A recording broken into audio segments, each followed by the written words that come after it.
You are now entering the real Spill Wit Mills. This a man's world. This is a man's world. This is a man's world. You see, this is a man's world. But it would be nothing without a woman or a girl. This is a man's world.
Yo, what's good, everybody? How y'all doing?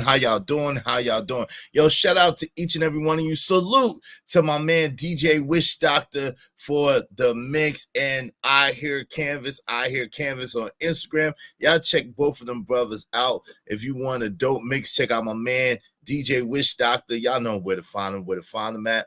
Hit him up. Or I Hear Canvas on Instagram. I Hear Canvas. That's the last part of that mix. So shout out to y'all, man. Yo.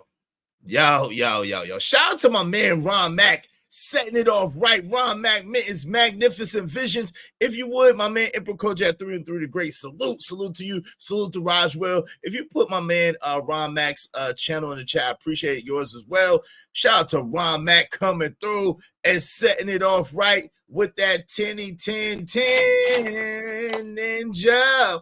I appreciate you, bro. Thank you for setting that mug off right. It don't matter what the situation, I'm just trying to climb any obstacle a nigga facing. See it through in due time. It's a marathon, you gotta pace it. You can't press rewind, you get left behind. Just grind and the rest be fine. Thanks, man. Real spill. Thank you to my guy, Ron Mack, Magnificent Visions. Y'all check him out. You know what I'm saying? He be doing this thing. Yo, I'm really appreciative of that. Good brother. You set that thing off real right, man. Shout out to you. Yo, so today's topic is My Name is My Name. That's Marlo Stanfield from The Wire. My name is my name. Is it ever okay for a man to get out of frame?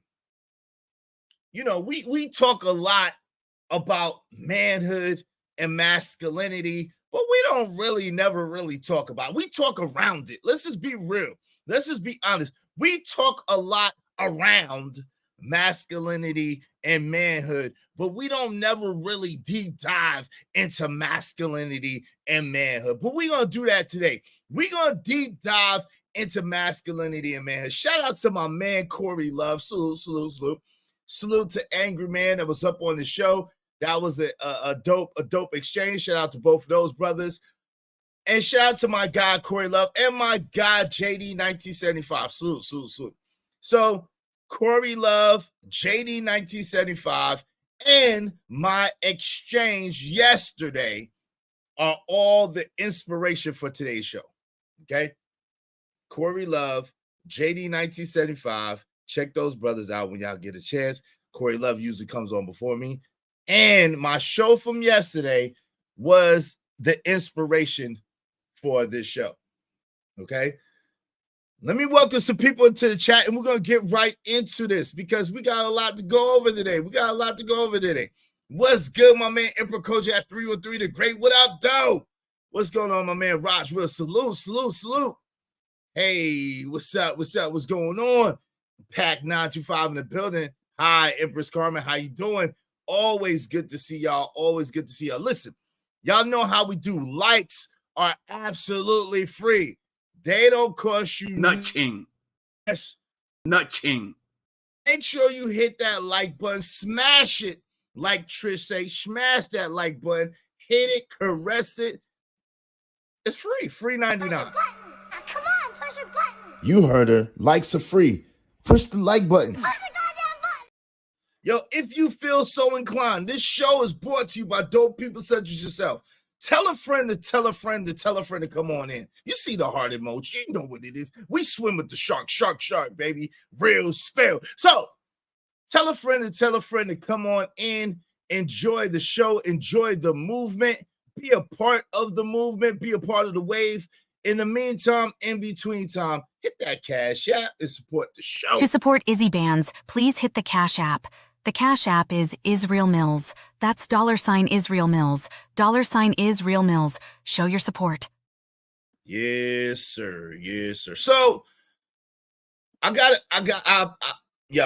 gonna be all right. I gotta address a couple of things before we get into this masculinity and manhood talk, right? My name is my name. Now, this absolutely has something to do with the title. Hey, Classy Creole. I see you in here, lady. Always good to see you, Classy Creole. Salute. This has absolutely everything to do with this title.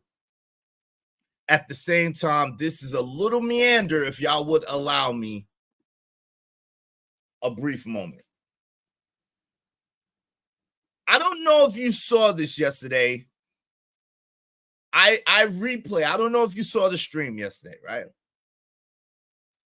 Usually over here in the Ismailite Nation, on the Real Spill with Mill show, we generally focus on the ideology, the philosophy, and what we can get out of what's being done and what's being said.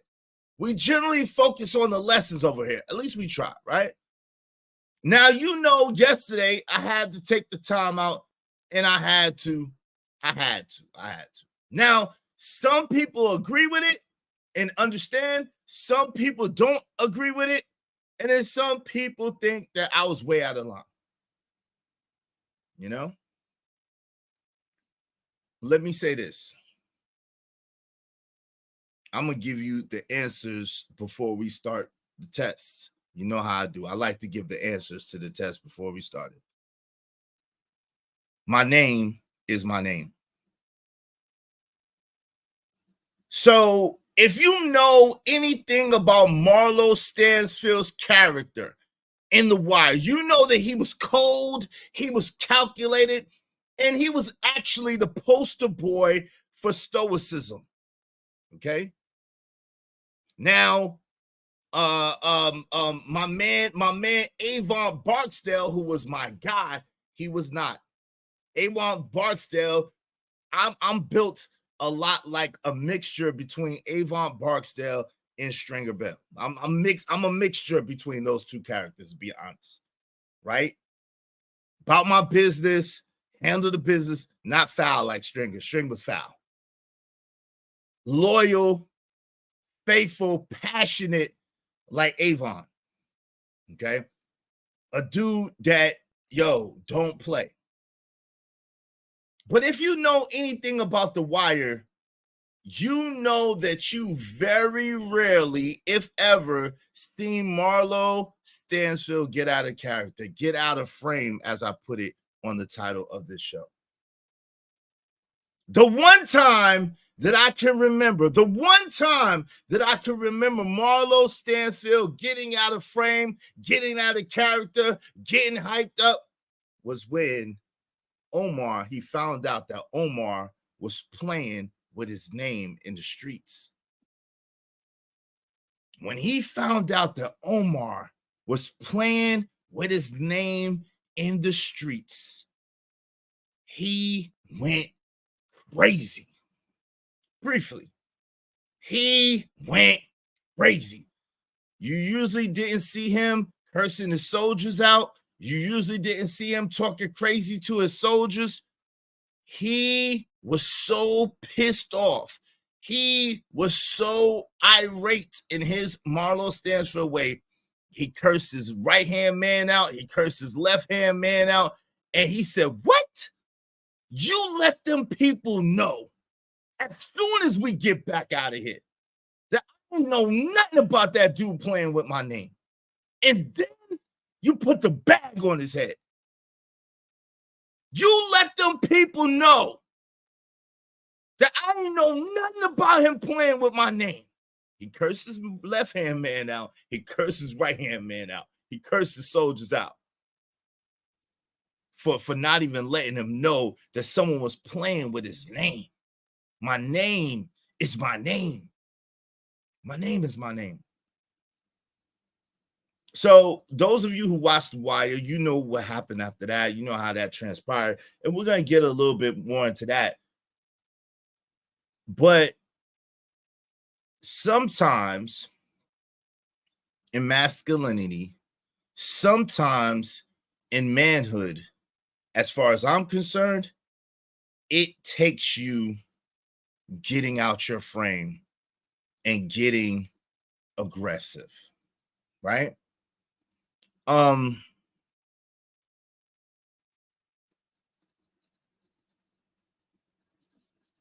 not gonna say much about this. I'm trying to. If you notice, I'm trying to choose my words carefully. But let me say this: I didn't make any arrangements with this person. I didn't make any agreements with them. They said what they said, but to me, what they have to say is irrelevant. I'm gonna be honest with you. Anything that dude has said after the other day on the panel that he was on, nothing that he has to say is relevant to me at all. I'm gonna be honest with you. I have no respect for him at all. None. Zero. Like, I got zero respect for dude. I don't know if you know that, right?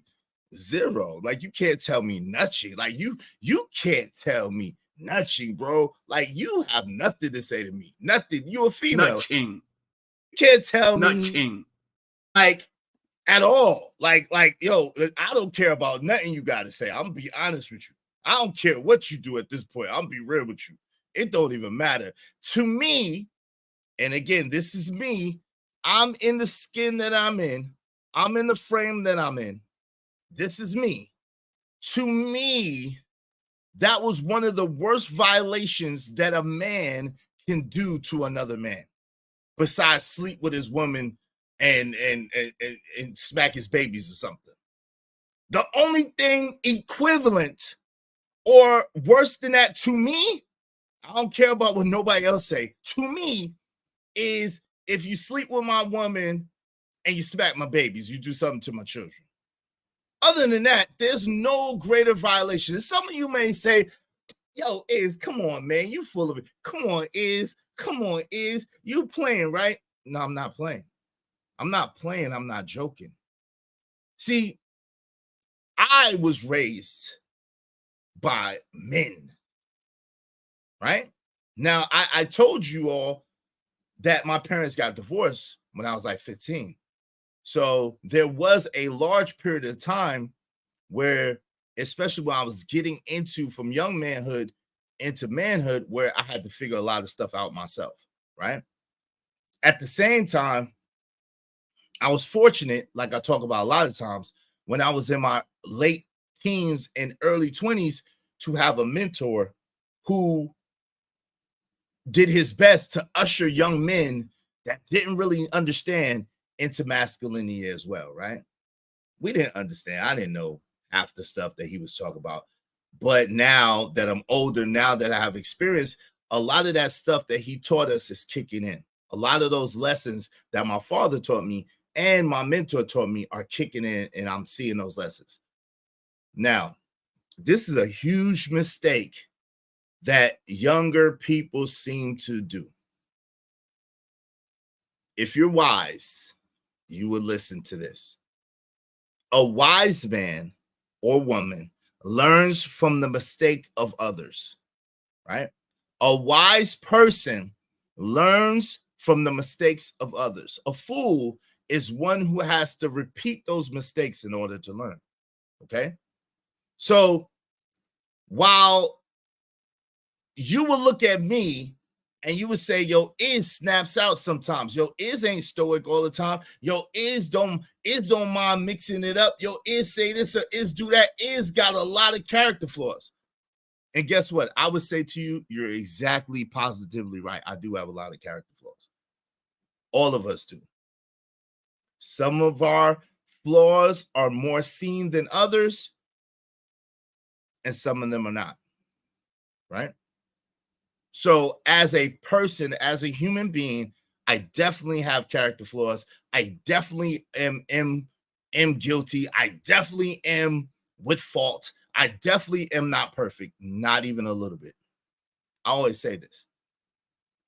At the same time, that has absolutely nothing, absolutely positive Nutching. do with the amount of wisdom I have gained through my experience. So if I give a piece of advice, which I didn't, I just gave a suggestion, but let's say that it was advice. I got a lot to address. Y'all bear with me, man. In the meantime, between time, support the show because we're going to get into this today. I got some stuff for y'all today. I'm telling you, I'm about to cook today. All right? I'm about to cook. So listen, buckle up. But in the meantime, between time, y'all be like my man, Ron Mac Mittens, and let's do good business.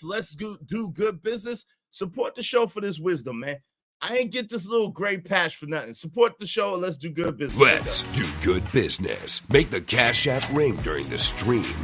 $sign Israel Mills. $sign Israel Mills. Yes, sir. I'm going to give y'all this one. Just Cash App during this stream. $sign Israel Mills. $sign Israel Mills.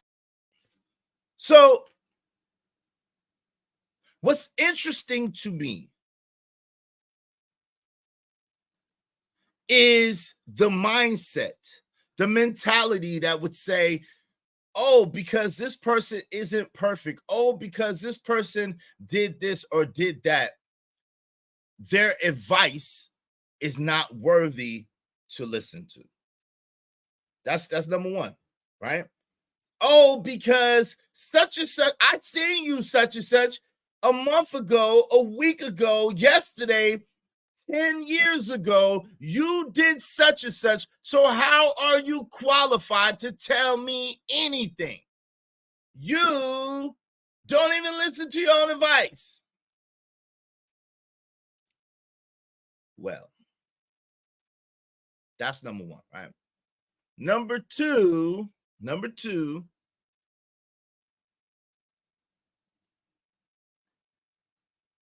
when you get to a certain age, when you get to a certain experience in life, I'm going to be honest with you. Most of us could care less, couldn't care less, could not care less, could care less. However you want to put it, we could care less if you take the advice or not. Even if you're my child, which I have some of those, several. Even if you're my child and you're a young adult and you happen to say something or do something, I give you advice or I give you a suggestion. I don't care whether you take it or not, because guess what? It's on you. If you're wise, you would take it.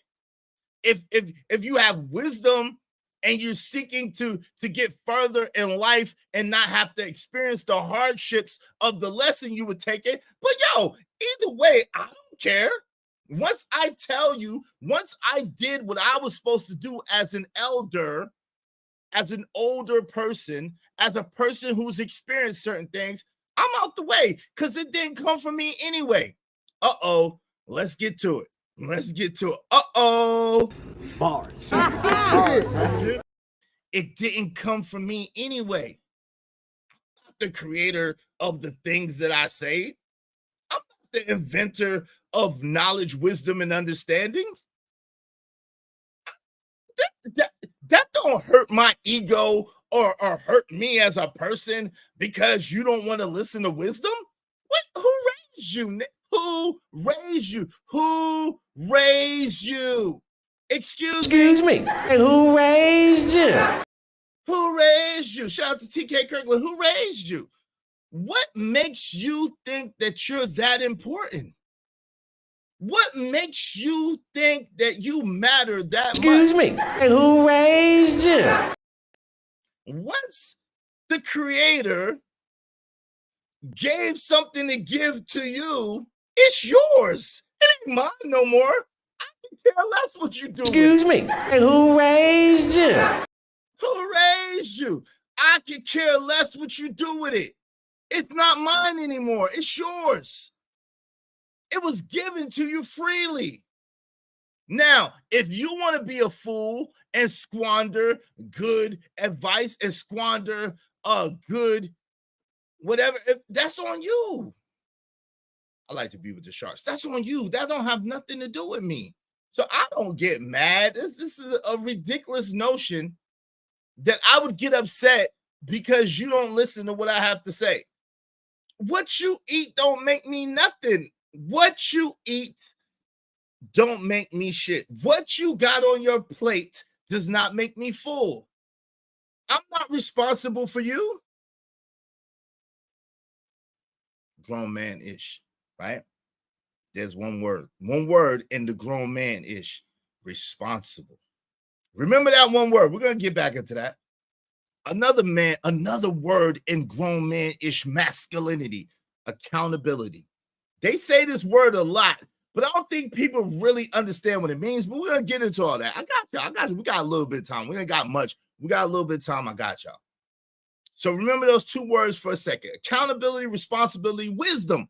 Wisdom. A wise man, a wise person is one who learns from the mistakes of other people. But guess what the key word, the operative word in that is mistakes, because we all make them. We all make them. We all sin and fall short of the glory of God. Not one man is perfect. No, not one. Not one man walking this earth. Not one woman walking this earth is perfect, without blemish, without sin. Not one. We all got some shit with us. Let's keep it real. We all full of shit to a certain degree. That's why if anybody say I'm full of shit, I just laugh because, hey, we all are.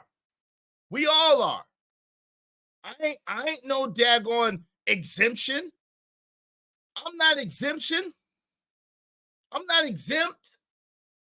We all full of patootie poop. Let's keep it real. Let's keep it a buck. Let's keep it a buck bean, right? So this whole notion that if I freely gave you something that wasn't mine to give, that wasn't mine to begin with, I don't own knowledge. I don't own wisdom. I don't own understanding. I don't own it.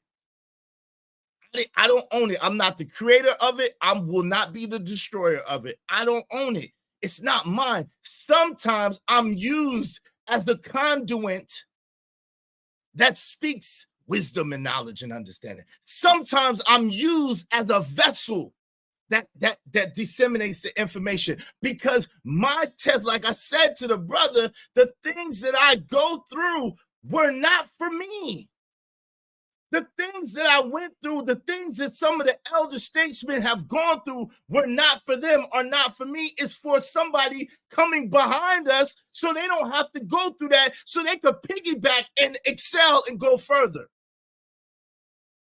All of you, younger than me, older than me, all of you have my permission to be better than me. I don't mind. It don't cost me nothing if you're better than me. Now, I'm going to have offense. I'm going to take offense if you try to use the things that I say and you don't give me credit. I might be offended by that. I don't like that. But even that's okay. But the problem is when you sit there and you try to poo-poo on me or try to make it seem like I ain't shit because you done got further. You're supposed to. You got more technology. All the information is out there.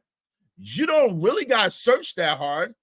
The dudes in my age group are willing to give you guys the game. You got no freaking excuse. You got no freaking excuse. It's not like with us, we had to go to the encyclopedia. We had to go to the daggone library. We had to do secret handshakes and codes and knock on the door 3 times and twist the knob and elbow it a little bit and do like, yo. When I was coming up, wisdom was hard to find. Knowledge was hard to attain. When I was coming up, the OGs didn't just tell us anything. We had to, you had to be around an OG a long time for them to give you some game. Their motto is the game is to be sold, not told. Okay? Now, y'all are in a privileged position where information is everywhere. But because you're in a privileged position where you grew up where information is everywhere, you don't know the value of anything. You think that just because you got information that you have knowledge and wisdom, which is not true. That's not true. That's not true. Information by itself means nothing. Applied information, applied knowledge is where it's at. And that's how you know that you have wisdom, when you're able to apply it and have the application of it. Okay. Shout out to my man's Corey Love coming through. Shout out to House Love. Thank you very much, good brother. Salute. Corey Love in a building. I appreciate it. He didn't send no message, but I appreciate him. It don't matter what the situation. I'm just trying to climb any obstacle a nigga facing. See it through in due time. It's a marathon, you gotta pace it. Thanks, man. Thank you, brother. Thank you. What's up, Cleveland? Bus driver, uppercut in the building. You also had to mess up really bad to get in. Yes, you did. They would give you surface level stuff, but they wouldn't give you no real game. Let's keep it real. Can all my people 42 and above, can y'all all code and put a 1 in the chat if you 42 and above? 40. If you 40 and above, I think you qualify. If you 40 and above, put a 1 in the chat. And if I'm not lying, put a 1 in the chat if you 40 and above. If I'm not lying about nothing I'm saying. And cosign. What's up, my man? Big Dog Barking. Thank you, brothers. In here, Sporty's Mobile Detail is in the building. What's up, family? Of course, my man Emperor Coach at 303 the Great. Miss Lolita Gore, how you doing, lady? Good to see you. Yes, sir. My man Cajun Darfire in the building. What's going on, family? Classic Creole. Thank you. Hey, Raj Will. 39. Yes, sir. Go ahead, 39. Go ahead. You right there. Shout out to y'all, man.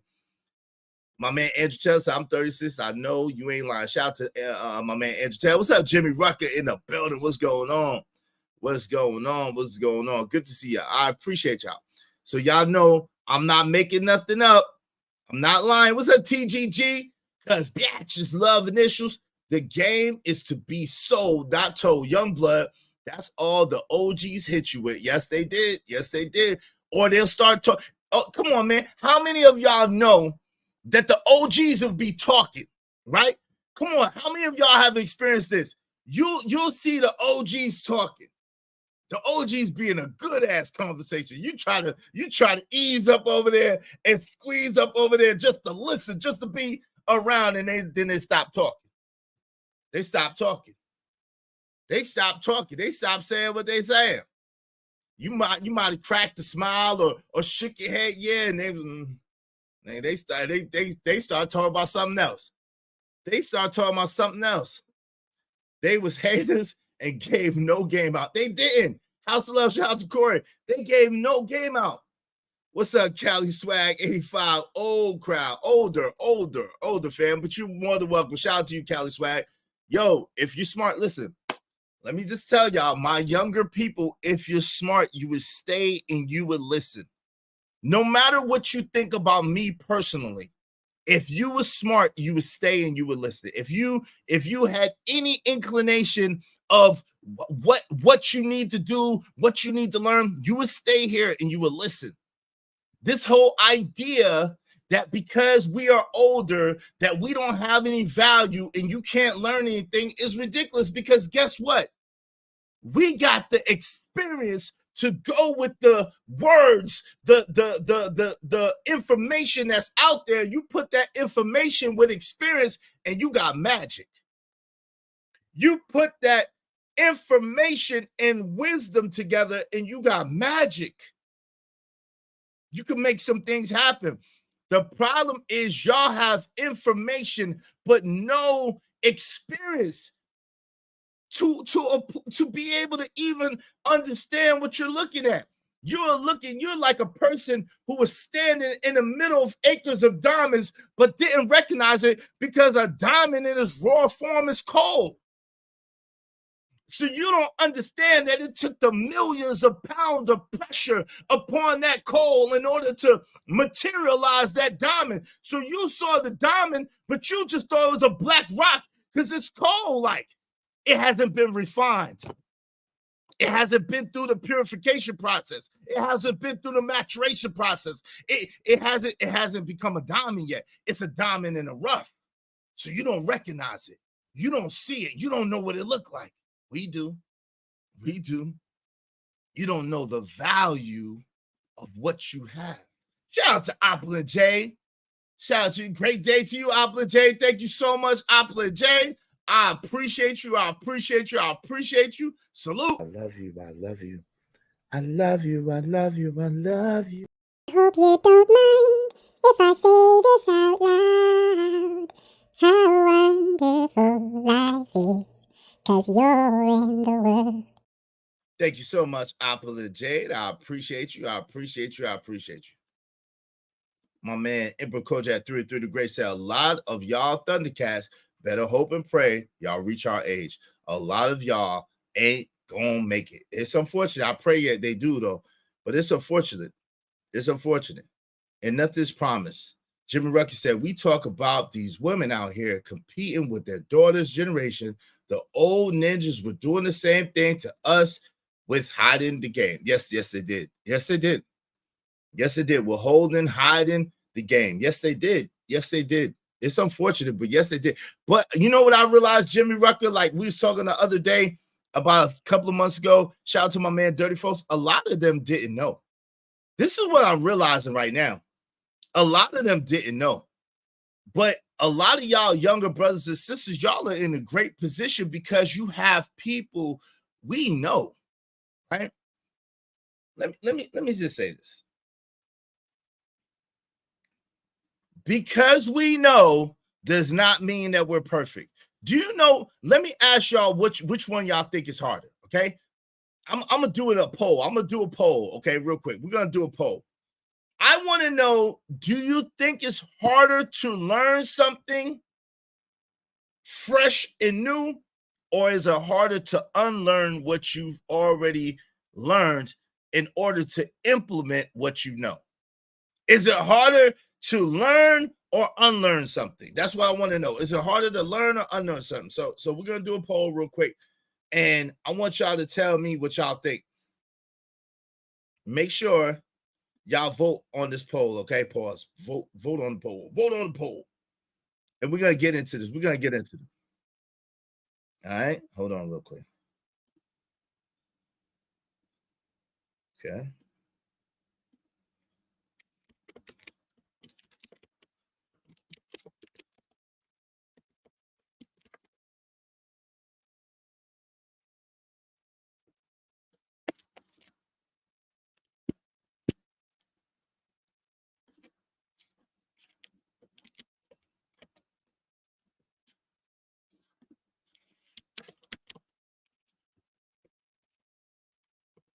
So is it harder to learn or unlearn?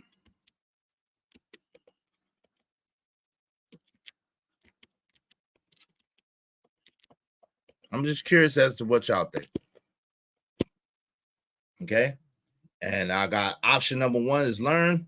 Option number 2 is unlearn. Make sure y'all vote and let us know. Let us know. It, of course. But I want everybody to just vote. Yeah, I want everybody to just vote, and then we're gonna get into it. So the funny thing is, there's 2 things. See, and do you could do whatever you want to do, right?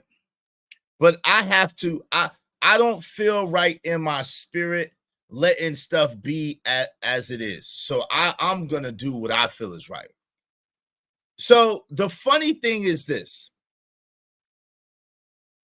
That situation with money the other day, when I did the stream speaking about that situation, I was very, very, very respectful, very, very, very cordial, very, very, very honorable to the brother.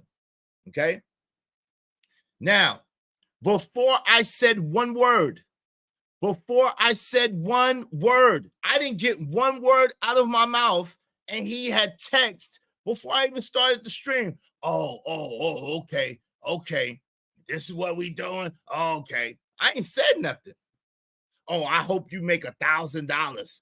Y'all niggas is goofy. I hope you make $1,000. Now, first of all, anytime, let me give you some wisdom that I've learned. And maybe you could take it and maybe you can't. This is just a little bit of wisdom I've learned. I'm just putting it out there. Anytime a person speaks in group terms, grouping you in with other people, they have unresolved issues within themselves. Okay. So when hurt people. Okay. So that's how I already should have known and listened to my people. And again, shout out to my peoples who tried to warn me and stuff like that, because y'all absolutely did, including Six, including my man JD 1975, including Corey Love, some just to name a few, including Apple and Jade, just to name a few. Shout out to y'all, and my bad for not listening. Okay. The fix, I should have known that the fix was in, because anytime a person generalizes and puts you in a group of people, instead of looking at you as an individual person, they're looking to make you pay for the sins of everyone. How can one person pay for the sins of everyone? The only person that I'm responsible for on YouTube is Israel Mills. That's it. Me, that's who. Easy Bands. Me, by myself. My speech, my actions, all are reflective and all are about me and what I did. I don't speak for nobody else. No one else doesn't speak for me. I didn't come in YouTube with nobody, even though my homie co-signed me. I came to YouTube like I came in the world by myself. My homie co-signed me, but guess what? I had to do all the work myself. He didn't do no work for me. He has his own stuff going on. Shout out to him, right? So the thing of it is I'm responsible for me just like everyone else is responsible for them. So when anybody starts saying, oh, you guys, you YouTube niggas, y'all niggas here, y'all niggas there, this, that, you already know. You already know they on some bull crap. It's like a battered woman. It's like a damn scorned woman. It's like a scorned woman. All these dudes is dogs. These men is dogs. Okay. So that's number 1. Before I said anything, already it was, oh, y'all niggas is goofy. Oh, I hope you get $1,000. What? Number 1, why are you talking about y'all? I didn't say anything. Number 2, let me, I'm going to say this. But guess what I do before I do any show? This is just in general. When I do a show about somebody, meaning like even a review of them, and I know them like a J Prince, like that dude from yesterday. Like, what I do is I DM them first. Yo, bro, this is not no beef. I'm not gonna disrespect you. The other day, I literally typed this nigga. Yo, this is not a diss. This is not a beef. I'm gonna review what I thought about what happened, the miscommunication that I thought would happen. I think it'll be a great learning lesson for everybody to be able to see. And then I dropped the link. My word is bond. My word is bond. Even went an extra step and did that. I did that extra step. My word is bond.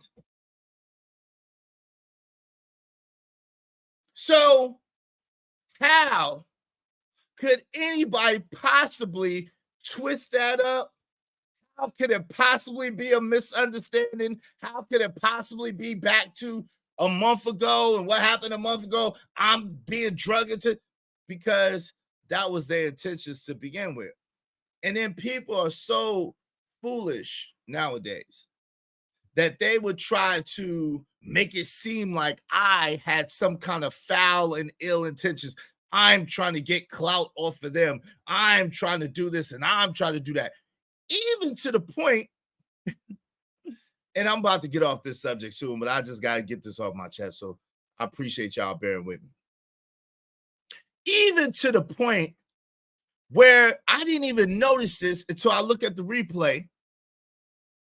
Dude was making it seem like I was threatening him yesterday.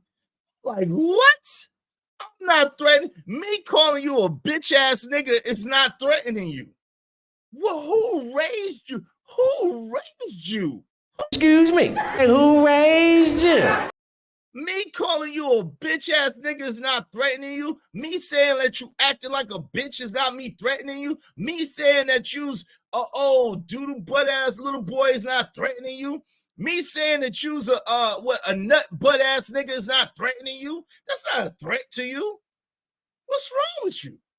Now, what I can say is, and he put this in the chat, and I could show this way before I said this statement that I did say. The one statement that I did say that could possibly even potentially be looked at as a threat, which it wasn't, was, yo, you better hope I never see you in person, yo.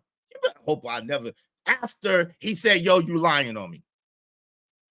Yo, you lying on me. I'm like, yo, after all of this, you gonna try to say, yo, I'm lying on you? Oh, hell no. You better hope you better hope I never see you in person. That's the only thing I said that could possibly be taken as a threat. But I guess to feminine-minded males, scary individuals, I guess that would be a threat. So again, I say to you, do your best, bro. Do your best. But if you take a shot at the crown, make sure you don't miss. That's all I'm going to tell you. Make sure you don't miss, because I'm a target hitter. Okay? So, hey, that's all I'm going to tell you. I ain't do no threats to you. All this goofy narrative that you're trying to paint, all of this stuff that you're trying to do, it's too much proof that shows the otherwise. It's too much proof that shows that you was in the wrong flat out. I didn't do you wrong. I even said initially, yo, brother's cool. I don't got nothing against brother. I'm just commenting on this, that, and third, until you did that so foul stuff and violated me. I don't care what nobody said. Again, the only thing worse you could have did, there's three things that you could have did that was worse or on the level of that to me. Number one, slept with my girl. Number one, smacked my children, did something to my children. Number two, slept with my girl. Number three, tried to stick me up or something. Other than that, there was nothing worse that you could do to me than to try to use me as a human shield to block from some conversation with women. Like, really? You couldn't do no worse to me than that. That's just weird. Exactly. I didn't even make no threats or no prophecies, fam. Shout out to you. But again,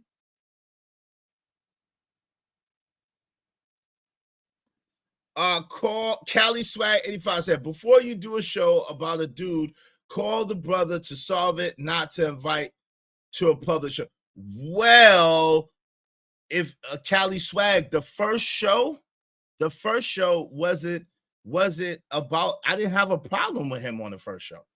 The only show I did other than yesterday, I didn't have a problem with him about it. I didn't have a problem. I was using it as a learning lesson to show about communication and how miscommunication happens, even amongst brothers. I was using it as a learning lesson, a teaching tool. That was it. I ain't had no problem with the brother at that point. Oh, I got a problem with the brother now, but I didn't have no problem with him then. Exactly. But he said, yo, I'm gonna tell it. I don't care, man. He said, oh, well, yo, you threatening me, so it's out of my hands. You was threatening me publicly, so it's out of my hands. I said, what kind of police ass feminine stuff is this? What you mean I was threatening you publicly? I ain't threatening you publicly. Please open up the video. I didn't threaten you. Bro, I don't do that. I'm not gonna threaten you. I don't have to. Shout out to Scrap Skrilla the Rilla. But again, to feminine raised dudes, to feminine minded males, anything with any kind of base, anything with any type of authority, anything with any type of bravado or confidence is a threat to you because you soft. S-O-F-T. I said it's soft. Soft.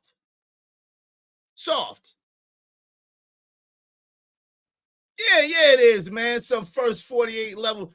Yo, I'm like, what? I'm like, oh my God. First he said insulted or assaulted. It sound too close to assaulted to me. You assaulted her. Like, what the frick? You the police. You police. Help. Police, help. Help. You the police, fam. You the police. You the hip-hop police. Soft. You the hip-hop police, fam. God, oh, like Jesus, Jimmy Creek. Yo, I don't know. Listen, I don't know about y'all dudes, man. I'm be honest. I got love for my younger brothers. I really, really do. I pray the best for y'all younger brothers, man. I love y'all. Y'all are the future. I want y'all to win. I want y'all to blow it up. I want y'all to do, but y'all got to get this. Y'all got to get that female up out you. Y'all got to get that female up out you. A lot of us, and listen, I had to get it up out of me. I had to get it up out of me. I had some feminine ways, bro. I had to get it up out of me. I'm not telling you nothing I didn't have to do. When you are around your mama and them, your aunties, your nana, your grandma, when you around these women, your sisters, and you around these women, and it's mostly women and just you are going to pick up some feminine ways, whether you know it or not, whether you're conscious of it or not, whether you're aware of it or not, you're gonna pick up some feminine ways, family. You cannot be feminine for real, but you're gonna pick up some feminine ways. You're gonna pick up some ways that are not conducive to how you should move as a man. You're gonna pick up some ways that are gonna get you in trouble, that are gonna mess you up as a man in this world. Because what a lot of y'all don't know seem to be, I don't know why, but men have a code. Men live by code. Masculinity is a code of conduct. Masculinity is a code of conduct. And there are some unspoken rules to masculinity that it don't seem like nobody spoke to y'all because y'all don't seem to know. And what I mean by unspoken, before Kia Renee jump in here, I told you it can't be taught. No, masculinity absolutely can be taught, and that's the only way you can learn masculinity. What I mean by unspoken is I mean that it's not something that people say out loud. It's something that you get from observation, because that's how most children learn. Most children learn from observing their parents and observing how their father moves, observing how he moves in certain situations, how he handles this, how he handles that. what he did. That's how children learn. Not so much children don't do what their parents say. Children do what their parents do. So this is what I mean by unspoken. There's some unspoken rules of manhood. I'm gonna give y'all them. I'm gonna give y'all them because I love y'all brothers, man. I love y'all. I love y'all, man. Whether y'all believe it or not, whether you want to accept it or not, whether y'all love me or not, it has nothing to do with any of that. I don't care. I could care less. Whether you take this advice or whether you don't, it don't matter. These are suggestions. These are just the unspoken rules of manhood. I'm going to give them to you. Do with it as you may. Hopefully, it finds fruit in your life and you can use it and it'll make you better. If you start repeating what I said, just give me some credit. Say, yo, I heard that from Izzy Bands. Y'all check out Izzy Bands. Cool. Okay. Let's go. One of the unspoken rules of manhood is a man must take responsibility and accountability for his actions, no matter what anybody else does. You taking accountability and responsibility for your actions, for what you do, has nothing to do with anybody else. Not no woman, not no child, not no other man, not no doctor, not no lawyer, not no damn mountain over there, not the TV back there. It don't matter. The first rule of manhood is a man must take accountability and responsibility for his actions. I'm going to give you one that y'all ain't going to like.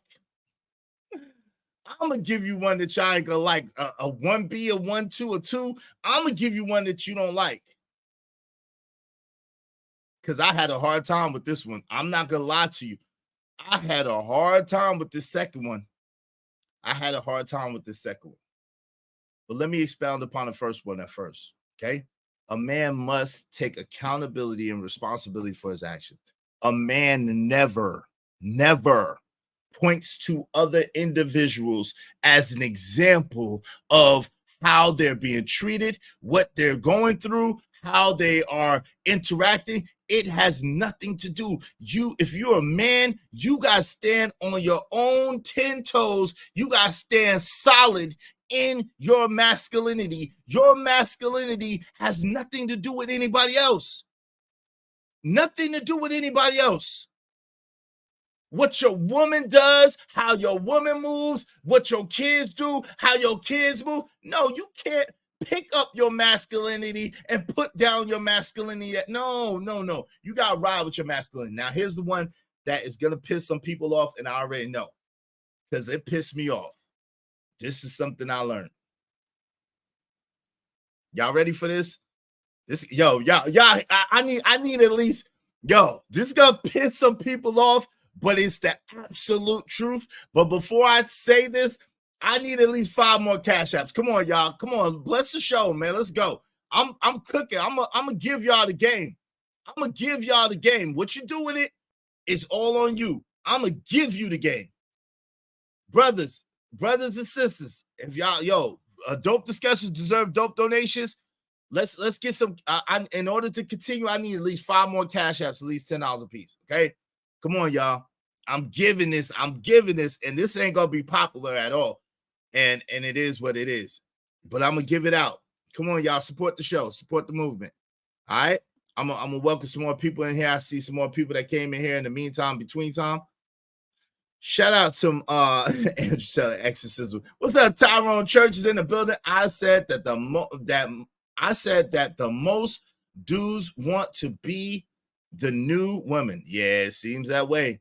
Hey, Trinidad T, how you doing, lady? My man Smitty is in the building. What's up, Smitty? Smitty's corner. He said, hi.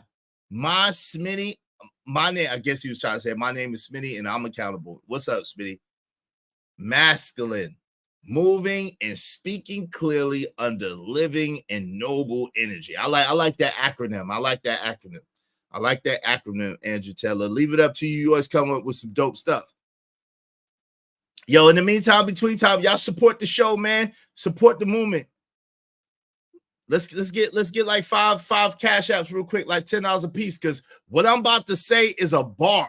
What I'm about to say is a bar. Like it's one of the biggest bars I've dropped. I don't think I've ever said this online ever. I don't think I have.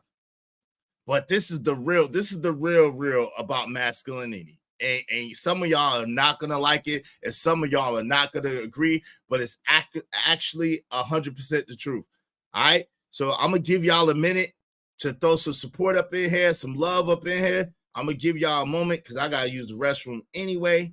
So yeah, I'm human, man. I gotta go to the bathroom sometimes. I gotta go to the restroom. Hold on one moment. Take a step back, remove your shoes at the door, and show us all a little respect. Some say I move like a thief in the night. I ain't a thief in the night. A masterpiece, I draw the heat when I fight. One way for dark, I draw the heat in the light. And what's funny is I'm the calm one. My brothers is both loco. Cuckoo for Coco, Puff the Dro, Castro Pocos, bro, blast the fofo until it's over with. And I come back on the block, eyes popping out like they ain't know the way the rover sit. That's why they stay hating. I'm in the game, but I ain't playing. Kid at Dwayne Wade 'em. Sometimes I fall, but I get up blazing. Sorry, I ain't patient for paper to get my change. I travel like a mason. Look, I keep my cake in chronological arrangements, so it's easy for me to count from Washingtons to Franklins. I got the fire of a grinder. If you look in life size, so you can see what's burning inside them. The same desire as Rick James and Tina Marie. It justify what lie inside of the jeans, and also describe the reason why I'm classified as legend for the future and present, and to show you why my royalties respect. The game ain't never gonna change. Are you gonna ride with me? Are you gonna die for me? Die for me, do time for me. Cause the game ain't never gonna change. Sacrifice the person when you tell me the time you gonna shine with me. Your time is coming finally. And every time you see that the game ain't never gonna change. I wrote my life without a pen or a pad. Perhaps that talent could help my ass to sit in a jag. Couldn't see it like my vision was bad. It was blocked by the corner, too many corpses getting zipped in a bag. The hood is simplest, I'm missing the laughs. And my delirious to do, I feel the spirit when I sit on the app. The ghosts of dice rollers getting their cash. They turned into the fallen soldiers that used to wrap the clip in the flag. Listen, my mission is simple. What is it you ask? Only to grind till I drive the biggest Benz in this class. If it don't come from what I spit on the wax, God put wings on my shoes to make moves, cross the Atlas and back. I set the bait for the snakes and the rats. Collaborating with Jakes, there's no escape, I let them lay in the trap. Nigga, I live and die by the same code, preserving my honor, your honor, I will never fold. It's like poker, and I know how the game goes, since my pops is a soldier, it shows I'm made from the same mold. When I spit, it's like a flames thrown. I ain't coming for nobody's place, but we'll be sitting on the same throne. School show. The game ain't never gonna change. Are you gonna ride with me? Are you gonna die for me? Die for me, do time for me. Cause the game ain't never gonna change. Sacrifice the person when you tell me the time you gonna shine with me. Your time is coming finally. And every time you see that the game. Yo, the game ain't never gonna change. Rest in peace to Life the Legend. Rest in peace to Life the Legend is back. They're talking a nah. I wasn't taking a dump, man. I just had to, you know what I'm saying? You know what I'm saying? I wasn't taking no dump. It ain't gonna be that quick on the dump. Hey, listen. Man, I got a dag on. Yo, I'm telling you, I ain't heard nobody in this space really ever talk about this. I'm gonna be real with you. I'm not saying that they haven't. I'm saying that I haven't heard nobody in this space ever talk about this. What I'm about to drop on y'all right now. I need some support. I need some good business. Come on, y'all. We need at least 5 people to hit the Cash App. Let's do good business, because this is not gonna be popular. I'm just gonna be honest. But it's real. It's absolutely real. Let's do good business. Make the Cash App ring during the stream. $ Israel Mills. $ Israel Mills. This is absolutely the truth, y'all. I'm telling you, this is a bar. Like, don't see, this is the funny thing, right? Do y'all think that that a brother, let me just say this, because you know, you don't think that any doctors had heart attacks, or that any doctors had strokes, or that any doctors had any medical conditions? Is that what y'all think? Do y'all think that just because a person is a doctor, they have perfect health? Is that what you think? Is that what you think? See, the funny thing is, 10 times out of 10, I would have did what I did yesterday. I was intentional about what I was doing. 10 times out of 10, I would have did what I did yesterday because it was warranted. Worse was warranted, but I'm not going to do worse. 10 times out of 10, I would have did what I was going to do yesterday. A brother that reads all of these books, that's lived as long as I lived, that's been to as many seminars as I've been through, as much as I've been through, you can get some things from me. Exactly, Nico Too Smooth. Some doctors is fat as hell, but does that mean that their information is wrong? Does that mean that their information is wrong? Because the doctor's fat as hell, does that mean that negates all the 12 years of schooling that he went through or whatever he's learned that can help you? No, it doesn't. So for those of you who are sitting back, Izzy was wilding out yesterday. I don't know, why should I listen to Izzy? Cool. I mean, hey, listen, it don't cost me nothing. That's on you. But best believe I got mine the hard way. I got mine through School of Hard Knocks. And like I said, I'm not ashamed of nothing I did yesterday. I looked back at it and I was like, you god doggone right. Why didn't you say worse? Why do you do worse? I'm telling you. Especially he was in my chat twerking.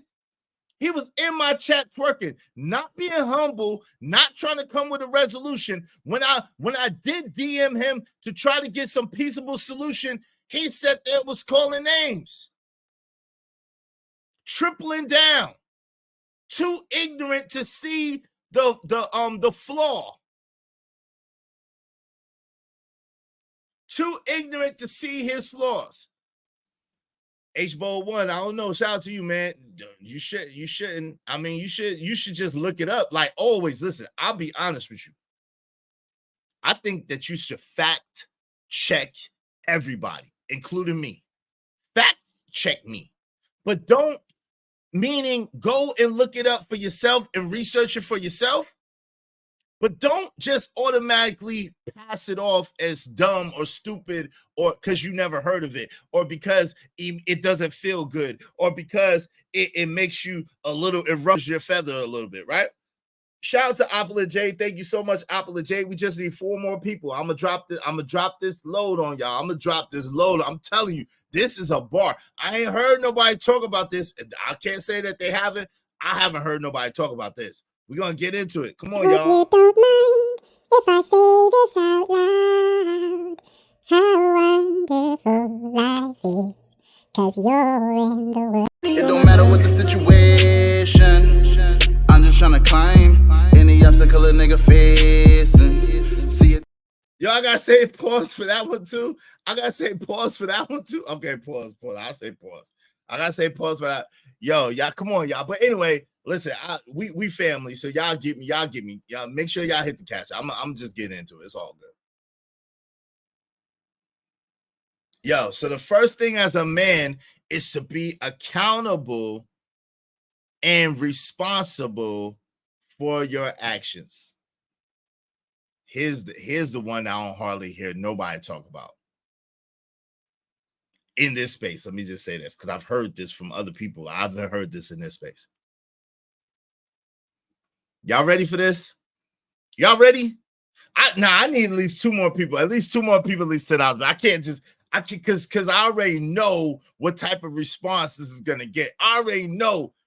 But this is that real raw and uncut. This is that real raw and uncut. Okay? This is that real raw and uncut. Well, but H-Bowl1, I'm gonna be honest with you. If you're looking for a perfect messenger, then you are a fool. And I'm not calling you a fool, brother. That's why the Bible says a wicked generation needs signs and wonders. Oh, that's why Jesus said a wicked generation is one that needs signs and wonders. Nah, sometimes you just need to take what the hell is being told to you because it's in your best interest and just do what's in your best interest. It don't matter who the hell told it to you. If it's the best thing for you, who gives a damn? If it came from a kid, if it came from a damn TV commercial, if it came from a crackhead, if it came from an alcoholic, and they gave you the game, who cares?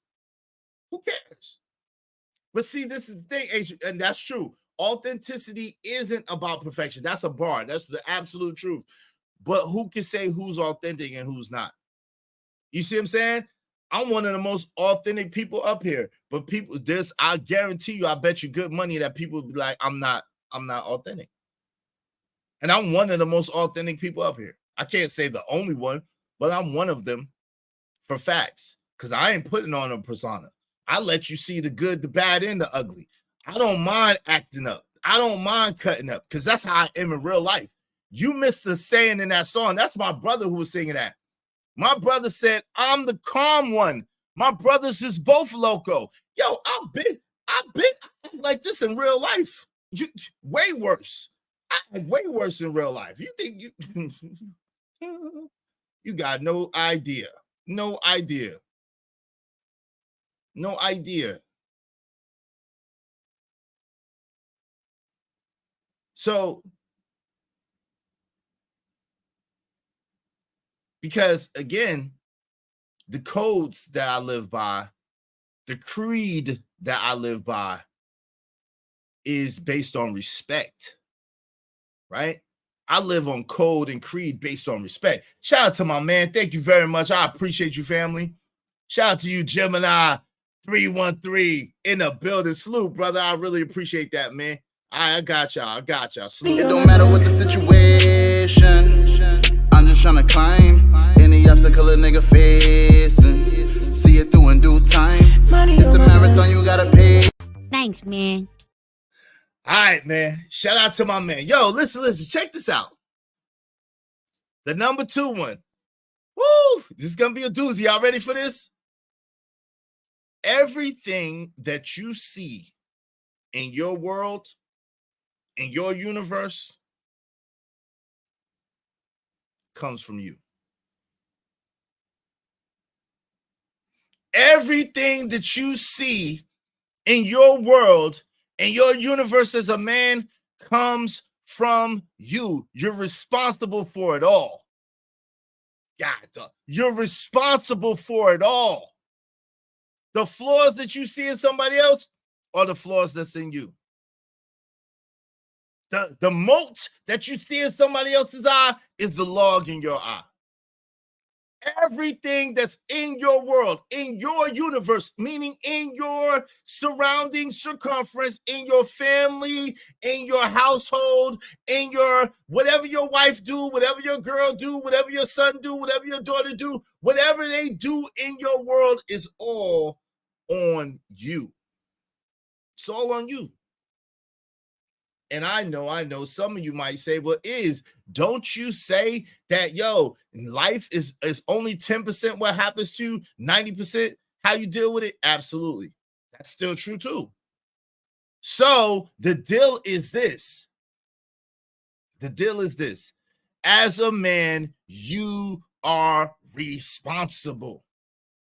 So, as someone much wiser than me said, if your woman who also has autonomy, who also has a mind of her own, who also has a free will, if your woman will not cooperate and be with you and work with you in harmony, you got to get rid of that woman. Your children, you got to work that out. You got to work on them children.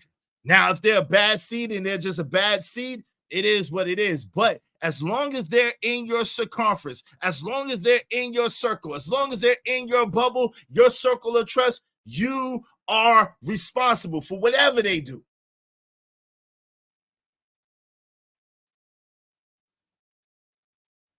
That's a hard pill to swallow. That's a hard pill to swallow. I'm not going to lie to you, because I had a hard time with that one. What you mean? You mean if my girl decided to do whatever you mean if my kid, like I had a hard time with that one. But it's the absolutely positively truth. Whatever you see in your circle, in your circumference as a man, you are responsible for. If it's to be, it's up to me. The best help is at the end of your own two wrists. You got to make it happen for you and yours. You got to, because guess what? The only way that you can change something is for you to change. If you want things to change, you must change, says Jim Rome. Don't wish things was easier. Wish you was better. Be better. Be better. Be better.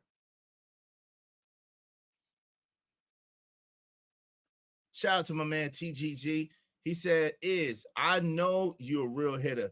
Real ones don't get mad that often, and they definitely lead with respect. Shout out to you, man. I appreciate you, man. Real recognize real. Salute, soldier.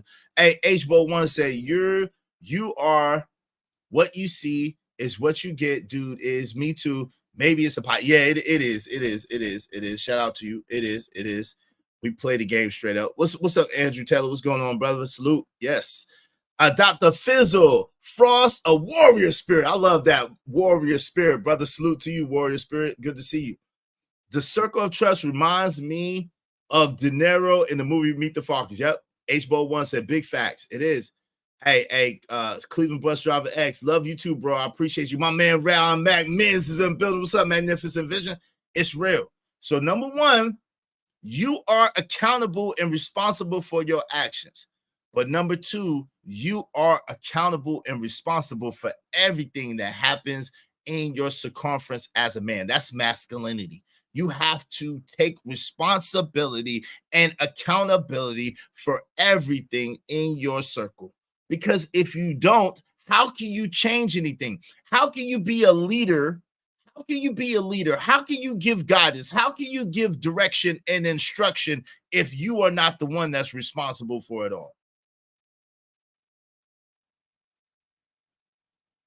It's hard, brothers. It's hard, but it's right and it's real. All right, real spill. All right, so that was number two. I'm gonna gloss past that one because I know that's for some people.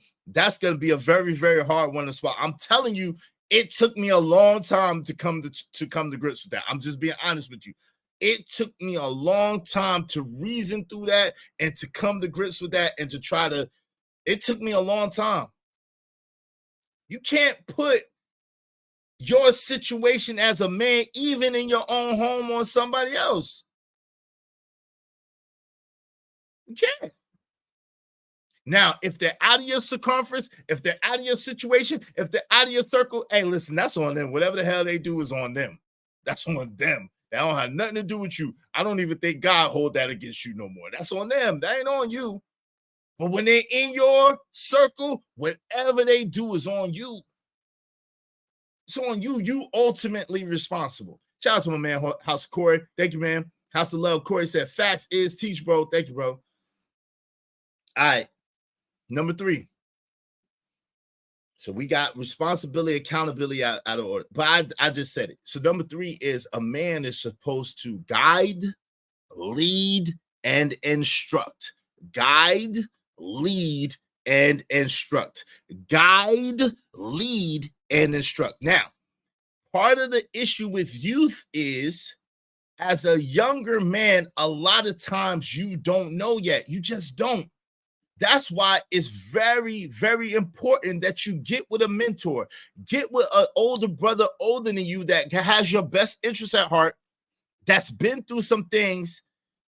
He probably ain't perfect. I'm gonna be honest with you. He probably ain't perfect. You probably gonna look at him and be like, God, dog, he a little off here, he a little off there. Look at freaking Mr. Bro, y'all watch Karate Kid before? Did y'all watch Karate Kid before? Look at Mr. Daggone Miyagi. Did y'all watch The Wire before? Yo, do you understand that Marlo, when he was getting in the game, he sat with a council? I don't know if y'all remember this, but Marlo used to sit with a council of old school dudes. Now, he was plotting the whole time. I'm not going to lie to you. He was plotting the whole damn time. But he used to sit with a council of old school dudes, and he used to sit there. And they even sunned him a couple of times. He let them sun him a couple of times. Now, he was plotting his revenge, but he let them son him a couple of times. He used to sit with the old school dudes. Then what he did was he found the one who had the program that was most like the program that he wanted, which was Prop Joe, and he set under Prop Joe. Yep, the co-op. He set under Prop Joe. And Prop Joe was a fat bastard with a lot of flaws, but Prop Joe had the game down flat. Do you understand me? Fat Joe. Prop Joe was a fat bastard with a lot of flaws, but he had the game down flat. And his man put it in his ear, yo, you need to sit under Prop Joe and get to know what he know. The only way you're going to do that is you got to offer him something, and you got to come in there humble and just learn. And that's what he did. Now, I'm not saying that you should delete your OG after you have one, but what I am saying is you need an OG. You need an OG. You need a mentor. You need somebody to teach you. Key Renee, if you listen, shout out to Key Renee. We love you. You need a mentor to teach you masculinity, to teach you the game. You got to have one. Because if you don't have no father around, or if you have a father around that's weak, then that's a detriment to you. It's a detriment to you. Now, young men, Jesus said it like this. How can you put new wine in old wine skins? Basically, if there's already wine in the wineskin, then it's going to spill over and destroy the whole batch. So what that means is this. If your cup is already full, you can't pour anything into it. You got to come into a situation with a mentor, a situation with somebody older than you, like an empty cup. Don't try to impress that man about what you know and what you've been through. He don't give a damn. He don't care.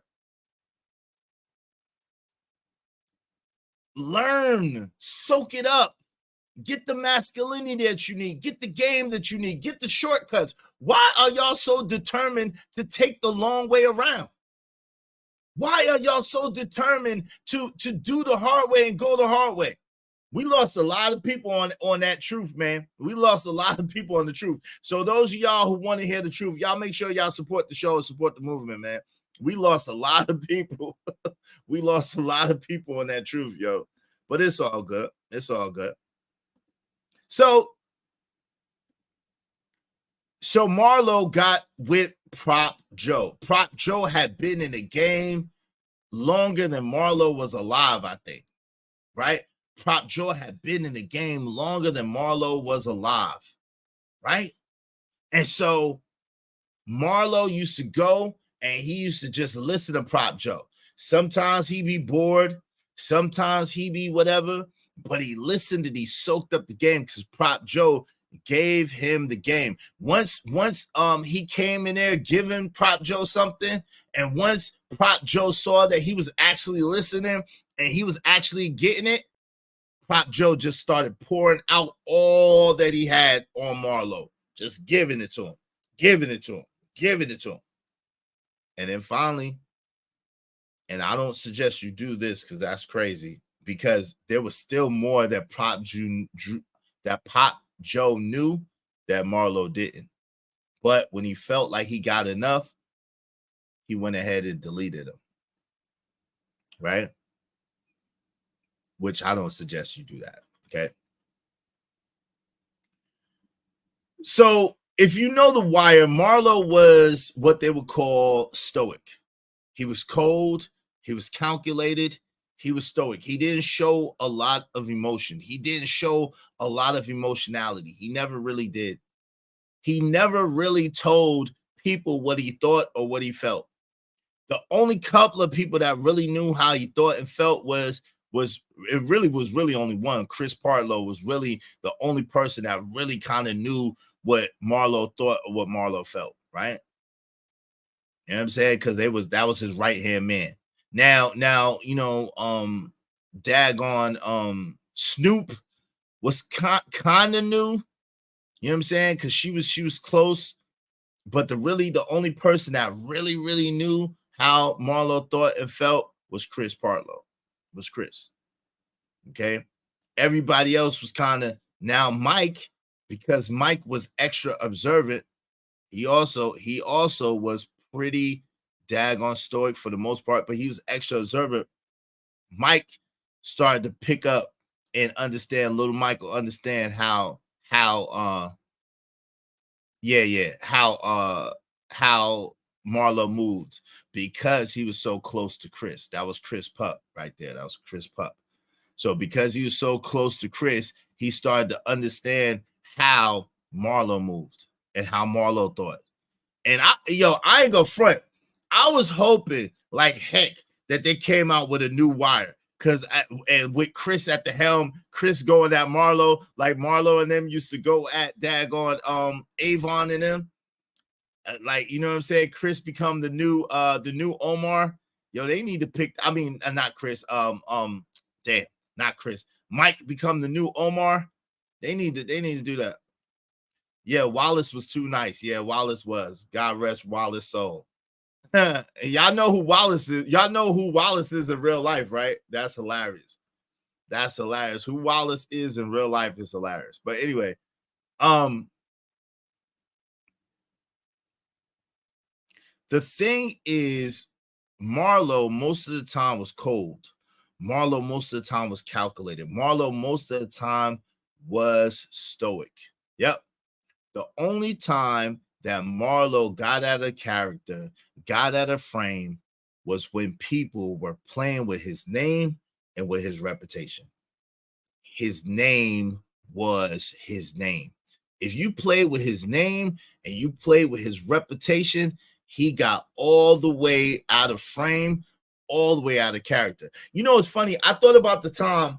There was 2 times I thought about, like, yo, y'all remember if y'all watched The Wire, right? Y'all remember when y'all remember when the people what's it? I wanted to call him Mahoney. I wanted to call him Mahoney. That's crazy. Y'all remember when the people rolled up McNulty? Y'all remember when McNulty and then rolled up on Marlo and they locked him up? Y'all remember how calm he was? Y'all remember how calm and cool he was? And they was tearing up his shit. Yeah, McNulty. They was tearing up his shit and messing up his stuff, and he just looking at him like, word, like, yo, my lawyer gonna have a field day with this. And he just looking at him calm as could be. Remember when he stole from the store and that security guard rolled up on him and he's just calm as he could be. He's like, yo. And so the security guard was like, yo, so you just gonna, I'm a working man. I know who you are, but you just gonna roll up here and take stuff like you don't see me standing here? And he said, I didn't. Just like that, I didn't. He said, you don't see me? He said, I'm right here. He said, nah, I don't see you. I don't see you. And then Chris rolls up. So the security guard in his face talking, kind of talking loud. He got the lollipop, the sucker that he stole, and he's sitting there eating the sucker, and he like, nah, I don't see you. And then Chris roll up, like, yo, is there a problem? And he just look at him. He look at Chris and he look at the dude. He said, see, the problem is you think that things are one way, but it's not. It's really another way. And he gets in the car and drives off. Yep, he did. Shout out to the Code Like a C show. Yeah, he did get dealt with. That was sad. I ain't go front. I thought that was messed up, yo. I thought that was messed up. But that's how raw Marlo was with it, right? So when people say that, yo, well, you know, it was a misunderstanding. Nah. A misunderstanding happens once. A misunderstanding happens once. A misunderstanding doesn't happen after you have several conversations back and forth, and the person is explaining where they're coming from, and then you still spreading a particular narrative, or you still putting them in something that doesn't have nothing to do with them. That's not a misunderstanding. It's not a misunderstanding. And anytime you aggress against somebody like me, who don't come after people, who don't bother no people, God bless you. God bless you. For real. You say God bless me, God bless you.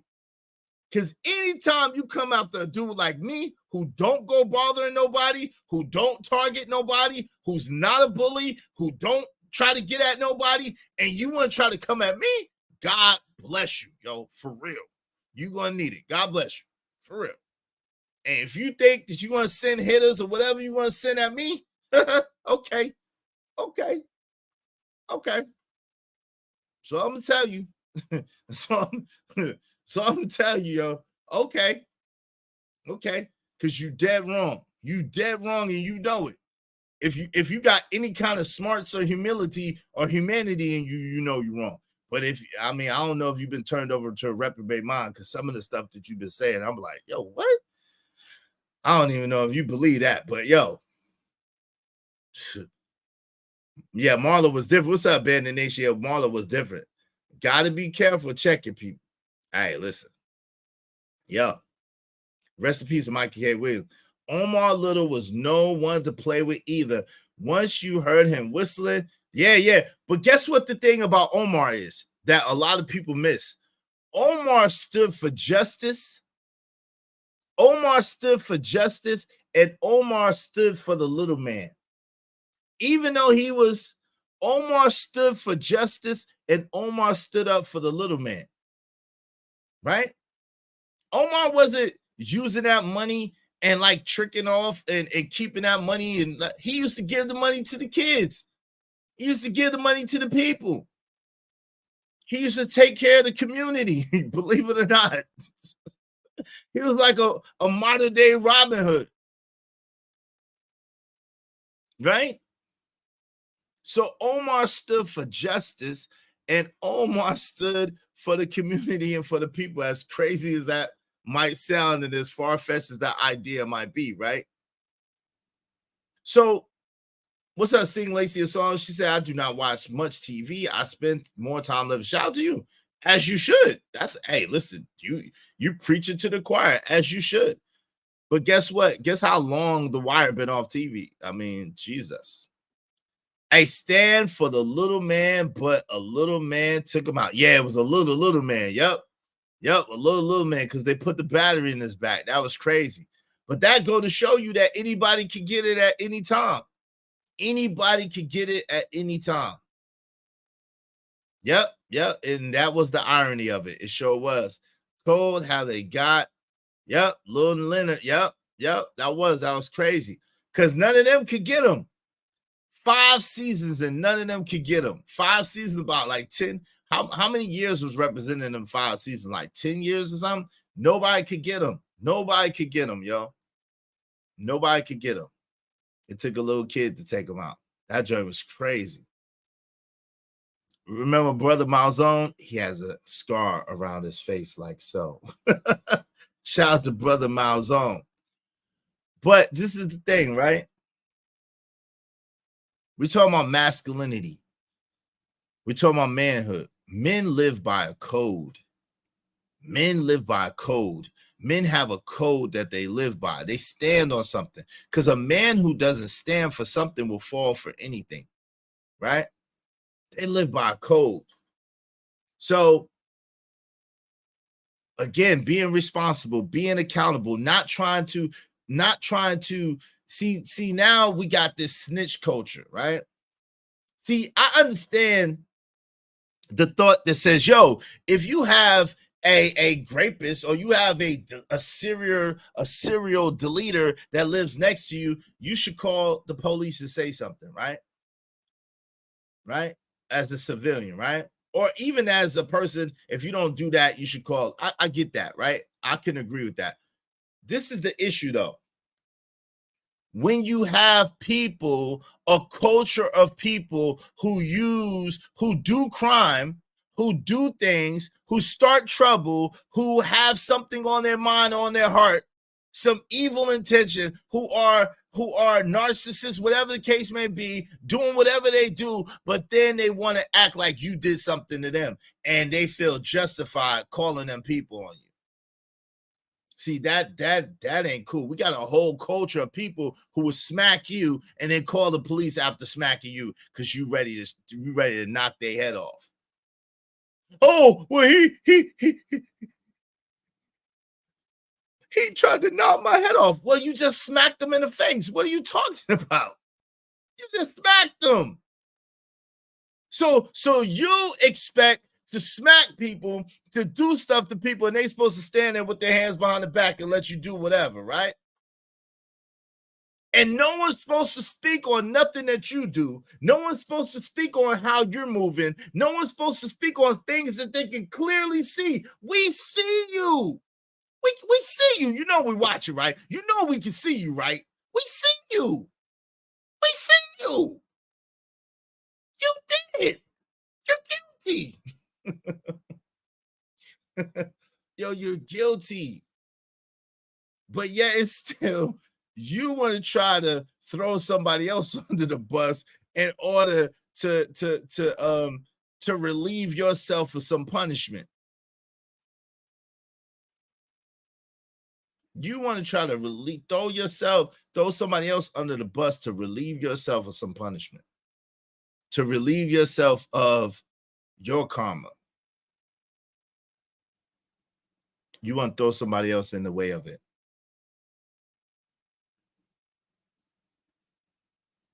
It doesn't make sense. It doesn't make sense at all. So a man takes accountability, responsibility. A man is responsible for everything in the circle. A man is a leader, someone who guides, someone who leads, someone who instructs. A man has character and integrity. Like my man JD 1975 said last night, just because you are a character does not mean that you have character. A man moves with character and integrity. And what is character and integrity? Well, the traits of character and integrity mean that you do the right thing for the right thing's sake. You do the right thing even when you know that no one's looking, you won't get caught. You still do the right thing. You live on a code. You abide by the rules of your code. All I got in this world is my word and my balls, and I don't break them for nobody. See, a lot of people look at these old gangster movies and they want to be gangster. But they don't understand that most of these gangsters in the gangster movies live by codes and credences. And most of the time when people got taken out was because they went against the grain. They went against the code. They went against the grievance. See, Nicky on Casino, he had to go. Why? Because he violated the code. You can't sleep with your homeboy wife.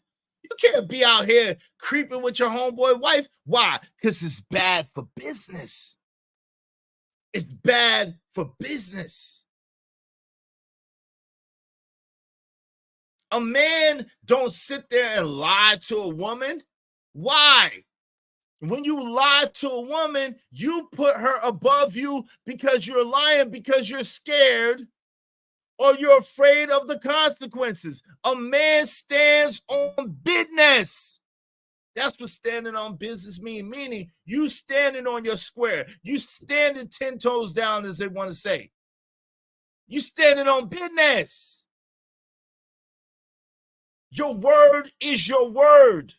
What you say, you did it. Can't talk about it if you ain't live it.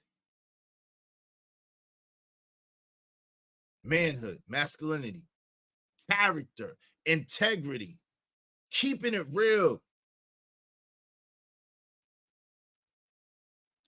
being unmovable, being unmovable, being unmovable. A man should be quick to make sound decisions, slow to change his mind.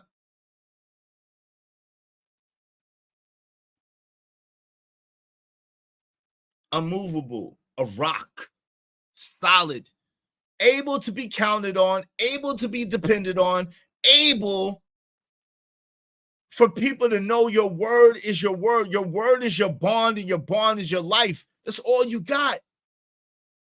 Yeah, whether 4 feet or minute size, exactly. Hey, what's up, Sexy Red TV? How you doing? Facts. Calling a man a liar is a fight. Exactly. Exactly, Nico Too Smooth. But these dudes don't know that. These dudes don't know that. You're going to try to cast aspersions and we can see you, and you're going to try to call me a liar when I got you on a goddamn on Summer Jam screen? What am I lying about?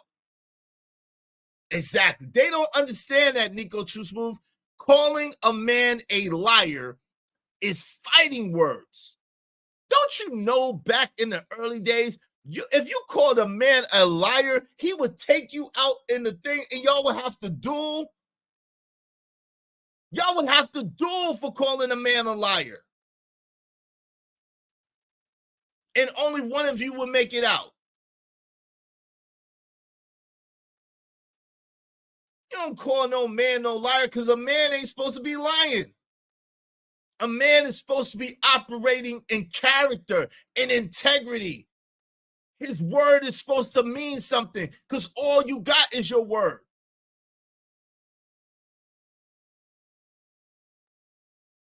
You say what you mean what you say. Like the Bible says, let your yays be yays and your nays be nays. Stop freaking lying. I don't respect, and again, I guess I'm cut from a different cloth. Shout out to Teddy B, word is born. I'm cut from a different cloth, and we losing people again. It's all good. I'm cut from a different cloth. I don't lie to no women to do nothing. I know 50 said, I'm a lie, man. Really, I don't care. I tell the girl whatever. Nah, I don't. Because to me, it's more impressive when I tell a chick the truth and she do what I say because I told her the truth. I ain't going to tell you no lie because it sound good. I'm not. I keep it real everywhere I go. And so I could look at myself in the mirror. Now, does that mean I've never told a lie in my life? Come on, let's be honest. Of course I told a lie in my life. But am I a liar? No. A liar means that you are a person who continuously tells lies in order to escape some sort of reality. So, yeah, I probably told a lie too. Am I a liar? Absolutely not. Absolutely not. Right? What's up, Rapid One? What's good, man? How you doing? Good to see you. My people's Rapid One in the building. Good to see you, family, always. So, let's recap. As a man, masculinity is taking accountability and responsibility. Taking accountability and responsibility for yourself. Taking accountability and responsibility for everything in your world and in your circumstance. Right? Right? Having character, integrity. Letting your yays be yays and your nays be nays. Being a man of your word. Your word is your bond. Your bond is your life. Being able to guide, lead, and instruct.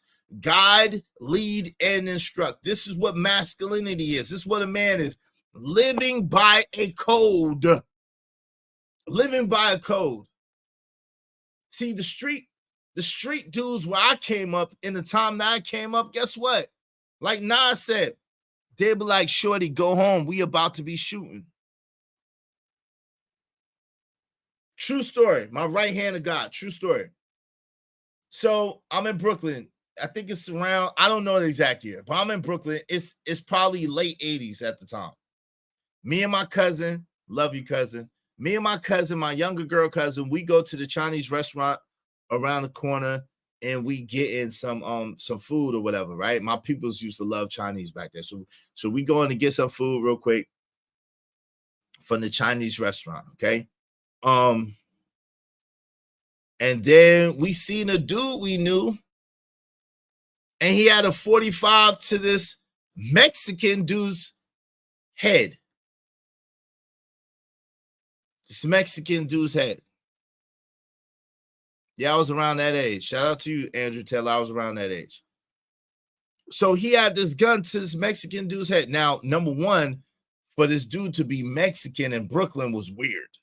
Like, that was weird. We had Puerto Ricans, we had Dominicans, but we didn't have too many Mexicans then. So that was already odd. But we look up and we know him. It's broad daylight. He got the gun to his head, the 45 to the dude's head. Like, yo, give it up. Give it up. He see us. He know us. He used to talk to our cousin, our other cousin. He know us.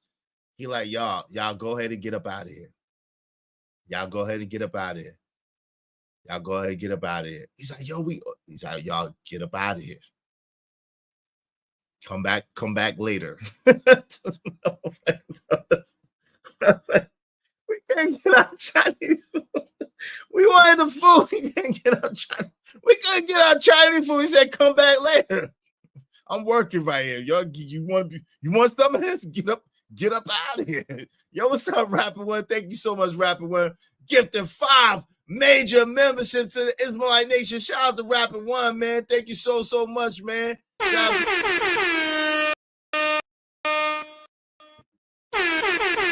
that boy good. Shout out to Rapid One. I appreciate you. I appreciate you. I appreciate you. Which one you like? Money on my mind? I'm gonna give you money on my mind. It don't matter what the situation. I'm just trying to climb any obstacle a nigga facing. See it through in due time. It's a marathon, you gotta pace it. You can't press rewind, you get left behind. Just grind and the rest be fine. I come from the worst part of Brooklyn. I'm from Brownsville, Brooklyn, New York. The worst part of Brooklyn, right? But in the time that I came up in Brooklyn, guess what? When there was old women outside, older ladies outside, guess what the dudes would do? They'd be like, they help her in the house with her groceries. They help her. They'd be like, mama, go ahead inside, mama. Go ahead inside. We ain't on no good. They wouldn't be smoking their L's in front of the ladies now, and they put their L up or hide the L behind their back or put the beer. They you know what I'm saying? They have their beer or whatever. They put the bag over their beer or whatever. They be talking loud, wilding. Ladies walk down the street, kids walk down the street. They chill. See, it was a time that even though they was on their BS, even though they was on their thing, they had respect. They lived by rules. They live by a code. I don't understand what's happening. This is how I was born and bred. I was born and bred with rules. I was born and bred with a code. Like, we don't do no, see, all of this sneak stuff that people do and all this slide and underline. Nah, I don't know nothing about that. I only know one way to come at you, straight way. And yo, it is what it is. I'm used to one way in, one way out. I've lived in a one way in, one way out house most of my life. One way in, one way out. So that means that, yo, you either get your way through or you don't make it out. Okay? So all this new era stuff, yeah, too many cowards out here, basically, is what I'm saying. Shout out to you, Andrew Teller. Boy, you be on. Too many cowards. Too many cowards. Too many people are afraid to face the consequences of their action. Too many people are afraid to be themselves. Too many people are afraid to be honorable. A man is honorable. Masculinity is honorable. There's nothing toxic about masculinity. Nothing. There is nothing toxic about true masculinity. True masculinity is honorable. True masculinity is honest. True masculinity has integrity. True masculinity has character. True masculinity guides. True masculinity teaches. True masculinity instructs. Nothing can be toxic about masculinity. Masculinity protects. Masculinity maintains. Masculinity provides. There's nothing toxic about masculinity. Shout out to my man Cleveland, bus driver, uppercut. Shit, what's up, Hemi G in the building? True, no doubt. Oh, good, my guy. Shout out to Rapper One. Up with BM, what's good? Good afternoon, good afternoon. Yeah, and there's nothing toxic about masculinity. It can't be. Masculinity is is to be a protector, to be a provider, to be one who guides and leads and covers. Masculinity is a coverage. It covers. So what could be toxic about your coverage?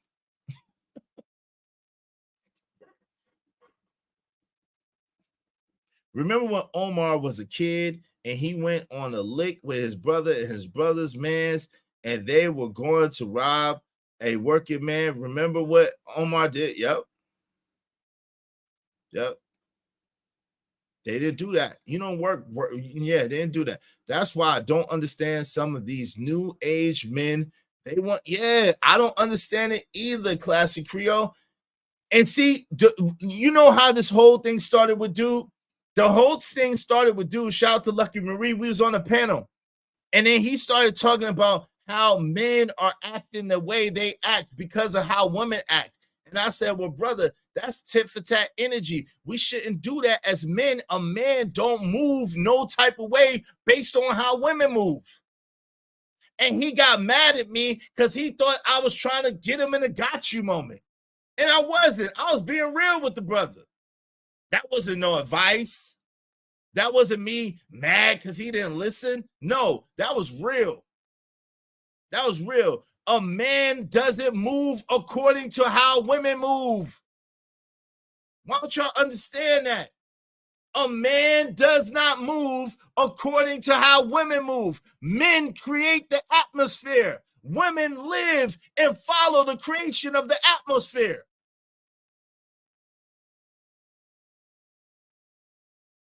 Why don't y'all understand this? Men create the atmosphere. They create the standard. Men create the space, and women operate in that space. How a woman moves should have absolutely nothing to do with how you move as a man. If that woman is not on your program, get rid of her and get one who is. What's hard about that? I'm confused. What's hard about that? Why would you have to capitulate yourself as a man to how a woman moves? I don't understand this. There are so many women out here. Oh, but they do this and they do that and they do this and they do that. Oh, okay. So that means that you have a scarcity mindset, right? That means that you are limited only to the women who are around you, right? That means that you what? Shout out to y'all wallow with this drizzle. I just like I ain't saying this no Diddy, I'm not saying this drizzle. I know it's all fun and jokes, and I understand what they're trying to do. But I ain't with it, bro. Maybe I'm just too old school, and it's okay. I'm old. Maybe I'm old. I'm old, and it's okay. I'm older. So I could understand I'm older. But I know what a man is, and I know that a man does not capitulate himself to what a woman does. Like, that doesn't make sense, because if you do, then that means the woman is in charge. Hello.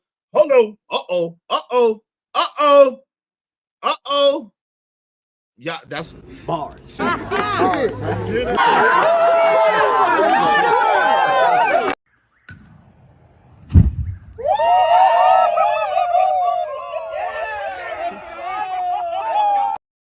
Yo, who wears the big drawers? Who wears the pants? Y'all don't remember that? Who wears the pants and the big drawers? More, I wear the big drawers. I wear the pants in here, Gina. I wear the pants in here. It don't matter how much money you make. It don't matter if you're a star, a superstar, or a daggone shining star. It don't matter if you're finer than frog hair. It don't matter about none of that. Y'all sitting here all of a sudden allowing women to dictate to you what to do and how to do it, and y'all running around with like a chicken with his head cut off, trying to please a being who don't really be easily pleased. Like, what are you talking about? Y'all are more confused than these women. You don't know that you're supposed to be that solid. You don't know that you're supposed to be that steady force in her life when she bound to do something goofy. That's just what they do sometimes because they're emotional creatures. They move according to how they feel. So sometimes they feel like a nut, sometimes they don't. You're supposed to be that solid, that straight, that rock that they can count on, that they can rely on. Even when they do goofy, and let them know, hey, babe, come on now. We don't do that. That's not what we do. It's not how we live. We ain't doing that. And she gonna give you some pushback probably. But eventually she gonna get herself together. But if you, because she throw a fit, because she throw a fit, you want to sit there and you want to act like this and want to act like that, you want to capitulate yourself to her, yo, bro, it's going to be a problem. Shout out to my man, Jay Jermaine in the building. What's up, Jay Jermaine? Salute. Sponsor of the show yesterday, Jay Jermaine in this motherfudger. Izzy getting heated like friction. Shout out to you. Izzle. That's wild. What's up? Robert Platinum said, $5. Thank you, brother. Give me some money. Well, I appreciate it, brother. Thank you. You know, Gimme got his hand broke, but I appreciate you, Robert Platinum. Thank you so much for I was about to say sponsor for blessing the show. Thank you, brother. Make money, make money. When shit hit the fan, we'll take money. Thanks, man. Step, Gina, step. Exactly. What's up, What We Know podcast in the building? What's going on, family? Women can't be adults. I don't do that whole. Women are women. They're not kids. They're not kids. They're not kids. They're not kids. They're not kids. Women are not kids. I don't care what my homeboy Dirty Folks said. Women are not children. Women are women. I don't care what old buddy says. Women are women. Women are not children. They're women. Now, do they have some childlike tendencies? Yes. But guess what? If women were children, they would always listen. Because your young kids, toddlers, listen to everything that you say. They don't got no choice. They ain't got no choice. They ain't got no choice. That's how you know they're not children. So I don't even want to get into that. Do sometimes they throw tantrums? Yeah. Do sometimes they get upset? Yeah. Do sometimes they're emotional? Yeah. Yeah, they are adults. Yes, women are adults. Yes, they are. Yes, they are. Yes, they are. So do you mess with children? Come on, fam. Let's don't do that. Women ain't children. Women are adults. Unstable. I'll just say this. They're unstable creatures. Shout out to Baby Boy. Shout out to P for Baby Boy and Jimmy Rucker for calling it out. Oh, the ladies, there's lots. Hey, ladies, all my ladies in here, put a 1 in the chat. All my Ismailite ladies in here, put a 1 in the chat. There's ladies in here. There's ladies in here. Put a 1 in the chat. Hey, peace. OGJSP is in the building. What's going on? Peace, peace. Assalamu alaikum, good brother. Walaikum assalam. He said, Easy Bears, peace and love to you too. Room salam. Oh, I think he said assalamu alaikum. Walaikum assalam, brother. Walaikum assalam. Hey, all the Ismailite ladies, put a 1 in the chat. Classy Creole ain't the only one. Put a 1 in the chat, y'all. Come on. There's ladies in here. Up with BM is in the piece. Come on, y'all. Put a 1 in the chat. Put a 1 in the chat. Let's go, ladies. There's ladies in there. Let's go, ladies. Ladies. There's not only 2 ladies in here. Y'all put a 1 in the chat. Then stop treating them like kids. Hold them to a standard of an adult. I don't know. Nah, it's not. See, Cali Swag, you doing a whole bunch. You doing a whole bunch, fam. I'm about to get one of my snipers to give you a brief intermission. You doing a whole bunch. It's not a meat fest. There's ladies. Ladies love the Izzy Band show with all the masculinity. Shout out to you, man. Shout out to you. Look, see, sing Lacey a song. I'm a grown, competent, and successful woman, not a child, and do not like to be called one. Exactly. There's more than 2 women in here, man. Relax yourself. Relax yourself. What are you trying to use YouTube for a dating app or something? You try to use YouTube for a dating app? What's the issue? It's not like you in a club and they right there in it. There's ladies in here, trust and believe. There's ladies in here. There's plenty of ladies in here. It's okay. It's all right. You know what I'm saying? I got a 30%, almost a 30% female audience. That's more than most. It's okay. It's all right.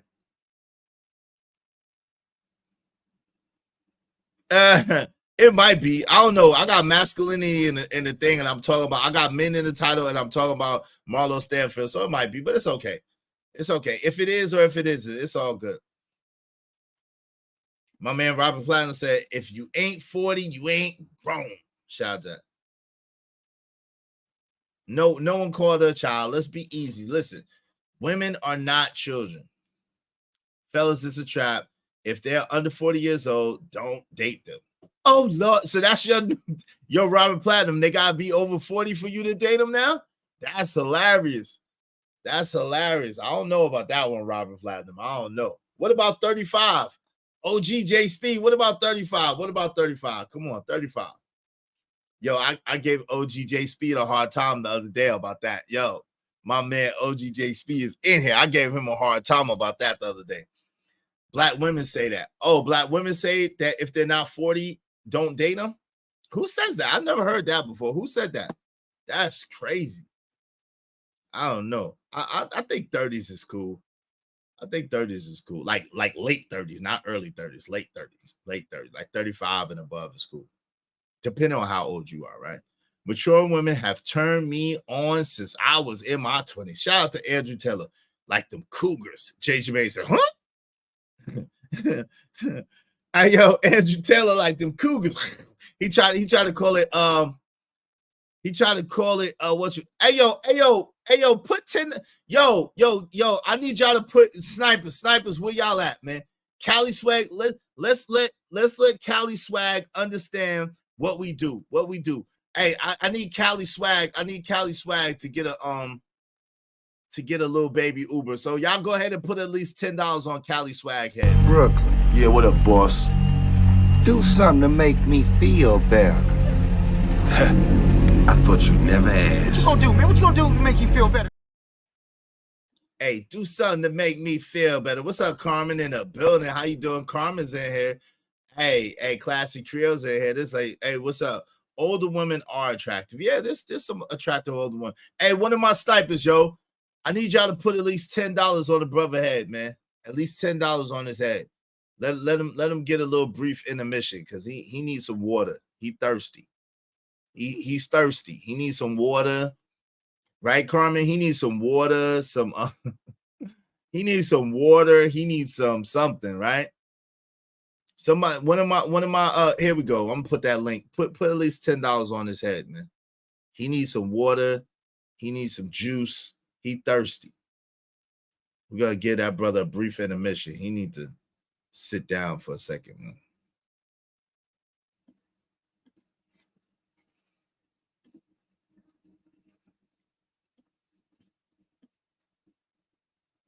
Let them know how we do haters and trolls around here. Let them know how we do haters and trolls. See, I get paid off haters and trolls. So if y'all want to troll, I get paid off that. So y'all feel free. To support Izzy Bands, please hit the Cash App. The Cash App is Israel Mills. That's $ Israel Mills. $ Israel Mills. Show your support.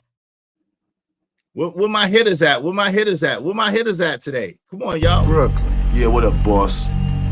Do something to make me feel better. I thought you'd never ask. What you gonna do, man? What you gonna do to make you feel better?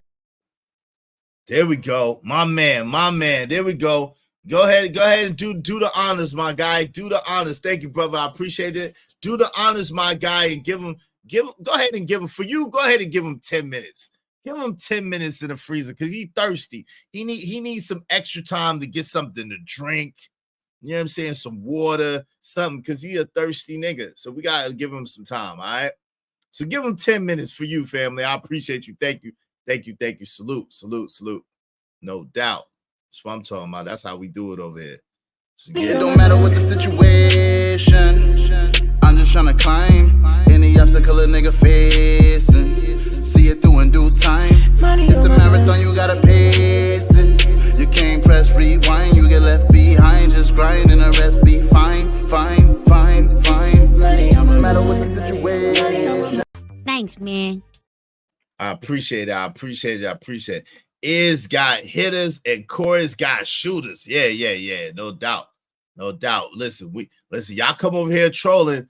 I get paid off you trolling. So hey, I'm just gonna let you know. You come over here trolling, I'm gonna let you get a few comments off. I don't mind the pushback, but when it gets excessive, I'm gonna put the call out. I'm just gonna let you know, right? And I get paid off that. So please troll responsibly. All right. Shout out to Jimmy Rucker, 40-year-old. Be there the age limit if Miss Rucker leave me and I'm 55. Raj Wilson, I thought you never asked. No doubt. Hey, listen. Put that on it. Mr. Let Go wasn't the first person to say that women are children. Black women were the first to say. Okay, I didn't hear that, but shout out to that. Well, who's the black woman that said it? Another case of F around and find out. Exactly. Emperor Kojak 303 the Great. Exactly. F around and find out, family. You know, listen, you can say what you want to say. It's no problem. You know what I'm saying? We like people to have a difference of opinion. We don't care about that. But when you start trying to do too much, now it's time for me to get a little piece of paper off your head. All right. Now it's time for me to get a little piece of paper. So troll responsibly. All right. Yo, so I think that pretty much covers it, right? What do y'all think, man? Did we miss anything? We got responsibility, we got accountability, we got integrity, we got character, we got code, living on a code, right? We got providing, protecting, honesty and honor and respect. Is there anything else? So the 10 things, right? Is there anything else? Y'all got anything else? Consistency. Yeah, consistency is in there. Loyalty, respect. Yeah, that's in there. Shahrazad Ali said women are. Oh, Sister Shahrazad Ali said that. Wow, I didn't catch that. Yeah, vision. That's a big one. Yo, yes. I didn't cover that. That's a big one. Vision is a huge one. Yes. Men have vision, right? The ability to cast vision, to have vision, to be able to have a plan and to be able to see the whole layout before it happened. Now, this is the thing. This is a misconception. That's a really good one. Thank you, Cleveland Bus Driver X. That's a really good one that I forgot. Now, this is the thing. I don't understand. Along with some of these ideologies, now all of a sudden you're supposed to know the whole plan. Since when does that ever happen? Nobody gives you the whole plan. What you're supposed to do is you're supposed to get like 1, 2, 3 steps. Like, think about it. Even on GPS, right? Now you can see, like, if you hit it, you can see the whole plan. But usually what the GPS does is it takes you to the next exit. Then once you get to that exit, then it will tell you what to do next, and then it will tell you what to do next and what to do next. That's how life is. That's how life moves. When you have a vision, right? You're not supposed to tell your lady or tell your children every step of that vision all at once. No, you cast the vision before them. You tell them where the end goal is, but you tell them the step by step in the process. Okay, we're going to do left, right, left. Okay. Once we do left, right, left, then we're going to go straight about 10 miles. Then we're going to go to the right. All right. Once we went straight about 10 miles to the right, now we're going to move another 20 miles left. Okay. And so you cast the vision, the overarching end game, right? But the step-by-step thing, you don't give that to nobody all at one time. A lot of times it's too much. You burn people out. How do you eat an elephant? The answer is one bite at a time. You can't eat an elephant all at once. You got to eat it one bite at a time. The journey of 1,000 miles begins with one step. So you know where you're going. And you say, okay, we're going to California. Let's just say right now we live in North Carolina and we like, yo, we're going to California. Right? Now, you ain't going to tell Your wife, okay, so we're going down 40 West, and we're going to go 40 West 100 miles, and then we're going to go, you know what I'm saying, it's going to cross a meander, and then we're going to go another 300 miles. So this we're going to do. No. You say we're going to California, and then as you get on the road, she might say, hey, baby, okay, yeah, we're going to be on this road for about 15 miles. Okay. And when you get to the stop where you go and you cross over, okay, we're going to be here for probably about 150 miles. See what I'm saying? But it is important to cast a vision. The ability to be violent, yeah, well, men have that ability anyway. Initiative, yeah, that's a good one. You got to cast a vision. Yeah, you got to have vision. Willie Dynamite, you got to have vision. Willie Dynamite.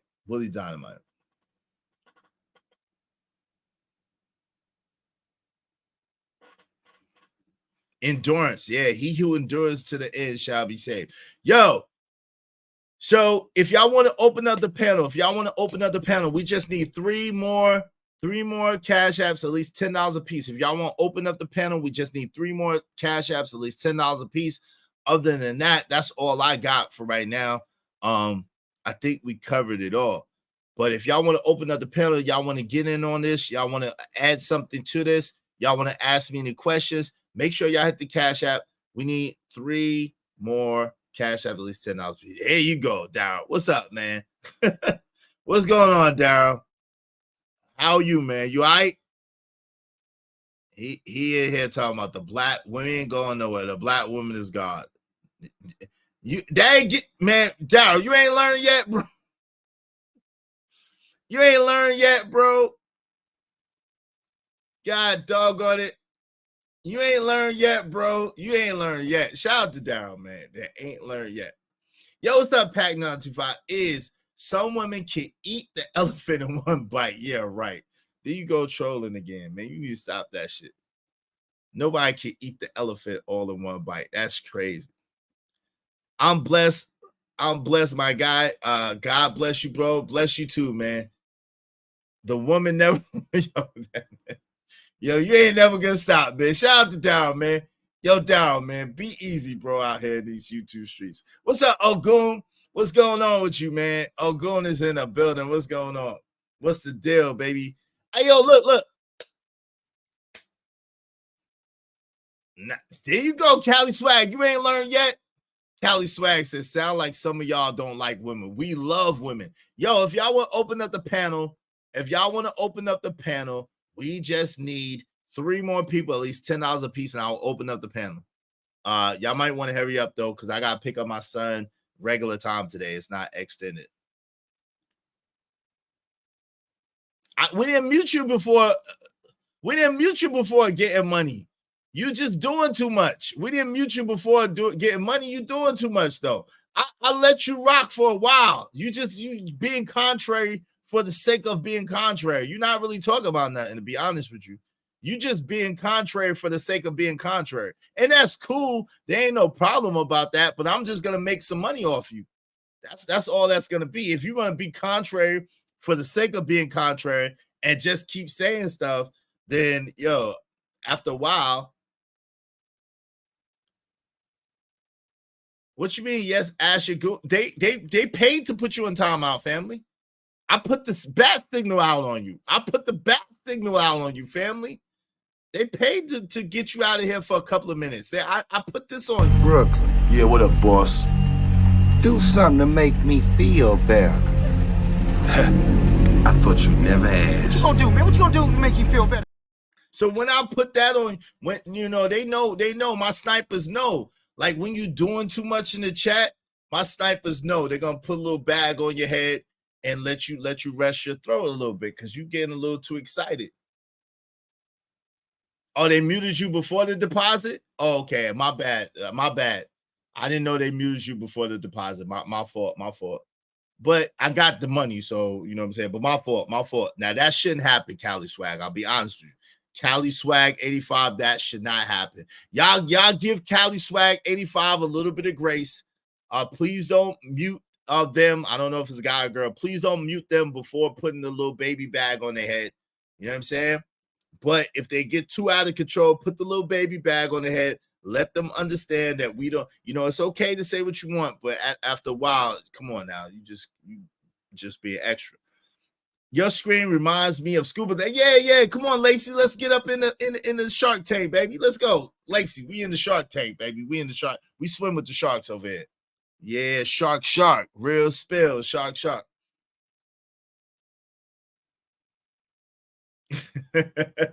Hope did that. So hopefully you don't have to go through that. Word up. Hey, listen. We just need 3 more people, at least $10 a piece, and we will open up the panel. If not, I'm going to go ahead and close out. I appreciate everybody that showed their love and support today. I appreciate y'all being here. Shout out to Rapid One, gifted 5 memberships. Thank you so much, family. Shout out to my man, Robert Platinum. I got 5 on it. I appreciate that. Shout out to my guy, Jay Jermaine. I appreciate that. To Gemini 313, thank you so much. To Apple and Jay, thank you for the double up. Corey Love, thank you. Ron Mack, thank you. I appreciate y'all. Thank y'all so much to everybody who contributed to the show. You know what I mean? Make sure y'all hit the like button. Likes are absolutely free. Likes don't cost you nothing. I'm going to give y'all a couple of minutes, see if y'all want to open up the panel. Damn, you ain't take the show on the road. Wednesday is the longest day of the week. Yo, but listen. Oh, shoot, it is. Today is Wednesday. Damn, son.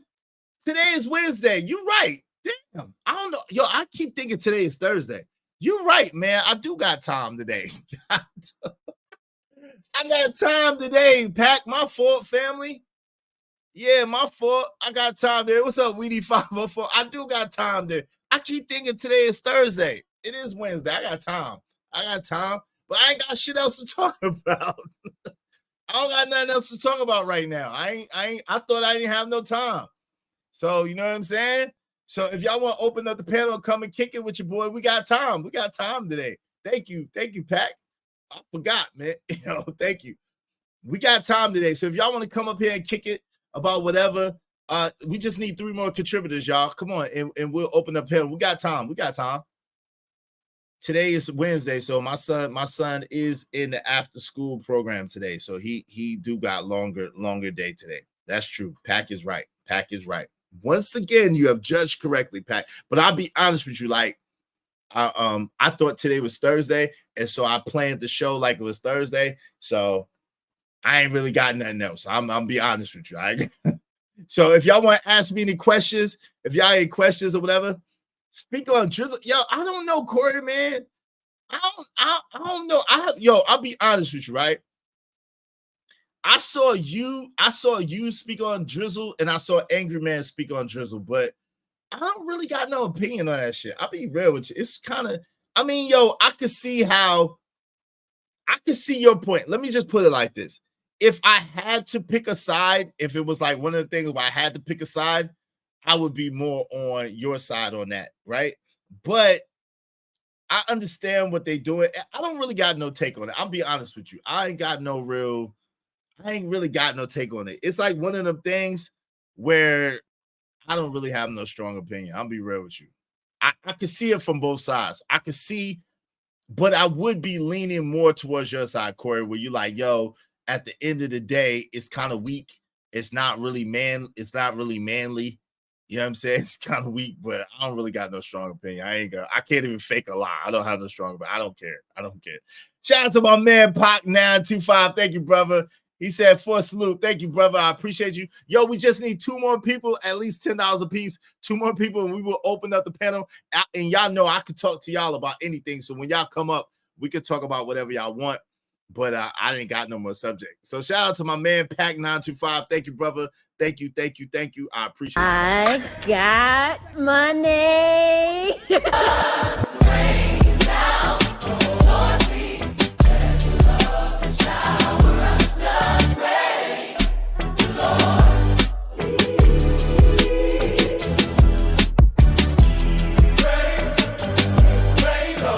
Thanks, man.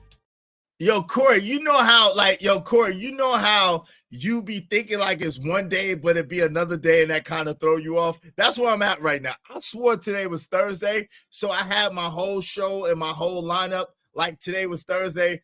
forgetting that today is Wednesday. So I'm kind of thrown off a little bit. So if y'all want to open up the panel, we just need 2 more people, at least $10 a piece, and I'll kick it with my homies. I'll kick it with y'all, and we can talk about whatever. Shout out to Six. He said it's hilarious. Andrew Taylor said, when I hear people say that, it reminds me of Snoop Dogg. Yeah, cool. That drizzle shit is corny. Yeah, drizzle. Yeah, I don't know. Is it crazy that I don't have a strong opinion about that? Is that crazy? Let's see what y'all voted on this poll though, real quick. Pause. All right, yeah. Most of y'all said it's 62 votes. Most people say it's easier. Oh, it's harder to unlearn than it is to learn, and that's a bar. So that's the thing, right? I do have to say this. I do want to say this. Now we're not talking about Cheeky. What's up with Cheeky? What happened with Cheeky? We're not talking about Cheeky. What happened to Cheeky? I don't even know what happened to him. Shout out to JJ Man. JJ Man said corny. What happened to Cheeky, Empress Carmen? Did you speak on 4B movement? Or I don't know what that is either. I'm being honest. I see. Oh, he be saying drizzle. Oh, I haven't heard Cheeky say drizzle. I haven't seen Cheeky show in a little while. Shout out to Cheeky Banter. Now, I don't know about the 4B movement. What is that? Shout out to Elevated Mind Healer. What is the 4B movement? I think I seen somebody have 4B in their name, but what is the 4B movement? What is that?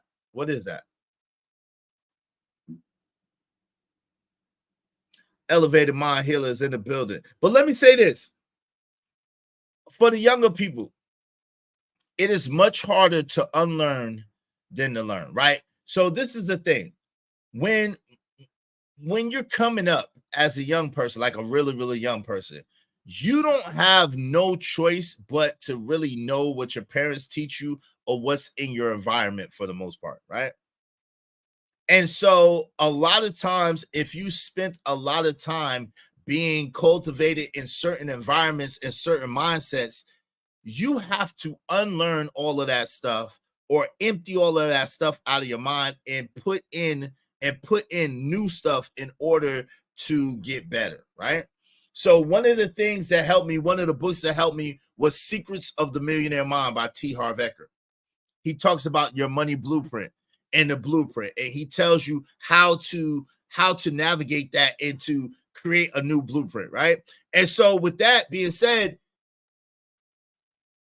I may do some things. Corey may do some things. Some other people our age may do some things that appear to be slightly contrary to what we speak, but a lot of that is programming, to be honest. A lot of that is programming. And so with dudes like us, a lot of times we got to fight hard against our programming to go according to what we know better now, right? So the thing is, a lot of our programming came from people that wasn't us, right? We as kids, we had to do what our parents said to do. As kids, we had to live according to the environment that we was raised in, right? But when you know better, you do better. And so unfortunately, a lot of that comes from experience. So instead of saying, yo, these OGs be acting like this and y'all be acting like that, so how y'all in position to tell us, yo, say this. Say, hey, listen, we should learn from the OGs and not make the same mistakes they made, because they're telling us from the other side of it. They're telling us from coming through it, and they're trying to make a better way for us. So that's just a different way of looking at it. But y'all could do with that what you may. Shout out to my man Corey Love. He said everything you broke down today with masculinity is the complete opposite of the soft guy era. So there's that. Okay. Shout out to that. Shout out to that. I haven't really, like I said, I'm not really in tune with it, but shout out to, I'll say the 4B movement is some feminist movement. 4B is Black women doing what Black men been complaining about, but yet they still complain. What does that mean? Break it down. What does that mean? It means that they're intentionally doing what Black men been complaining about. Is that what that means? What does that mean, Empress Carmen? Break that down a little bit more for me, if you will. It's a feminist movement that started in Korea, I believe, and now there are women over here in this country trying to tag onto it as a way to remove the male female. Oh, okay. So it's some Princella type ish, huh? I would like you to talk about your take on how social media helps or hinders Black male excellence, or is there such thing the world is observant? Oh, I can talk on that. I got you. Give me a minute. The elevated Negro is here. LOL. Shout out to Elevated Mind Healer. That's a woman, I think. What is Sprinkle Sprinkle? E40? Nah. Sprinkle Sprinkle is that woman. She say Sprinkle Sprinkle. She say a bunch of bullshit and then say Sprinkle Sprinkle. I can't stand these damn movements. Are there even gonna be children in the future? Everybody, yeah, I don't even know. A 4B is a South Korean feminist movement being adopted by some Western women. Okay.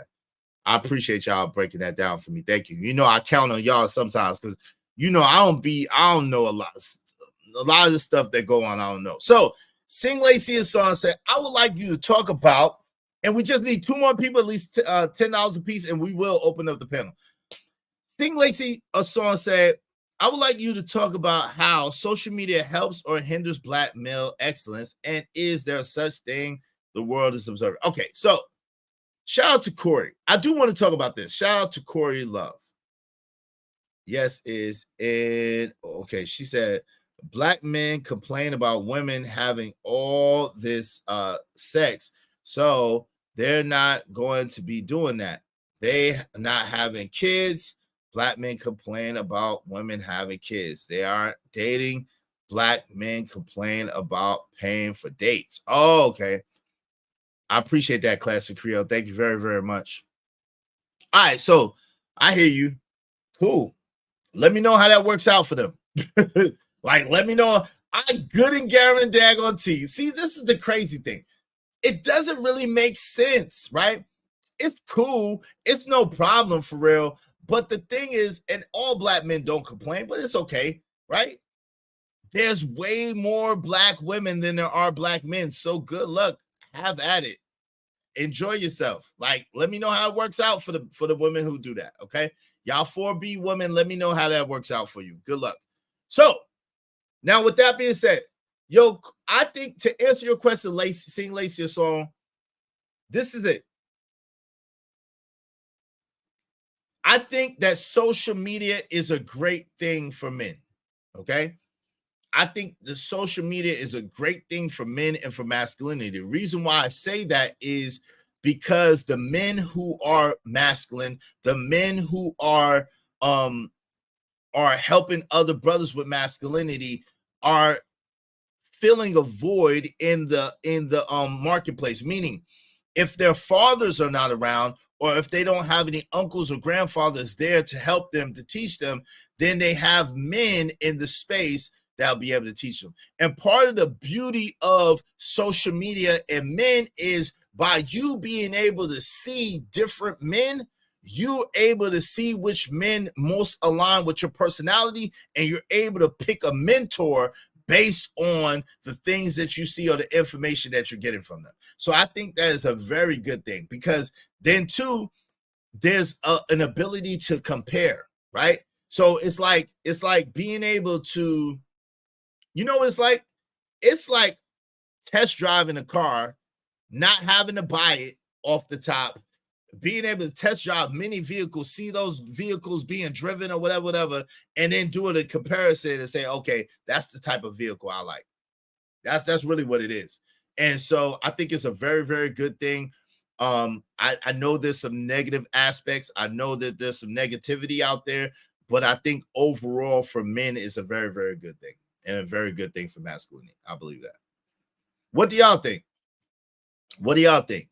And again, we just need 2 more people, at least $10 a piece, and I will absolutely open up the panel. I want to hear what y'all have to say. What do y'all think? What do y'all think? So I think it's great for masculinity. I think it's great for men, because you get to see different men interact. You get like yesterday, right? Some people might see yesterday, but oh, that was so disgraceful and distasteful. No, like my man D-Rock said, you got to see how men really handle men when they're out of order, right? You got to really see live and live in color how men handle men when they're out of order. Okay, men are not gentle. I don't know what type of dudes y'all around. I don't know, but men are not gentle. Like, that's not how men handle things. Men handle things. Men are straight, direct, to the point, and when it's a problem, they squash it out. They don't let it fester. They don't let you sit there and try to play with their name or try to play with their reputation or try to play with them. Nah, they look to crush you out immediately. Men don't play. Like, men don't really play that. So listen, I know that it's not always pretty. I know that it's not always cute, but listen, it is what it is. And I think that some people need to understand that it can get real, and it can get real quick when you're dealing with men. Okay. Why is it when some black men tell women to do those exact same things, it's in their best interest, but when women decide to do them on their own, it's considered spiteful? I don't know. I don't think it's spiteful. I just want to know. Listen, this is the thing, right? Again, it's never what you do for the most part, it's how you do it, right? So if women are doing it for their own best interest and to make themselves better, cool. But if women are doing it to spite men, cool. Like, either way, it's gonna, I mean, you know what I'm saying? It's never what you do, it's always how you do something. I think it's a great thing because a lot of men have weak ass fathers or absent fathers. So with the internet, you have more options out there. I think so too, man. I think so too, Nico Too Smooth. Now, what I would warn you is, I will warn you of this. This is what I will warn you. And I say this all the time, but I'm going to say this in a little different way. While you are getting the message, do not idolize the messenger, right? I don't want anybody to idolize me or put me on a pedestal. Not that you can. I try to be as transparent as possible. I show you the ugly too. I show you the good, the bad, and the ugly, because I don't want you never to put me in an idolized position. I'm not worthy of that. No man is. Only God is worthy of that pedestalized, idolized position. That's it. No other man is worthy of the pedestalized, idolized position. Only God and God alone. So with that being said, take the message from the people without pedestalizing the messenger, because really the messenger is, it matters, but it not as much as the message does, right? Because if you look at any one person and expect that they're going to be perfect or expect that they're going to be able to meet all of your expectations, you're going to be let down every time. Again, let me say that. This is a jewel. If you look at any one person expecting them to be perfect or expecting them to meet all of your expectations, you are going to be let down every single time. There's nobody that's perfect. There's nobody that's walking around here doing all the right things or saying all the right things or being right in this, that all the time. And especially on this, we are live. I don't know. I can't speak for nobody else. I don't really do pre-recorded videos. So all these things I do, good, bad, and ugly, the mistakes I make, how sometimes I wild out, how sometimes I be real nice and calm with people, or sometimes I be lenient most of the time with people. Yo, that's all real time. That's all real for me. That's all. I do it live every day, right? So you're really getting me. You getting live. I don't do no pre-records. I ain't editing nothing. You getting me. You getting how I am. And most of the time, y'all see I'm graceful. Most of the time, I'm benevolent. Most of the time, y'all say I'm too nice or say I give people too many chances. Sometimes I snap off on people. Sometimes I give people chances. Sometimes I don't. You're seeing me in my humanity. You're seeing me how I operate as a man. You're seeing me. It's live and living color. I'm not trying to hide nothing from you. You're getting me, right? And so with that being said, am I perfect? No. Should I be pedestalized? Hell no. I don't want nobody pedestalizing me. Even my son who does it, he said, "You're the best dad ever. Dad, I want to be just like you when I grow up," which makes me feel good. At the same time, I even tell him, "No, son, be better than me. Son, I got faults. I got flaws. Be better than me. It's okay. I give you my permission to be better than me. Because your daddy's not perfect. No man is, but I give you permission to be even better of a man than I am. I hope that you become a better man than I am. You should become a better man than I am, because you should take the things that I taught you and take it to a whole nother level, right?" So there's that, right? There's that. Shout out to Cleveland Bus Driver. Elevated Mind Hill said, "I think social media has helped people become more self-aware, but also a tool of excessive problems." What do you mean by that, Elevated Mind Hill, the last part? I do think, because, and I want to give Corey his props. Out of everybody, like I'm a person, right? I'm a person. I agree with most of what Corey says. Last night, this is the one thing that I disagree with, Corey, but at the same time, through this, I want to give you a compliment. Okay, is that cool? Hopefully you're still in here, Corey. If you're still in here, just put a 1 in the chat. I hope you're still in here, because I want to tell you. Shout out to my man JD1975 that came in the building. What's going on? JD too, like a lot of y'all brothers. Let me just say, shout out to JD. Thank you, man. Group economics. Yo, I just need one more person, at least $10 a piece, and I will open up the panel. Shout out to my brother JD1975. Thank you, brother. I appreciate you. I know you want the song. Salute. It don't matter what the situation. I'm just trying to climb any obstacle a nigga facing. See it through in due time. It's a marathon, you gotta pace it. You can't press rewind, you get left behind. Just grind and the rest be fine. Let me say this. Thanks, man. I agree with Corey when he says that you should run your own race, right? I absolutely agree with that. And I agree with him when he says that you should never be jealous or envious of another man's position, right? I've never been jealous or envious of another man's position. Never, ever in life, right? I get inspired. When I see my brothers doing their thing, when I see my brothers getting money, I feel inspired. I feel like, yeah, go get it. I feel like if you can do it, I can do it. And I'm rooting you on. And I'm really excited for people. Now, is obviously, do I like everybody? Hell no, I don't like everybody, right? It's not all kumbaya. There's some people in these spaces that I don't like. I don't get along with. I don't think are cool. I think they're full of shit. And I think that they wild, right? But yeah, some brothers are inspirational to me, man. Some brothers are inspirational to me. And I'm going to be honest with you. I admire how Corey get down in some ways, right? I admire how JD1975 get down in some ways, right? I admire a lot of my brothers like Jay Jermaine, man, Crown Heights Brainiac, a Trucker Yale, like all of y'all who come around here a lot. Even my man, Angry Man, Stanley D. Rock the Block, y'all all got something special about you. And by being on the internet and being involved with the people, even the ladies, I'm talking about my brothers right now, but even the ladies, but being involved with the brothers and us being here every day and us being around each other, we sharpen each other's blade. We sharpen each other's blade. We making each other sharper, right?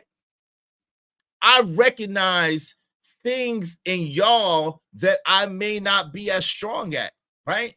I'm not a real stoic person. That's not how I was raised. That's not the environment that I was raised in. I wasn't raised in no stoic environment.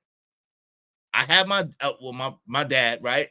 But I didn't have an example of uncles growing up. I didn't have an example of a grandfather growing up. I had a great grandfather.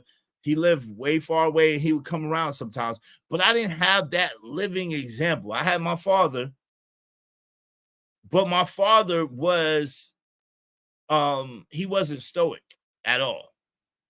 He didn't mind. He was expressive. He said how he felt. He said what he thought. He said what he meant. he wasn't one of them type of people that would just sit back and let you just do whatever or say whatever and he didn't speak up. Nah, he was gonna speak up. So and then even in my interactions in life and around the hood and whatever, everybody, people spoke up for themselves. And if you was the type of person that didn't speak up for yourself, if you was the type of person that let people just say whatever to you, you generally was food because they would take that as fear. So this whole thing about the weakest one in the room, the loudest one in the room is the weakest one in the room. That's not my experience. That's not my experience at all. That's not, I know some people who loud and strong. Like I know some people who loud and they don't mind giving it up. You know what I'm saying? To everybody. So that's not my experience. So I'm not stoic. So I respect a brother like JD and a brother like a Corey Love who are cool and calm and just chill and you know what I'm saying? You know, I respect that. I respect that. And it inspires me and it makes me want to be a little bit more cooler, a little bit more calmer, and just the way that they operate as men. So it's inspirational. I want to tell y'all, I appreciate y'all. I want to give y'all crowns, you know what I'm saying, while y'all here. And you know what I'm saying? So for me, being on the internet, seeing men like the men that are around me helps me get sharper, helps me sharpen my knife, helps me recognize places where I can improve in myself, right? So I think that competition, so to tell you what I disagree with Corey on, I think competition is healthy, right? If you do it healthily. I agree with you, Corey. I don't believe in being jealous. I don't believe in pocket watching. I don't believe in trying to you know what I'm saying, hold somebody down to be, no. I do believe in competition though, because, and I disagree with you, YouTube is absolutely a competition. It is. It's a contact sport. So I think that it could be healthy though. I think that it could be healthy, and I think that it should be healthy where you are learning from your brother and you're getting better from your brothers, right? And you want to see everybody win, but in a healthy way. It's in competition in a healthy way. Yeah. Competition is very healthy. I think it could be if it's done properly. Shout out to Cellulite Podcast in the building. What's going on, family? Elevated Mind Healer agrees. Or maybe that's what JD. JD said it's a two street, bro. We learn from YouTube, bro. Thank you, brother. I appreciate you. I appreciate you, man. Even if it's what learn not to do. But thank you. Yo, just one more person. I just need one more person, at least $10 a piece, and I will absolutely open up the panel. Yeah. My man Jimmy Rucker said competition is iron sharpening iron. I think so too. It depends though. Like anything, it's never what you do, it's always how you do it. So some ways you could be competitive in a very healthy way, but then other ways you could be competitive if you allowing listen, if you're the type of person that plays the game straight up, then competitive is very healthy. But if you are the type of person that you got to win by any means and you got to tear somebody else down to make yourself look good, or you think that there's not more than enough and you need to take something for someone else to make yourself better, then that's not healthy. But just if you're the type of person that you want to play fair and you want to win playing fair, it's very healthy. I believe that. I want to know what y'all think, though. One more person, at least $10 a piece, and y'all come up. You can beg, just don't be zesty. Dribble. You hilarious. Just hilarious. Like your hero, LeBron. Yeah, shout out. They won last night. They barely won, but they won last night. What happened to Zion? Did y'all see what happened to Zion? He hurt something. I don't know what he hurt, but he allegedly hurt something. And poor Alvarado. That man, Alvarado, I like Alvarado, man. That dude got a heart of a lion. He the shortest thing out there. He be diving for rebounds. He be trying to block shots. He be shooting threes. Alvarado be going crazy, man. He like 5'10" or something. Like they got him listed as like 6 foot or 6'1", but he like 5'10". But he be running and jumping and doing everything, man. Shout out to him, man. Alvarado, what's his name? Shout out to him, man. He be getting it in, man. But yeah, the Lakers done won last night, so they win the chance to play the damn damn Denver Nuggets. Hopefully we should beat them, man. We should beat them. No, man. Come on, JJ, man. How you gonna say the refs didn't carry the Lakers? Yo, do you see LeBron be getting beat up, man? I see them little clips and memes where they be making it seem like LeBron be acting, but LeBron gotta act because he be getting beat down. Yo, they be beating the crap out of LeBron on the way to the rack, man. Has it been confirmed if he's the father? I don't know. I haven't heard nothing about that lately. That's funny. That seemed to have been gone away. I ain't heard nothing about Mariah Mills. I ain't heard nothing about it. He said, bruh, yo, one more person, at least $10 a piece. We could chop it up. One more person, at least $10 a piece. Nah, come on, fam. LeBron be getting hacked. Come on, man. You know it. LeBron be getting hacked on the way to the basket. I'm talking about beat down. And I think he get the Shaq treatment because he's so big. Remember when Shaq used to play? Yo, they used to beat that. Shaq used to have to fall on the ground for the refs to call a call. It looked like Zion messed up his leg coming down and tore something. Damn. He was mad as hell, though. He was mad. He's like, damn. He was doing his thing, though. Shout out to Zion. He was doing his thing. I pray you all right. He was doing his thing. He was trying to turn up. I was getting scared for a second. I ain't gonna front. Because we was leading by like, at halftime, I saw the game. We was leading by like 13 points or something like that. And then in the third quarter, it just went to hell. I was like, God, dog, they just were hitting threes from everywhere. Just shot. I'm like, no. Ninja, he fouls defenders driving to the cup. No, man, come on, fam. No, he don't. That's hilarious. No, he don't. In the words of Brad Nubius, punks step up and get beat down. Ain't nothing but a beat down. That's hilarious. Yo, but yeah, I'm excited. I don't know. That's gonna be a hard task with Denver Nugget playing the Denver Nuggets in the first round. But I think, honestly, that if they beat the Denver Nuggets in the first round, then we gonna win the championship. Listen, everybody travels all the time, bro. Everybody travels all the time. What do you think? Yo, Steph Curry be traveling. Kobe Bryant, God rest his soul, travel. Michael Jordan was the king of the traveling. Yo, Michael Jordan was taking 3 steps every time on them big dunks. Come on, man. Everybody be traveling. That's known information, man. They ain't just LeBron. I ain't gonna lie and say LeBron don't do it. Everybody do that, Joy. Everybody be traveling, man. Come on, man. Let's don't do that. Everybody know in the NBA, they take 3 steps, man. They be walking. Ain't no such thing as no pivot no more. They be switching up their pivot feet. That little turnaround jumper, that's a big walk. They turn around on one leg and then jump off the other leg and shoot the ball. That's a walk all day, every day. That's a walk. Oh, that's a walk all day, every day, JJ, man. They do. Tell me I'm lying. Even LeBron, they'll turn with one. Come on, you know that if you switch your pivot leg, that's walking, bro. They'll dribble, they'll stop, they'll turn on one leg and jump on the other leg and fade away. That's a walk, bro. That's a walk all day, every day. All of them do it. They be walking like a motherfucker, man. Hey, y'all. We just need one more person, at least $10 a piece, and we will open up the panel, man. We will open up the panel, man. Listen, man. Listen, man. Listen. Hold on. To support Izzy Bands, please hit the Cash App. The Cash App is Israel Mills. That's $Israel Mills. $Israel Mills. Show your support. Yes, sir.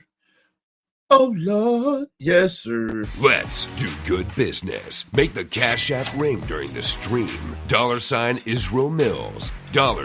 $Israel Mills. Elevated Mind Healer gotta be with the.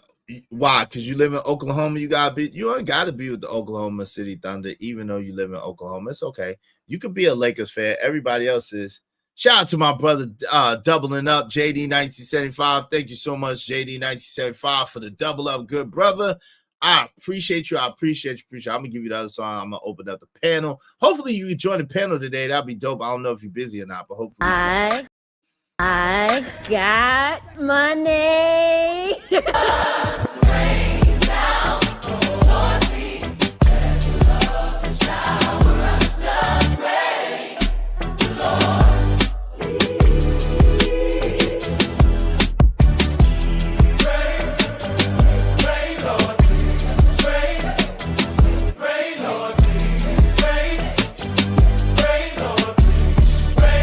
Thanks, man. I appreciate you, JD. Yo, the panel is open. I'm about to pin it to the top of the chat, but the panel is open. The panel is open. The panel is up. And come on up. Thanks to my man JD1975 for doubling up.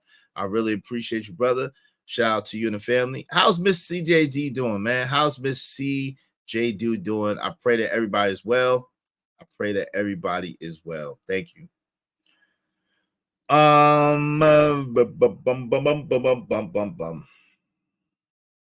Here we go. But I'm not Domino. I got the funk flow to make your drawers drop. So recognize.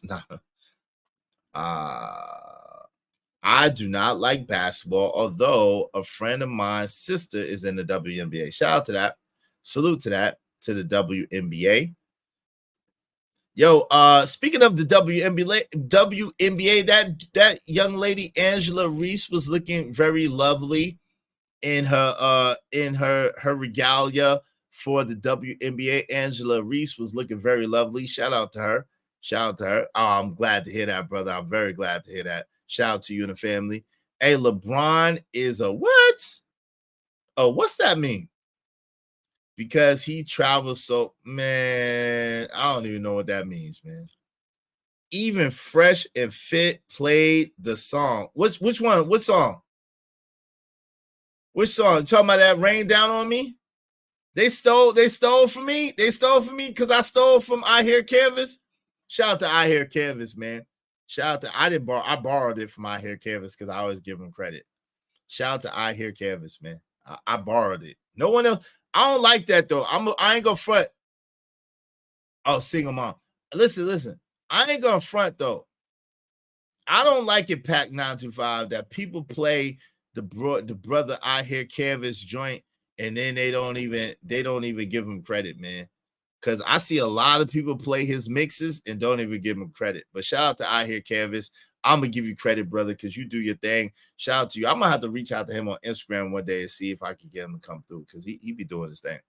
Hey, Mariah Mills recently laughed at Zion Williams' injury, stating that's what happens when you don't pay. Damn. What's up with all these women want to get money for the baby come? Yo, did 50 Cent do that?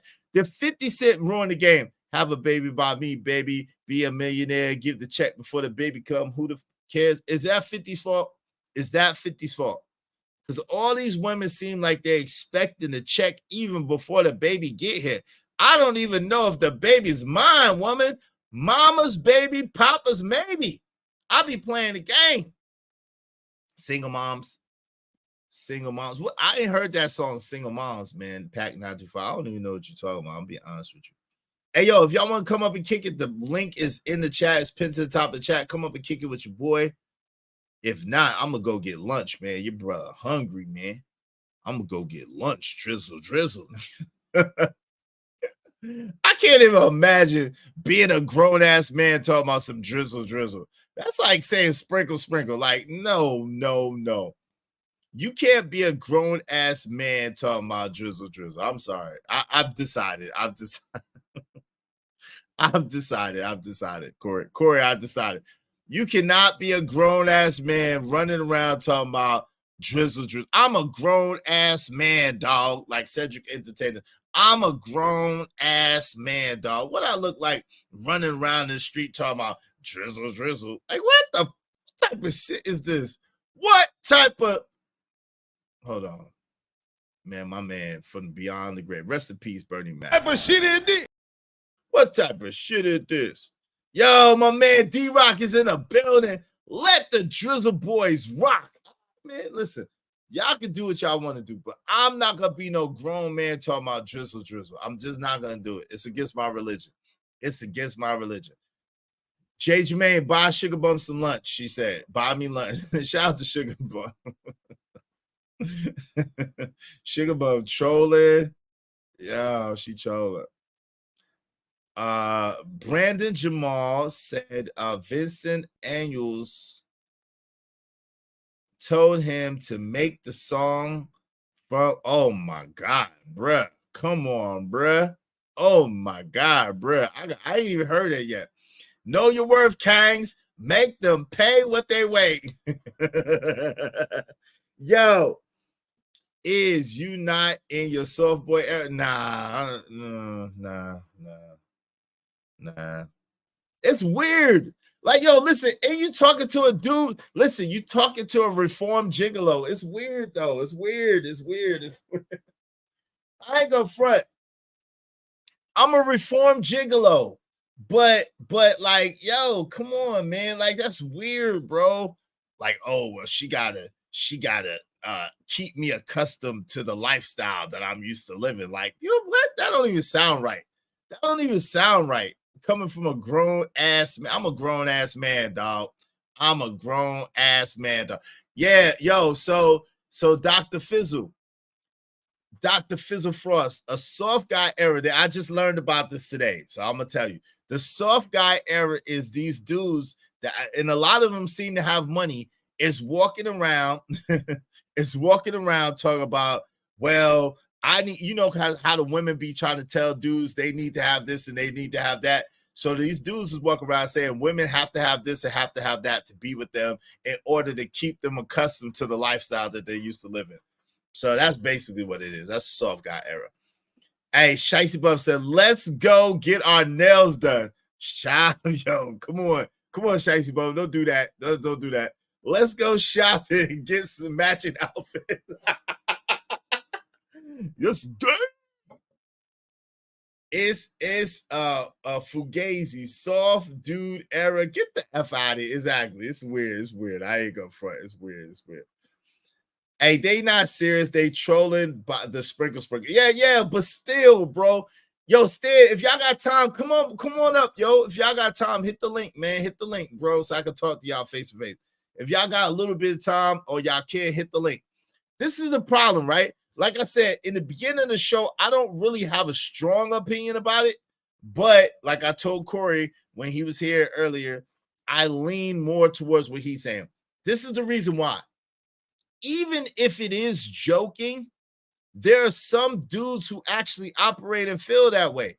And so what it is feminine energy. Oh, she did it, so why can't I? They get to get away with all of this, so why can't we? It's weird, bro. Men don't operate like that. Even joking, men don't joke like that. Who you know in the hood play like that? Wait, I got you, Stan. Yo. But name one person in the hood that play like that. That's your problem. Ain't nobody playing but you. You walk up and down the street all day playing. He ain't playing. Yo, what up, D-Rock? What's good, brother? How you, man? I'm good, bro. Can you hear me? Yeah, I can hear you good, man. All right. No, I was just saying, bro, stall the sprinkle boys out. Let them rock out. It's just an answer to these motherfuckers talking about this this delusional stuff. Talking, you know what I'm saying? It's just getting back at them, cause and effect. I'm not with it. I'm not gonna do it. You know what I'm saying? I ain't co-signing it, but I'm just saying, like, that's for their generation. You know what I'm saying? They responding to society and what's going on right now. Y'all want to say some dumb shit? All right, let me show you that you can make your mouth say anything. I'm gonna say some dumb shit. You don't think that that's a little bit dangerous though? And again, hold on. And again, in all fairness, I don't have a strong opinion about that. I still don't. I lean more towards the Corey Love side of the game with it, but I don't have a very strong opinion about it. I still don't, right? So I'm not gonna like run no damn protest or nothing or be mad at nobody for thinking like this. But I'm just, when I do sit and think about it, it seems as if like it could be a little bit dangerous. The reason why I say that is this. I think that energy is dangerous. I think the energy of because they do it, we need to do it and show them what it looks like when they do it. I think that that's very like feminine and immature, man. I don't like it. I'll be honest. I don't like it. I mean, it is. That's why I say I'm not co-signing it. I'm just saying, bro, you got to come at it from this angle. Well, not you. You don't have to. You don't have to do shit. Trust me, I ain't trying to get on that side of Brooke. Is. Nah, you good. You good. Come on, man. You good. But, you family. Now, good. Yeah, but what I'm saying is these are the single mother raised men. This is cause and effect of what these women have raised and what they created. And they're what they doing is holding up a mirror to the BS. That's it. They holding up a mirror. Sometimes for some people, you can't just tell them that they messing up. You got to show them. You know what I'm saying? If you think because we're in a relationship, you still think going out clubbing is cool all the time. All right. We done had the conversation. I'm gonna show you better than I can tell you. You know what I'm saying? I'm just gonna keep going to the club like you. But how does that normally? It's not. I'm just saying it never works out. But I'm just asking. It never works out though, does it, Stan? Like when you do, it never. Y'all end up breaking up anyway. Like y'all don't never stay together, do you? Well, now I see why you're going to the club. It worked out. You know what I'm saying? I found me it worked out for both of us. It worked out for yeah. It worked out for both of us. That's hilarious. Yo, but what's that? Okay. No, go ahead. Oh no, finish. Go, finish it. No, because I'm saying it's a lot of examples that I had in my life where I had to look back and be like, all right, I'm gonna show this person better than I could tell them because I've been telling them. You know what I'm saying? And they was like, damn, you know what? It did work. You can correct them. Shit, it worked. For how long? Shit, and we ain't never had that problem. I'm keeping it a buck. We ain't have how long did it work for? We never had that particular problem. But see, that's what I'm saying. Because an opinion changed against his will is of the same opinion still, right? So you may not have the same particular problem, but usually, like when you like when you do that and shake up somebody, it'll manifest itself in something else. Or two, you can't front. It makes you feel resentful that you had to go to that length to get them to see what was going on. Is that true or not true? No, not necessarily. It depends on the bond. And the reason why I said, because like I can give you an example. I got a homeboy who I've done work for him and I've never been late. But then when I had him come to me for, he did a job for me or was on one of my jobs, he was late. So I was like, oh, okay. So the next time he called me for a job, guess who was late? You? Exactly. Damn, bro, why you were late? Oh, you remember the other time when you came to my shit, you came late. But anytime before that, I was always on time. I'm just showing you, nigga, you ain't got no respect for my shit. I ain't got no respect for yours. That's how we doing it. Nah, bro, I just was okay. I just want to show you how the fuck it is. And it fixed that. It did fix. I mean, but you can admit. Well, okay, cool. You can admit that dealing with men and dealing with women is far different, right? Because generally speaking, men, we have the ability to self-reflect and say, okay, yo, I messed up. Let me tighten up or whatever, right? Yeah. But I'm saying I can give you a female example too, bro. It works. It's called being a mirror. It don't work on everybody, and no, it don't work on every situation. Okay. I'm just saying it is a tool. Okay, be in a mirror. Okay. Right. No, all right, like this. This is an example. Oh, hold on. Before you do that, let me just read these real quick, if you don't mind. Yo, shout out to GA Boy. What's up, GA Boy? He said, I'm not a tit for tat type person. I'm not either. So it's gonna be challenging for me. I don't know. I might try it just to see how it works. Hey, shout out to GA Boy. Said, I guess they will start wearing lashes next. Oh Lord. My man Jay Jermaine said, these young boys want to be bitches. Oh Lord. Y'all don't want to be bitches, do you? Oh Lord. GA Boy said, ninjas really showing how much they want to be women. Shaking my head. All right, so I'm open to listening to the example. I'm curious as to what you guys say, my brother. Go ahead, my brother. All right, it was like this. when I first got with my current wife, I was still a little kosher with my ex-wife, being that we had kids, we used to have conversations. Me and her early in our relationship, so I thought I was being respectful by going into another room or stepping outside to have this conversation. It made her feel a certain kind of way because she was like, well, what if I was doing that? You know what I'm saying? And I'm like, I mean, shit, if that's what you want to do, then you do that. But then she did it. And I was like, so that's how it feels. You're like, yeah. You know what I'm saying? And a similar situation where it was like, if I'm watching something on TV, but like I say, you have to learn how to pick your battles. All these things aren't for everything. But I'm just saying it works. It can work in a certain particular situation. I'm not saying that's going to work in this situation, but I'm curious to sit back and watch it and see it. I ain't going to, because it's the same thing when Passport Bros came out. Didn't the women come out and say that was some lame stuff to do? A lot of dudes was coming out talking about that was some lame stuff to do. And I'm like, bro, people been flying to get pussy forever. But they haven't announced. But the lame part is putting it on blast. Like, it's goofy to put it on blast. Like, you should have just did it and kept it quiet. Negroes don't know how to do nothing in secret. Damn. Right. They got to tell every damn thing. I get that too. But, you know, I think that's some goofy shit too. You know what I'm saying? Because if people don't know about the shit, they don't have nothing to talk about. I get that. But at the same time, if I do some shit and a female think because I'm doing some shit, she got the motherfucking nuts to say I'm fucking up or I'm doing something wrong, bitch. Motherfuckers been doing this shit forever. Don't try to make this shit act like it started with me. I get just you, like, but I don't like, but bro, I'll be honest. You seen that? I don't like that. I don't like that energy. I'm be honest. And again, you know what I'm saying? As grown men, we decide how we want to do or what we want to do. But I just don't like the energy that says, well, other people do it, so why can't I? Or like other people get away with it, so why can't I? It's like, yeah, I get that, bro. And I'm with you on that. We agree.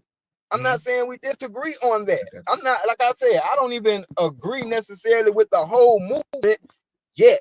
I'm curious because I'm looking at it from an observatory standpoint, trying to figure out what the fuck is, you know what I'm saying? Before I demonize and crucify these, right? Yeah, before I demonize and crucify these niggas, let me try to figure out where they going at in their mind. And I, like I said, that's when I came up to the conclusion that, oh, these niggas is trolling. Yeah. I think so too. And they trolling back because what is the internet full of a lot of fucking trolls? They just showing a mirror to these trolls. I got you. In my humble opinion. I got you. And like I said, I don't have a strong opinion about it yet. I really don't. But like I said, I do lean towards the school of thought that says, I think it's kind of dangerous to start getting into that tit for tat thing. I just don't like that. I don't think it's masculine to do that tit for tat thing. I really don't. I just don't. And maybe I'm wrong. I reserve the right to possibly be wrong about that, but I just don't see that as masculine energy to be tit for tatish. I think that masculine energy will be more of, yo, I'm gonna lead by example in the opposite way. I'm gonna be so excellent. I'm gonna be so good that if you're not worthy of being around me, get the fuck from around me. You know what I'm saying? Period. Yeah. Like that's just the type of energy I'm gonna roll with.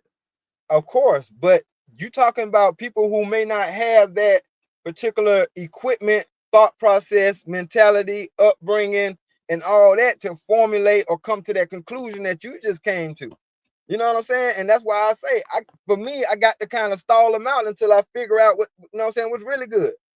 Because I went through the same shit far as, shit, if these females are not putting up no kind of bar, setting no kind of standard as far as getting in their pants, then shit, what the fuck am I?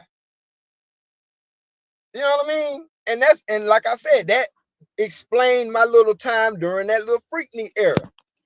I ain't saying that it was right. I'm not saying that it was right, but I'm just saying women set the standard when it comes down to this dating and making shit. If they don't make it, if massively, I'm talking about on a large scale, women are not setting no kind of standard for the sex, You get what we got out here. Slut walks. No slut shaming. Let women be hoes. Let women be promiscuous. You know what I'm saying? Do I smell a whore? I understand. Okay, I hear you on that, right? I hear you on that. I guess the only pushback I would give is we've always, we've always had women who were loose, right? We know that. We've always had women who were loose, right? But we've always had women who were good women. And the thing is, we always knew the difference between the women who were loose and the women who were good women. Like, we always knew where to find the good women, where to find the loose women, what, you know what I'm saying? And so my thing is, because people are trying to push it, let's just say this is true. Let's say that less than 1% of the people are homosexuals, right? But if you watch social media, or if you watch television, you watch programming, they would have you to believe that it's more like 70 or 80% of the people who rock that way, right? Because it's highly publicized. So I could argue, or I could say that, the promiscuous women, or the women who are out there like that, is highly publicized. So it makes it seem like it's more women who are all over the place than there actually is. Even though, it's never been hard to get no coochie. You know what I'm saying? That's never been a hard thing, but the quick answer to that, though, is your perception is your reality. That's true too. You know what I mean? So that's why television programming works.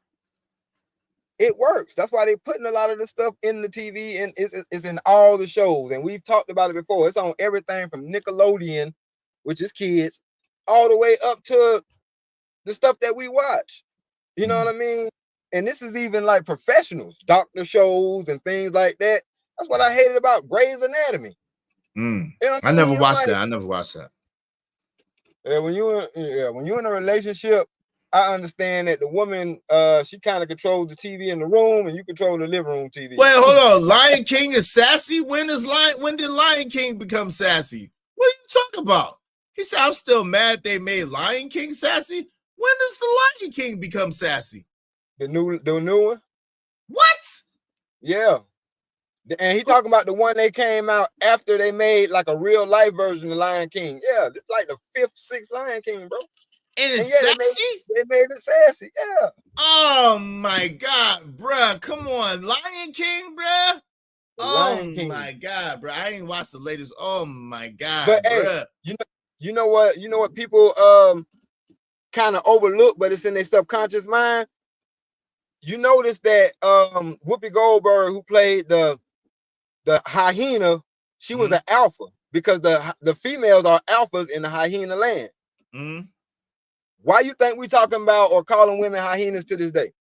Right. Well, because the Angry Man came up with it, but yeah, I understand. Yeah, Angry Man came up with it. Crimson Cure, you know what I'm saying? Pushed it out there. But what I'm saying is it became right. It was a perception that became people's reality. Because now when they see a female acting like that, she's considered a hyena. Oh Lord. Yo, Pac 925 said, we are adults. F that man, woman, child ish is adults. No, not F that man. No, men and women are not equal. I don't give a damn what y'all say or what y'all think. Men and women are not equal. Read my lips. Read my lips. Ain't no player. Read my lips. You ain't no player. Men and women are not equal, bro. Sorry. So I'm not gonna just identify it as just adults. No, there are men and there are women. There's masculine energy and there's feminine energy. If you're saying just adults, then that is equality. That's egalitarianism. If you say adults and you don't specify between a masculine and a feminine, then that's egalitarianism, and that means that they're both equal. Just saying, that, like, it is, bro. And I don't know why you don't know that. Yeah, that's what the drizzle is, and that's the problem. Exactly. That's what I'm trying to tell you, bro. This is a cause and effect. Okay, since y'all think we equal, okay, y'all want to be equal. Okay, we equal then. Y'all talking about y'all need y'all motherfucking nails done. Guess what, bitch? I get my nails and my feet done too. What's up? I mean, I want to get my feet done on like every month. I think I'm gonna start doing that. I think it's good because you know sometimes the back of my feet get a little rusty even though I wash them. So I want to get my feet done. You know what I'm saying? I'm never gonna put no color on nothing. Nutty. I don't need to get my nails done. See, my hands are pretty good. See, I don't never get my nails done. Look, my hands are pretty dope, right? But who paid for that? I'm gonna get my feet. Huh? Who gonna pay for to get my feet? Me? I'm gonna pay to get my feet done. Exactly. This is what I'm trying to get you to understand, bro. This is where they coming from. Cause the response is, cause see what this is what happening. If you go into any of those videos and read the comments, it's basically women playing themselves. Oh nigga, you know what I'm saying? Like who paying for your nails and stuff to get done? If you paying for your nails and stuff to get done, why you asking me to pay for your nails and stuff to get done? Gotcha, bitch. Gotcha. Cause that's the same shit that they saying. But bro, come on, okay, so let me ask you a question. Yeah.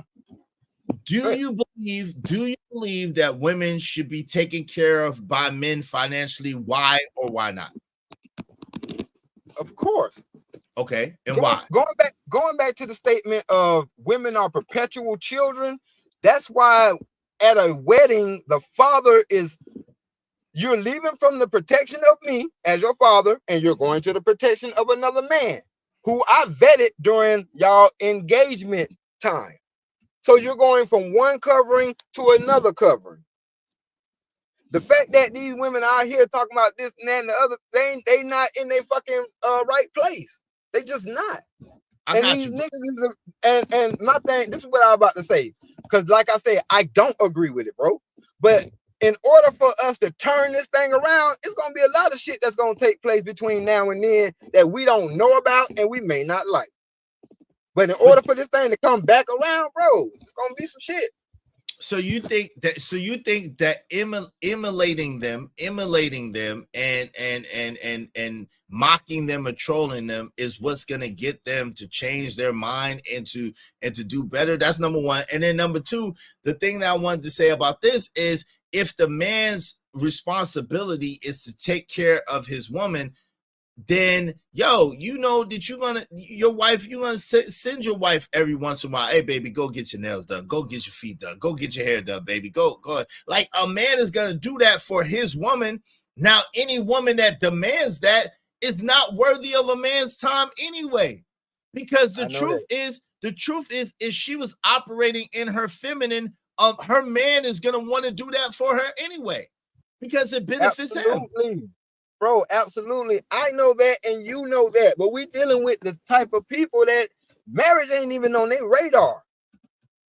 And like you said, we'll do that for a wife or somebody who we really rock with. These women ain't really rocking with these dudes because they putting off the energy that we don't even like men, for real. So why did we just need you to pay for our bills and give us some dick every now and then. Other than that, we don't fucking like you, nigga. So that's the energy, bro. Okay, cool. So then why isn't the man's response, we don't deal with them at all? Why is that not the man? Because to me, if you don't like me, that's cool. You got a right not to like me, but I ain't gonna be around you and you don't like me, and I'm damn sure not gonna be supporting you and supporting your lifestyle if you don't like me. Like that doesn't even make sense. I get that, but it's kind of hard to dodge these bitches when they outnumber us by 2 million. But so you think the majority of women don't like us? You think the majority of women are gonna juice you and try to take you for everything you got? What the statistics say? I don't know. I'll be honest with you. The statistics say that 78 to 80% of the women that do lie and say they want to spend the rest of their life with your ass told you a fucking lie. Do you think it was a lie? Oh, wait. See, now we gotta stop that. Do you think it was a lie, or do you think it was a fact that they get in their emotion, they get in their feelings, and then they start moving in a different direction? Like, I don't think it's a lie. I think no, bro. I'm gonna be honest. So you wait, hold on. So you think the majority of the women that get married with the intention of getting a divorce, never wanted to get married? Yeah. Yo, yeah, bro, they do. no way. Yeah. No way. Yeah. No way. No way. Yeah. No way. So why do most of them leave under unreconcilable differences? You know what an unreconcilable difference is? Yeah. I don't like the way this motherfucker dressed. I mean, that's but an unreconcilable difference. Nah, it ain't just that. Come on, he's too loud when he I'm saying, bro, you ain't bro. It's a real thing. Fam. Irreconcilable fam. Come on, we too grown for that. No, bro, that's not. Yo, irreconcilable differences come in like this. Like, okay, so basically, you know how it is, man. You don't see the problem is this. Now, I'll be honest. This is part of the problem, and this is why I don't care. There's a few things that are standard that people do that I don't give a fuck what they say. I'm gonna do what I want to do. One of the ones is this: I'm not getting married to a woman unless I live with her at least 6 months. I gotta live with a woman at least 6 months. She gotta live with me at least 6 months. We gotta live together at least 6 months before I ever get married. Fuck that. Oh, y'all shacking and crack. I don't give a damn about nothing because I ain't never see that in the Bible or the Quran or nowhere. I don't care. I'm telling you right now, that's part of the problem. Most people don't get to, you can't really know somebody until you live with them. What's up, my man JD 1975 in the building. So the issue is a lot of people get with each other and they don't really know each other, and they don't really know if the person can really, if they can really live with the person or not. That's what the issue is. So I think these women really want to be married, but they don't really know what the marriage entails until they get in it. And then when they get in it, they be like, holy shit, I can't deal with this shit. And then they be ready to run away. So you got me feeling like Key Renee now. You just proved my point. You just proved my point. Tell me how. I'm just saying, bro. You just explained the fact that you have to build that type of bond for it to be taken seriously. As far as like marriage, like when we go into a marriage, as a man, you just explained it. As a man, no, we got to have some time together to see if this is some shit that we really want to do. Because in order for this to be a lifelong thing, we got to, I got to have some shit set in my heart so I can know, you know what I'm saying? It's somebody worth spending the rest of my life with and saying goodbye to everybody else, right? Okay. So women don't go in with that same thing, bro. No. Hold on. That's not, no. I think you misunderstood me. That's not what I'm saying. What I'm saying is I think most people, the problem is most people, men and women, is they don't live with each other. And because women are emotional beings, the toll that the emotionality has on them is they want to be married. They want to be in a marriage. They damn sure want the wedding, right? They damn sure want the wedding. But what happens is, and they want to be married, but when they get in it and the emotionality comes into it and how they feel about what's going on comes into it, I believe it becomes overwhelming. So that's what I'm saying. I don't think. Yeah. So the point that I was making. No. But it's a difference. The distinction is this. I thought I heard you say that women get married to get divorced, and I'm saying, hold on real quick. Okay, so I misunderstood because I'm saying that women want to be married. It's just that once they're in it, it feels too much for them, and a lot of them are punks and leave. Okay, so let me backtrack a little bit. Okay. What I'm saying is, and how you prove my point is when you said that women, they'll get married because they want the marriage. This is what I'm saying. This is the lie. Yes, they want the marriage, but they don't want what the marriage entails. When we said we're gonna cover you till death do us part, we go in with the mind that I might have to die for this motherfucker one day. If the situation come down to it, and I made my bones with that. Okay. What they're saying is, yeah, I want to do this until I don't want to do this shit no more. Which is that's not what marriage is. Which is why I said they lying. They didn't want to be married. I They got wanted you, the but wedding. They wanted the party. They didn't want to be married. But this is the thing. I don't think it's a lie. The reason why I'm saying it's not a lie is the lie is you have to do it with the intent of deceiving somebody. I think that they're not trying to deceive you. I think that they don't know what they're signing up for. That's what I'm saying. I don't think that they really understand what they're signing up for until they get into it. Go ahead, my man JD 1975. Get in there real quick. What's going on, bro? How you? What up? What up? Can y'all hear me? Yeah, yes, sir. Yes, We sir. hear you good. All right, making sure. Salute to Stan. 15 years with the 5 for married, man. Salute to your brother, man. Salute to Izzy Bands. Always, brother. I'm gonna go back to the subject at hand because what y'all talking about is something totally different. It's an intricate part in the rules of engagement.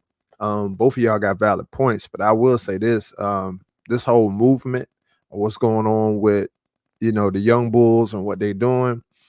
I have to agree with Stan. Let them rock out. However, it's going to be interesting to see how long this is going to last.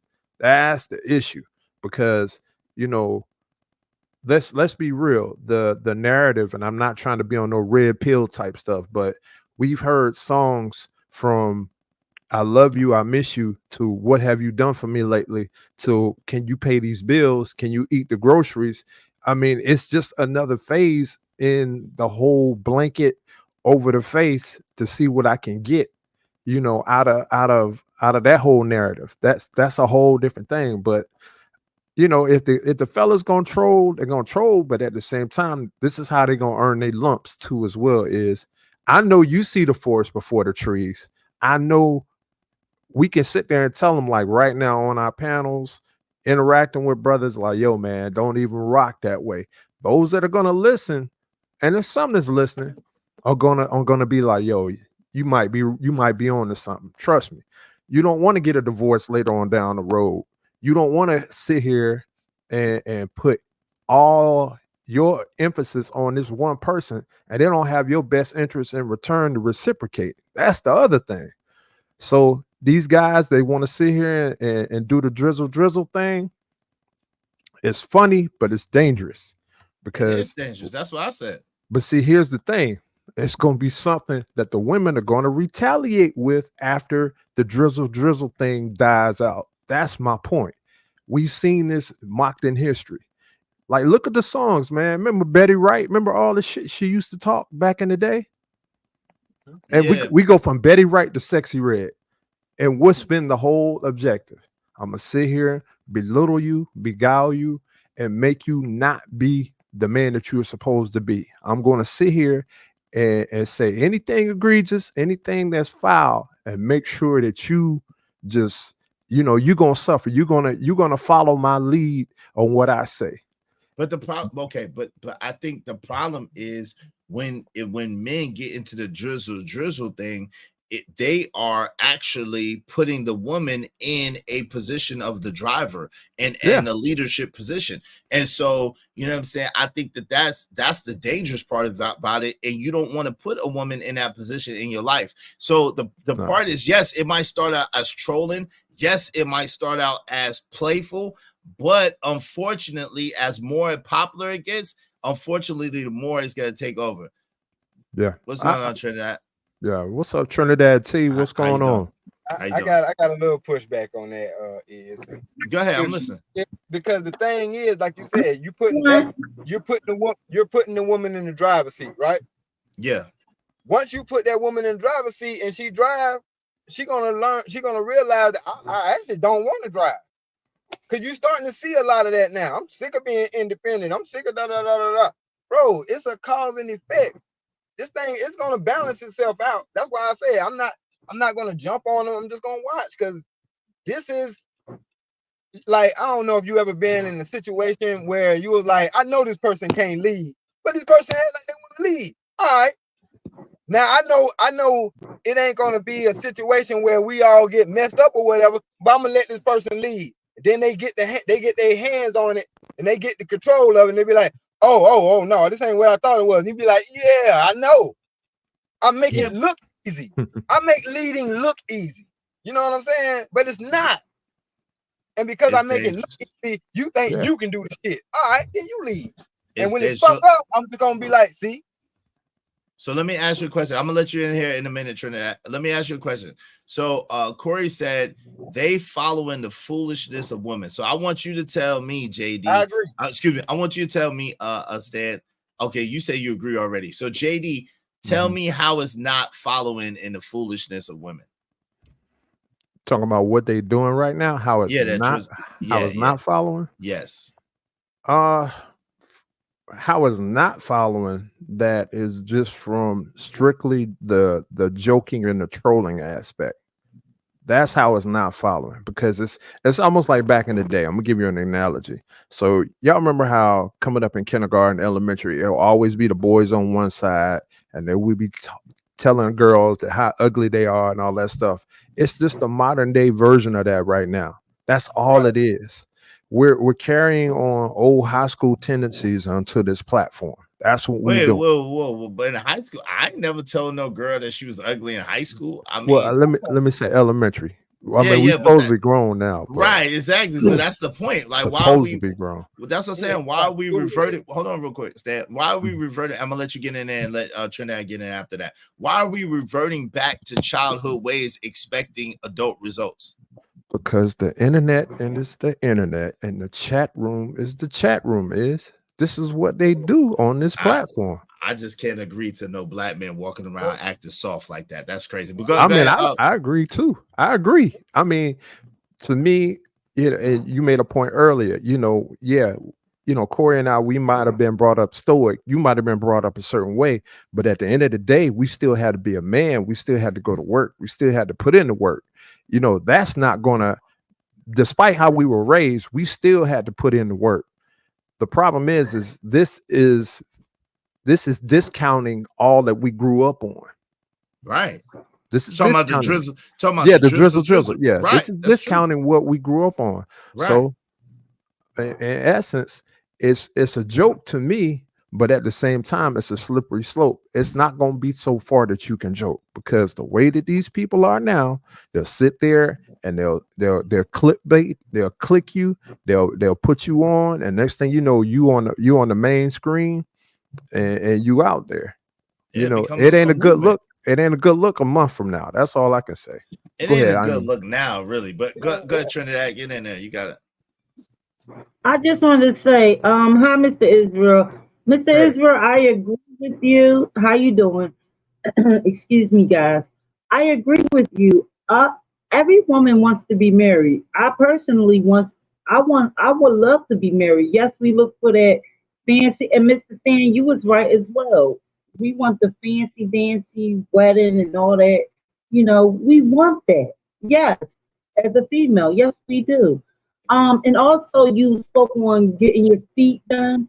Yeah, me and him, we get our feet done together. He get his nails manicured. I get my nails done. Like, I don't understand what's wrong with that. That's not. Oh, and I want to ask, what is drizzle? I'm hearing this a lot. What is that lingo? What is that? That's the new soft boy movement is what they. Hold on, real quick. That's a soft boy movement is what they call it. And so what they're saying is it's the answer to the sprinkle, right? So you know how that woman was like, sprinkle. If a man can't give me this, or a man can't give me that, sprinkle. So now these dudes are saying, if a woman can't do this for me, if a woman can't do that for me, drizzle. I don't want no woman who can't give me the lifestyle, that can't give me the lifestyle that I'm accustomed to, this, that, and the third. Drizzle. So that's what it is. So do that mean Kool-Aid? I don't know. No, it's not Kool-Aid. It's men that want women. It's basically men that want to be kept men, that want women to do for them and treat them a certain type of way. So you're telling me money and financially. So if me and you, Mr. Is, was together, you telling me to treat you as a man, like open door? No, yeah, but like no. So listen, if you like you and your man, right? You and your man together, and your man say to you, drizzle, I'm used to driving a 5.0 Benz. I need you to buy me a 6.0 Benz AMG with the kit.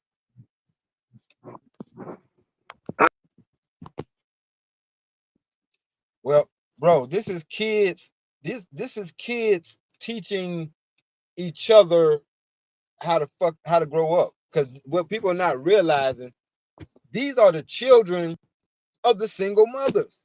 Mm-hmm. These are the men that these women are complaining about. But like I said in one of my very first videos, y'all complaining about the same men that y'all raising.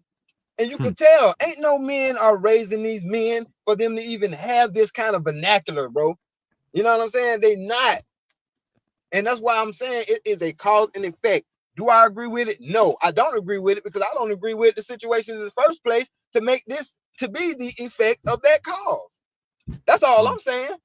But right, but so as men, you don't think it's our job to, as men who don't agree with and who don't rock like that, you don't think it's our job to be an example and to say, brothers, come on, let's just be better, let's just operate a certain type of way. If that woman ain't rocking with you, just find one who will, and let it be that. You don't think that should be our response as the elder statesman? Bro, it can be that, it can be the response. That can be the response, but yeah, it's the same thing as an OG telling me during my Freaknik days, why don't be fucking all them hoes? I'm gonna look at that nigga like, oh, you don't sit your old ass down somewhere? Like, no, this is my life. I have to live it. I have to learn it. So as much as critique that I have for those gentlemen, and I got a lot, like, what the fuck are you talking about? But I got a lot. But at the same time, I also realize that a lot of the shit that they saying, we get this in real relationships with people that fuck with us for real. My wife holds the door open for me. My wife opens the door for me. Guess why? Because my fucking hands are full. You see what I'm saying? So it's a lot of things that we're looking at it from trying to be or trying to push our standards on the people, but they're learning this life as they go. And I'm telling you, bro, I'm telling you, this is the generation that these women created. And now they have to deal with it. I don't like it, and I see that you don't like it, and hopefully they don't like it, but it's what y'all created. There you go.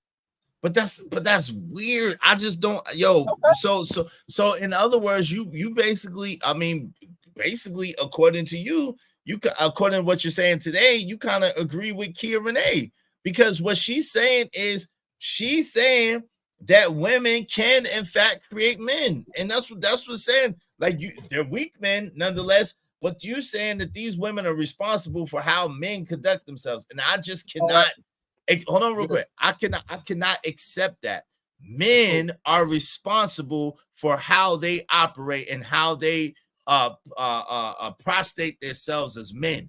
A man has accountability of himself and of his area. When women don't have nothing, how a woman acts, how a woman is, has nothing to do with how your manhood is and how you act, unless you decide, in which, to me, that's not a real man. But I'm just be real with you, for lack of a better comment. So is basically what you're saying. This is Build-A-Bear 2.0. What do you mean by that? I don't All right, understand. So you've heard of the analogy, like how women like to take on a project, like look at like that as an example. This is nothing but Build-A-Bear 2.0. It's just modern day times. Think about it. When we've all had that one lady that wanted to sit there that we dated, and just because how we move, like us three is how we move, we're not gonna sit there and let no lady or female take complete control over us and how we should move and operate. Because I'm sorry, how I was raised and how I move, I'm gonna move at the beat of my own, of my own. However, you do have women that want to control the narrative. They want a Build-A-Bear. They want to control every intricate detail in terms of how he moves, how he does this. I got you. And what would you do with that type of woman? I wouldn't be with her, because that's a controlling narrative. Exactly. That's the point. What if that woman is your mom, though? Okay. Yo, you gonna get out your mom's?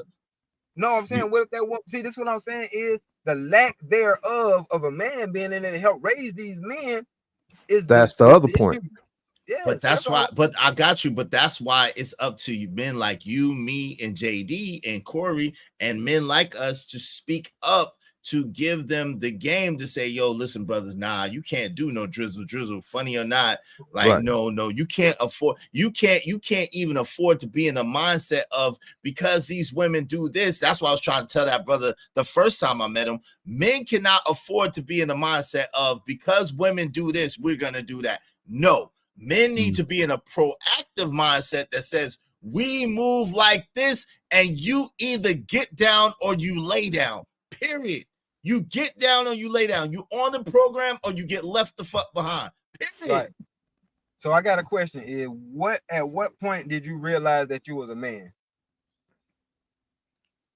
Okay, you mean in this form, in this iteration, or you mean just period? No, I'm talking about as a man. Like I'm a man. I'm no longer a boy. I'm a man. I'm handling my business as a man.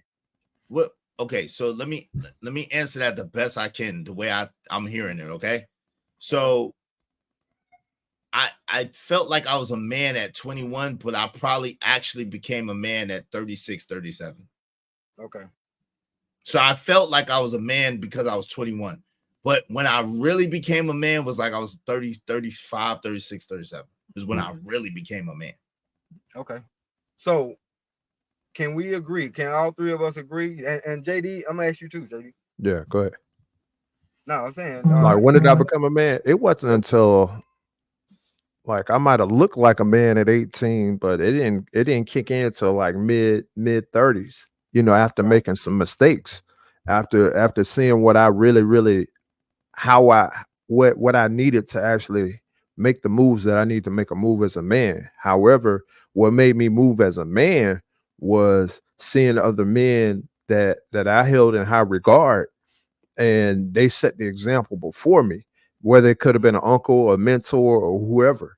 You know, that's when I could recognize and actually have the proof in my hand, like, okay, I'm moving like a man now. You know, so like mid 30s. Go ahead. Got you. So my point of me asking y'all fellas that question is we're talking to the young men who haven't came into their realization of being a man. They haven't put their boyish toys away. That's why I'm saying, yeah, this is a time where we think we're a man, and those gentlemen think they're men by what they're doing. But there's another time when we realize, oh no, yeah, I've been bullshitting up until this point. I'm being a man now. Now I'm being a man. Now I can look at it and be like, oh no, some of that stuff was bullshit. I'm not moving like that no more. That's right. What but JD said it best. It was other men. Like with me, it was other men. It was me seeing the examples of other men and how other men were moving that helped me to understand that, oh, maybe there's something going on there. And I began to understand and began to see the differences and began to try to implement changes from that point on. So we get, and that's what I'm trying to say. We dudes like us got to be those dudes for those younger dudes so they could be like, oh, okay, yo, yeah, I'm moving goofy. That's why I did what I did yesterday. Like I said, whether he felt like it was love or not, that was love. That was grace, what I gave the brother. He didn't understand it. He don't know it. He don't realize it. But that was love. That was a swift kick in the butt to be like, yo, man, men don't operate like this. And this could go left real quick. You got to get yourself together before you do this on the street. And you don't have that same grace. You don't have that same mercy. Because, yo, best believe when people look at a black man in person, it's a whole lot different, right? And we all know we don't get no passes. Men don't get no passes. We don't get no second chances. We don't get no second chance to get it right. Yo, you gotta be tight and get it right, or otherwise you might lose your life on some crazy stuff.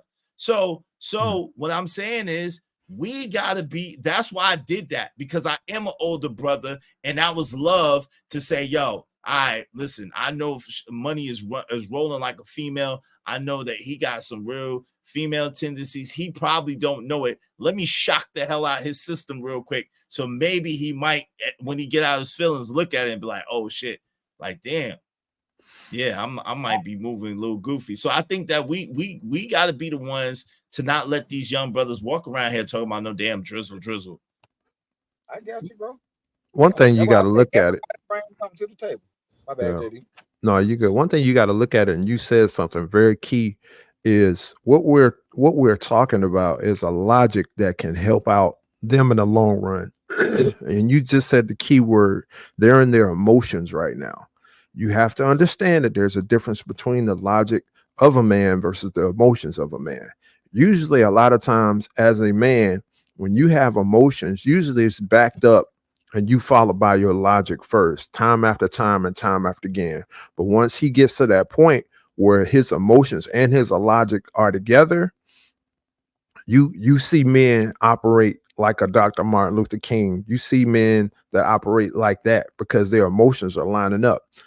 Up until that point, and I'm glad you made this question, Stan. When you are a young brother, you're operating out of your emotions. And what Stan's point is this is nothing but an emotional troll rant that this drizzle stuff is. Once you see the logic in it, you're like, man, let me stop this shit. You get what I'm saying? Let me go ahead and move. So Stan, I get 100%. Some people are going to get it. Now, based upon how they matured and if they're listening to the logic in what Izzy Bands or what a Stanley D. Rock the Block or myself or Corey or B Magic, shout out to B Magic. I see you out there, bro. Salute. You know, once you see that logic and it makes sense, or that OG on the street and he's like, yo, you know, get yourself together. Based upon when that logic kicks in, you're like, you know what? Let me go sit my ass down somewhere and figure this out. Because apparently, if my partners are not doing it, and then my partners or peers are not doing it, and I'm still running around in circles because I'm still caught in my emotions as a young man. It's a point of maturity. So let me read these and say this real quick. Shout out to B Magic. The problem is willful ignorant. Cats know but choose to act like they don't know better. Shout out to you, B Magic. Good to see you. Always good to have you in the chat, bro. Shout out to Mel. Mel said, why is dude blame shifting it on Pookie and Ray Ray? Who do you think is doing that? I didn't hear anybody do that. Shout out to you, Mel. What's up, Blur Monster? Forgive Mel from Texas. These women don't like beards. It says a beard. Oh my god. Yo, what's that? He said it's a beard. That's hilarious. Yo, what's up? I be Wody in the building. Peace. Well, damn, you got timed out. Who got timed out? Come on, y'all. Nobody paid to time somebody out. Y'all guys, come on, man. Y'all making me look bad, y'all. Who timed somebody out without paying to time somebody out, y'all? Come on, family. Let's work with the rules, please. Hey, the spirit of their message and videos is advertisement. I do not believe mothers have anything to do with it. The fathers were not voicing anything to their sons. Where is the black male excellence? Now, I'm gonna get into that in a second because I don't totally disagree. Believe it or not. Shout out to Pack 925. We are adults. I read that one already. I do not think it will work in the black man's favor if it discontinues. I don't think so either. Pat 925 says, is you moving off feelings or what's necessary? I'm moving off what's necessary. And what's necessary is that black men get out of their feelings. All right. Shout out to Jay Jermaine. Jay Jermaine said, you pedicure manicure ninjas. Clean my feet. Get the F out of here. I want to clean my feet. And people don't know how to properly vet or court. Corey Love says, no, they don't. I ain't got no love for him, but Hard D and Bubblegum. God, dog. And what's up, Ed Hale for the Slithery in the building? Israel Mills, yes. Women can create men by birthing them. That's hilarious. They still didn't create them, but that's hilarious. They had them, they incubated them, they didn't create them. Corey Love said, it's a choice to seek masculinity out. We got to stop giving these dudes the excuse of having a single mom. Bars. We're going to get into all that in a second. Jay Jermaine said, facts, Jay. Mel said, men gossip and troll more than women nowadays. That's crazy. They should not. Mel said, that's a low term. Most marriages end due to communication issues, financial issues, infidelity, sex issues. These are considered covered under irreconcilable difference. They can be. So, yo, let me say that. Let me say this. All right. If you want to guarantee that there's a lot of comments. If you want to guarantee that your comments are highlighted in red, please do so through a super chat or through a Cash App. If I missed your comment, charge it to my head, not my heart. I try to get to everybody's comment at least once to welcome y'all into the building. But if you want to make sure that comment is read and highlighted, please do so through a super chat or through a Cash App. All right. Now, my man Jay Jermaine said, my son and nephews know better. Yep. Shout out to you, family. Because of you, Jay Jermaine. Right. So this is the thing. This is the thing that I wanted to get to. I believe as men, it is our responsibility to pull the coattails of the younger men. Just because they are in their emotions and they're operating in emotionality does not negate our responsibility to help them find a better way. Now, does that mean that they're automatically going to listen or guarantee that they're going to listen? No. Does that mean that they're automatically going to follow or guaranteed to follow? No. At the same time, when bad things happen, when good men do nothing.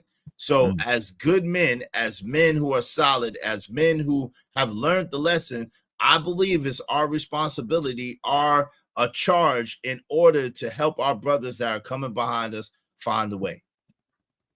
All right, I get that. Let me say this real quick, is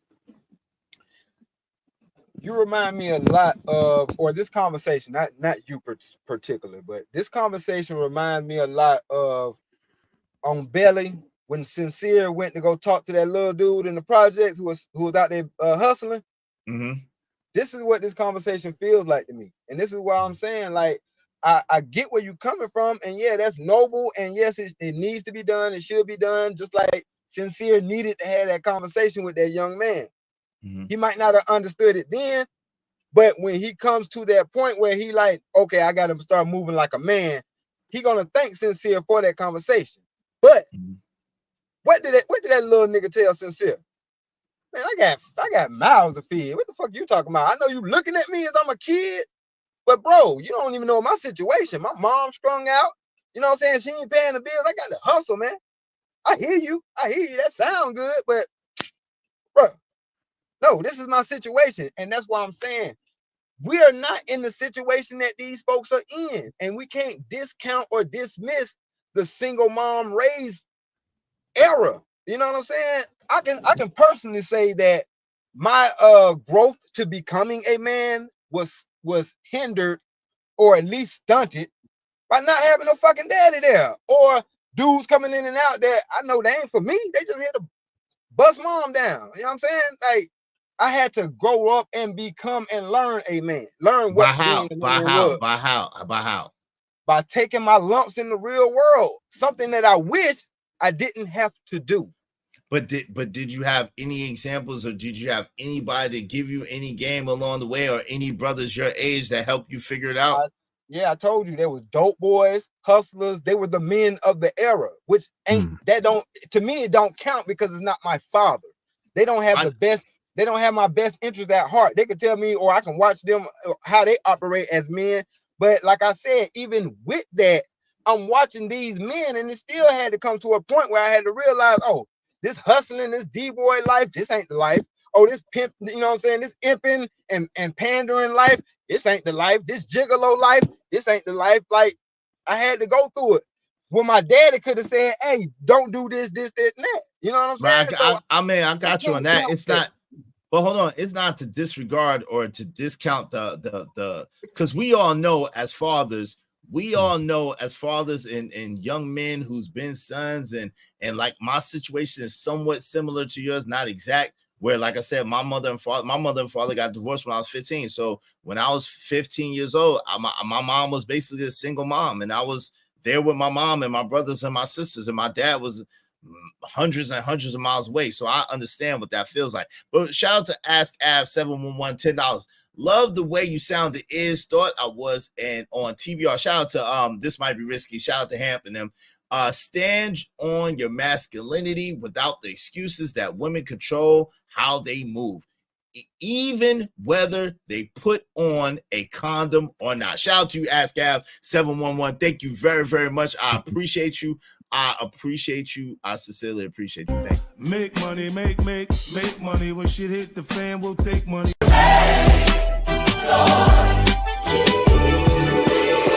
Thanks, man. Appreciate that. Ask App. So let me say, Sincere didn't even try to put a little homie in a better situation either, though. Well, he gave him the jewels. Hey, don't baby him, Izzy. Yeah, so I'm gonna say this. This is what I'm gonna say. Yo, as men that know better, that been through it, we are negligible and we are responsible if we do not help our younger brothers. Again, whether they take it or not, whether they accept it or not, that's not up to us. That don't have nothing to do with what our charge is. Our charge is to tell the brothers what we learned, to try to warn them of the pitfalls, and to try to warn them of what's coming. We're not going to reach all of them. Some of them will be reached and a lot of them will not, but it shouldn't mean that we should stand by and celebrate some nonsense, number one. Number two, it shouldn't mean that we should stand by and let them roll off a hill due to ignorance. And number three, it doesn't mean that we should stand by and be cheering them on. So that's what I'm saying. We can't. We're not in a position to do that. I agree. That's why I said I'm doing neither. I'm just kind of observing to try to understand what's really going on. Well, you know what's going on. Some bullshit. They are tit for tat with these women about, oh, well, the women do it. They've been saying sprinkle, sprinkle. They've been having all these outrageous, outlandish demands of us. So we're going to show them what it looks like. We're going to show them what it feels like. They did it, so why can't we do it? That type of energy. We know what it is. Okay. I know, and just looking at it, man, both of y'all got valid points. I think one is more of an active approach, where is saying, hey, let's get on this now. Let's nip, the old saying from Barney Fife, let's go ahead and nip this in the bud. And Stan is like, no, let's see where this is gonna go. And based upon each of your individual personal experiences is how y'all deal with certain things. Both of y'all are right, because at some point or another, this is going to be something that is going, we all agree it's going to bite a group of individuals on the ass. All right. But then two, here's Iz's point. Let's go ahead and try to get out here and save whatever brothers and get them on the right accord as soon as we can. Because even though, Stan, to your point, you might not even have that individual to give you the jewels that you can listen to like that father. There's still some of us out here that's like, yo, let me go ahead and make sure that we can ensure the best for the bros wherever we at initially. And that's where is coming from. Now, is this a joke and is this trolling? Is this what we operate by? Hell no. That's what's going on. We see it. We see it day to day. We know some grown men, like right now, they're still operating in a drizzle mentality. I'm talking grown ass men. But you got some people out here that really want some navigation in life of what trajectory that they need to take. I feel you. You just gotta, we always say this, you gotta meet people where they are. Point blank. That's in ministry, that's in engagement in these YouTube spaces. That's when we get out here and talk to people. You got to meet people where they are. Some people, you can't take it personal if they're not going to listen to you, but it is still your duty to plant a seed in them that you see within them that, hey, one day, hey, you're going to need this. You might not use it now, but when it's time, when it's time to use it, guess what? This is when you need to use it at this time or another. I'm here. Make sure you extend your hand. Make sure you make sure you give them your number. I had to do that a couple of months back with some young bulls that was like 16 years old. They weren't trying to hear me, but I was like, yo, if you ever need me, this is where I stay. Here's my number. I already know for a fact that they're going to get into some shit because we all did. But what was funny was out of the young bulls, it was an Asian kid that reached out to me. and wanted to know some things. So I get it 100%. You want the thing is to be there when you're needed. It doesn't mean necessarily, everybody's going to listen to you, because some people ain't going to listen to you. Some people going to fly off the cliff. Let's keep it real. Yeah, and that's okay. Like I don't have no problem with that. Like I said, it's never like because it's not my message anyway. So shout out to Ask Av again. Thank you so much for the double of Ask Av. She's a woman. As a woman, great to hear. Wow, OG, stand on something. You must have standards. Do you think? Okay, so what standards? Do you think that you should have standards? Why or why not? So this is the thing, right? If you saw, so let's just say you lived in a neighborhood, right? And you saw some kids, and those kids were sitting there, and those kids were cursing and wilding out and throwing rocks and throwing bottles. Those are not your kids. They're just having fun. They're young kids. They don't really necessarily know no better, know the repercussion. What do you do? Do you just sit there and ignore it and let them do it? Do you say something? Do you try to stop them? What do you do? First Stan, and then my man JD, and why or why not don't you do what you do? Man, look, like I said, my upbringing was different. So me personally, I was that nigga throwing rocks, throwing bottles, and all that shit. And if somebody would have said something to me, they would have had a bottle or a rock thrown at them. So I mean, it's like, so you're not gonna say nothing. I would want to tell them to stop. Yeah, I mean, I would want to tell them to stop, but it's like, what? Depending on who you're asking on my journey, I would have a different response. Yes, I would tell them that now.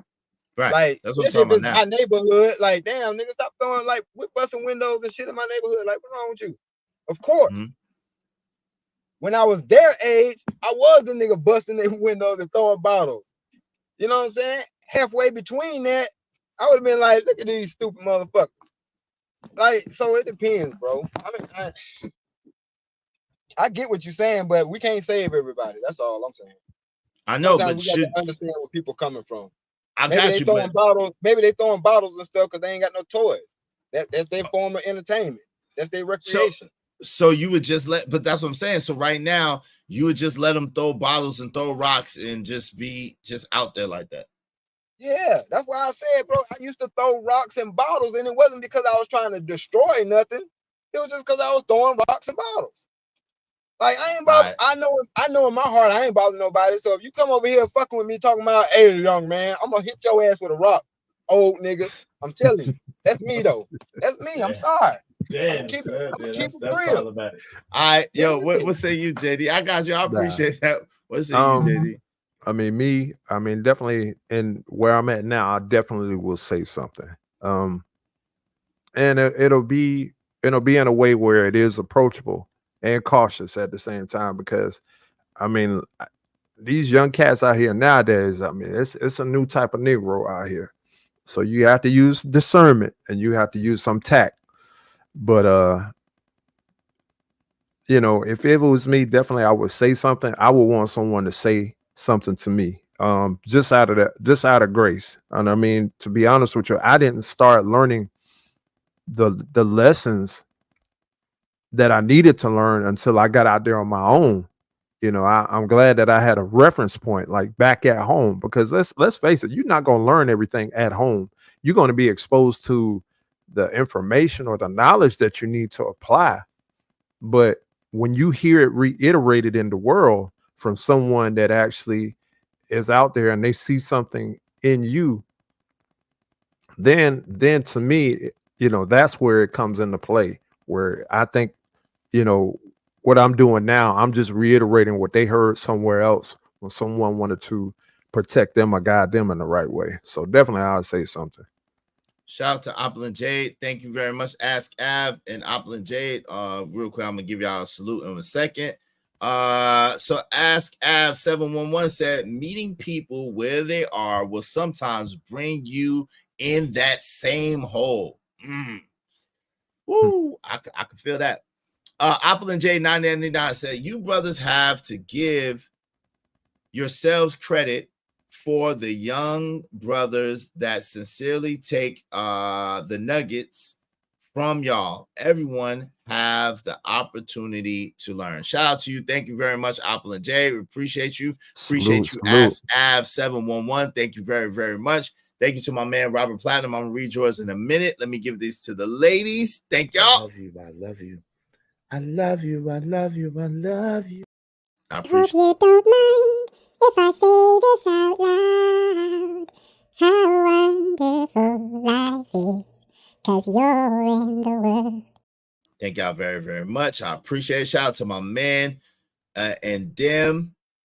Robert Platinum. Thank you, Robert Platinum, for the $2. He said, if I fly off the cliff, a black woman will catch me. That's interesting. Good luck with that. You let me know how that works out for you. I wouldn't do it if I. It don't matter what the situation. I'm just trying to climb any obstacle a nigga facing. See it through in due time. It's a marathon, you gotta pace it. You can't press rewind, you get left behind. Just grind and the rest be fine. Thanks, man. Yeah, I appreciate you. I appreciate you. My man, House of Love, Corey said, bad ass little Stan. Yeah, you know Stan was one of them bad ass little kids. You know he was. Problem child. He know how to solve them. Semi-automatic or Trey 8 revolver. Yo, Elevated Mind Healer said, thank you. I appreciate your input. Thank you. My man Jay Jermaine said, I had my father and uncles, and all of them were Rolling Stones. Oh, Lord. Elevated Mind Healer said, truth 100, give the wisdom and be the example. Mel said, men behaving like women could never be the answer. Nope, I agree. Never. Nico Too Smooth said, a lot of dudes need to practice the skill of ignoring a bitch. If we stop giving goofy bitches attention, everything will be all right. We gonna be all right. That's a bar. I agree. That's a bar. That's a bar right there. Yeah. Pat 925 said, mind reader, this is why I am the way I am. Is need to listen to the song. I'm trolling, but that only because I can force the change, so I have to make it. I don't know what that means. You got some typos, nigga. All right, go ahead. What y'all want to say about the standards? So she asked a pertinent point. She said, you must have standards. Don't have to explain. Is he explained himself? So they're asking, basically, they want to hear what y'all standards are, what you believe in, and you know what do you stand on? Stand, and then my man JD 1975. Man, give me we'll 1 be second. here all day. Go ahead, JD. You can go first. All right. All day. Well, I got time today. I got time. You can say, you got time to I got time today. I got to get a little man. Okay. Yeah, I got not right now. In a little while, like an hour or so. That's what's up. So 2 hours actually. So they asked what the standard is. Well, what's y'all standard? So before there's a standard, there's the order. Okay. And the order is, and it always has been, what we say, whether red pill or not, there is the man that is the head and the woman that follows. That is the standard. The rules that are engaged in that, no matter how you sit there and look at the rules, whether you get it in your teens or your 20s or anything, once you understand that order, then you will be able to have that standard. A lot of people out here want that standard, but don't want to go by the orders. Go by the orders first and foremost. That's all I got to say. That's what's up. Hold on for a second. Let me grab this phone call right quick. No doubt. Go ahead, Stan. We'll say you got the floor. You got time. You got the floor. Take your time. I'm just saying, I got a lot of standards, a lot of things I stand on, man? But as it pertains to that particular generation, I can't say that I have a dog in that fight, to be honest with you. But the stuff that I stand on, obviously, is good because I'm a married father handling my motherfucking business. You know what I'm saying? Working several jobs, and my own company, you know what I'm saying? So I have the standards that I have and I live by is what got me here. What I'm saying is I had to learn that shit though. Whereas my sons won't have to go through certain things. Well, the son that is in the same household with me, because the son that isn't in the same household with me, who didn't get to learn from me, He ended up learning from other folks. I can't wait to have that conversation and see how that worked out. So when I'm talking about the things that I'm talking about, if it sounds like it comes from a place or comes from a person that doesn't have or doesn't stand on any standards, it's not true. You know what I'm saying? I was that badass little kid that Corey's talking about, but then I had to understand and realize that that ain't the way to go, and I had to lift the bar because there wasn't no bar set. I had to create the bar, and I had to keep moving it up levels when I saw that the level that it was ain't gonna cut it as a man. So nah, I'm not going out here, you know, disobeying or disrespecting my relationship. I'm not out here moving like these drizzle dudes or whatever the case may be. Like, I got a lot of standards, man. We don't even. I got a whole No, show. but wait, hold on, real quick. If you would though, I think it would be helpful, man. To be honest with you, if you don't mind sharing some of the things that you could talk about, some of the things you could talk about that helped you change, and what was the change in mindset, and what are exactly some of the standards that you live by right now as a man. I think that could be helpful to some of the brothers coming up, man. You know what I'm saying? So if you don't mind sharing, I appreciate you. Well, I mean, I'll start with this. When being out here and not having the mentorship or the tutelage from older men that done it right, not just done it. Because like I said, you can look up to a D-boy until you realize, oh yeah, that ain't the thing to do. That ain't the person to aspire to be. Even though he got a lot of women, nice jewelry, cars, whatever, etc., etc., etc. You have to come to a place in yourself by actually doing this stuff. That's what part of being the man is, as far as action. You know what I'm saying? We think we moving as a man when we is out there in the world dibbling dabbling with a bunch of chicks until we realize that's not it. But how do we get to that realization? Probably by dealing with a female who's like, nah, my bar is up here. I'm not like them other ones. You ain't finna have a whole bunch of me's. No, it's only one me. This is what my standard is. And if you gonna meet that, cool. If you're not, then you keep on pushing. There's plenty of them down there. You know what I'm saying? So it's basically, it has to be a tit for tat type of thing. I know people don't like the tit for tat thing, but the tit for tat is not just bad. Sometimes the tit for tat is good. Like, if a good woman shows me that she's a good woman, maybe I'll learn to appreciate what good women are, because I'm used to fucking with not so good women. Because I'm thinking that, shit, if I meet 10 women and 9 of them are not so good, I'm thinking this is what the fuck the standard is. You know what I'm saying? So the experiences, a lot of experiences, no, I probably can't talk about because it's some messed up stuff I went through. You know what I'm saying? Being out here in these streets as a man, 2, 3 o'clock in the morning, and folks trying to offer you a ride because they want to drop you off in the woods somewhere unalive. You know what I mean? Like certain things like that, I can try to explain it to y'all, but when I say y'all moving a certain kind of way, y'all back it up with some kind of bullshit excuse. So, you know what I mean? That's why I do speak on the stuff that I speak on. But I'm not going to be able to give it to y'all palatable, diplomatic the way is. That's why we salute Is for being who he is. I can't give it to you all smooth and goddamn melted caramel like JD do it, because I'm not JD. You know what I'm saying? I ain't got the love, light, and flight voice. You know what I'm saying? You gonna get this shit the way I'm telling you. Like, no, as men, we also have to know that we can't fuck with everybody. It was a young dude out there selling dope in my apartment complex, and I wanted to be like, as a man with kids out here in this apartment complex, I wanted to, go over there and step the buddy like, hey man. But then I seen that 30 round extended clip that they call a dick on the motherfucker sticking out his pocket, and I was like, you know what? Nah, I'm just gonna let him do his thing. I'm just gonna move. The fuck. So you just have to know your place in this life, or you won't have no place in this life. Oh man, so I got a caramel voice now. Damn, I got to change it up now. Damn, Is. Goddamn, silky smooth. Goddamn on the mic. Silky Smooth. That's gonna be my alias, Silky Smooth. Now, man. Yeah, definitely. And here's the thing though. Despite how we came up, we're at this point where we at now, which is a great thing.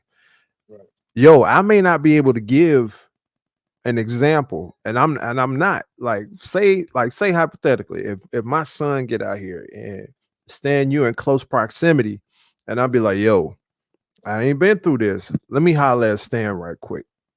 But at the same time, as a father, I'm still gonna be there to help interject what you seen. I can't speak upon the examples of how you learn certain things that an avenue of a child is wanting to go down. Yo, I haven't been to Brooklyn since I was 8 years old, but I know Is. So guess what? I'm gonna call up Is. Yo, X, Y, and Z, son want to go to Brooklyn, or this is my nephew. We might need to put them on game. But the thing is, and in these spaces, this is where it gets different. We don't want to sit there and drive people to the actual source of what we know. We want to think that we know everything, and we give the youth a conflated story, and then they end up failing. And guess what? They're going to come back looking at us like, well, you gave me some false information, based upon some talking points of somebody that, you really don't know, or you really don't have the anecdotal experience to be like, all right, we're going to make sure we set you up right. A lot of times, in this dating scene, like I've seen things, Izzy's seen things, we can always come to the point of, okay, the order is to get married and have children and go about it this way. Now, how we got there is totally different. All right. We got there by not doing that. Exactly. So it's not necessarily like, and some of the things we ain't even proud of. So let's be real. Exactly. We have to be honest with that. But if you be honest with these kids, young adults, at least they can take what you're giving them and be like, you know what? JD might have not given me the exact answer that I needed, but he got me to a D-Rock the Block, or he got me to a Corey Love or somebody else like that, or he got me to an Opulent Jade. Because I'll be honest with you, now you got more and more females wanting to know, like, okay, you married? Well, how did you get married? Because I'm trying to figure out X, Y, and Z. That's when I might turn them over to my wife, or turn them over to somebody else's wife that I might know that can give them the game. Yeah. Yo, but let me say this. So Mhm. let me ask y'all a quick. Well, first, shout out to Ask Av 711 $5. Stan, we like what you're saying. You gotta believe you are how we see you. We can take it like you give it. Shout out to that. I appreciate you. I appreciate you, Ask Av. Thank you for all the support today. Shout out to you. Salute. And I got money.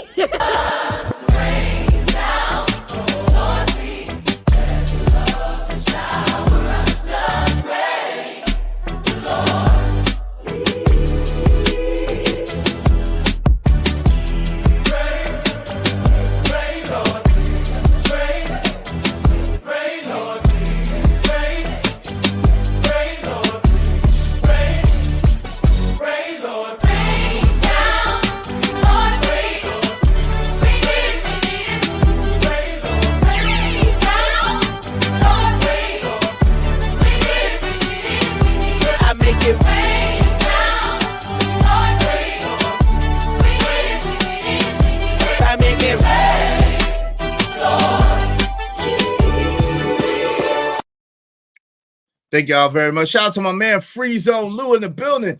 These younger folks don't want to get married like that. Shout out to that. We'll talk about that in a minute. Yo, but this is the thing. And I talk about this a lot, right? I strongly disagree with the messaging that people have to learn the hard way. I think that's part of the reason why Black people don't get ahead.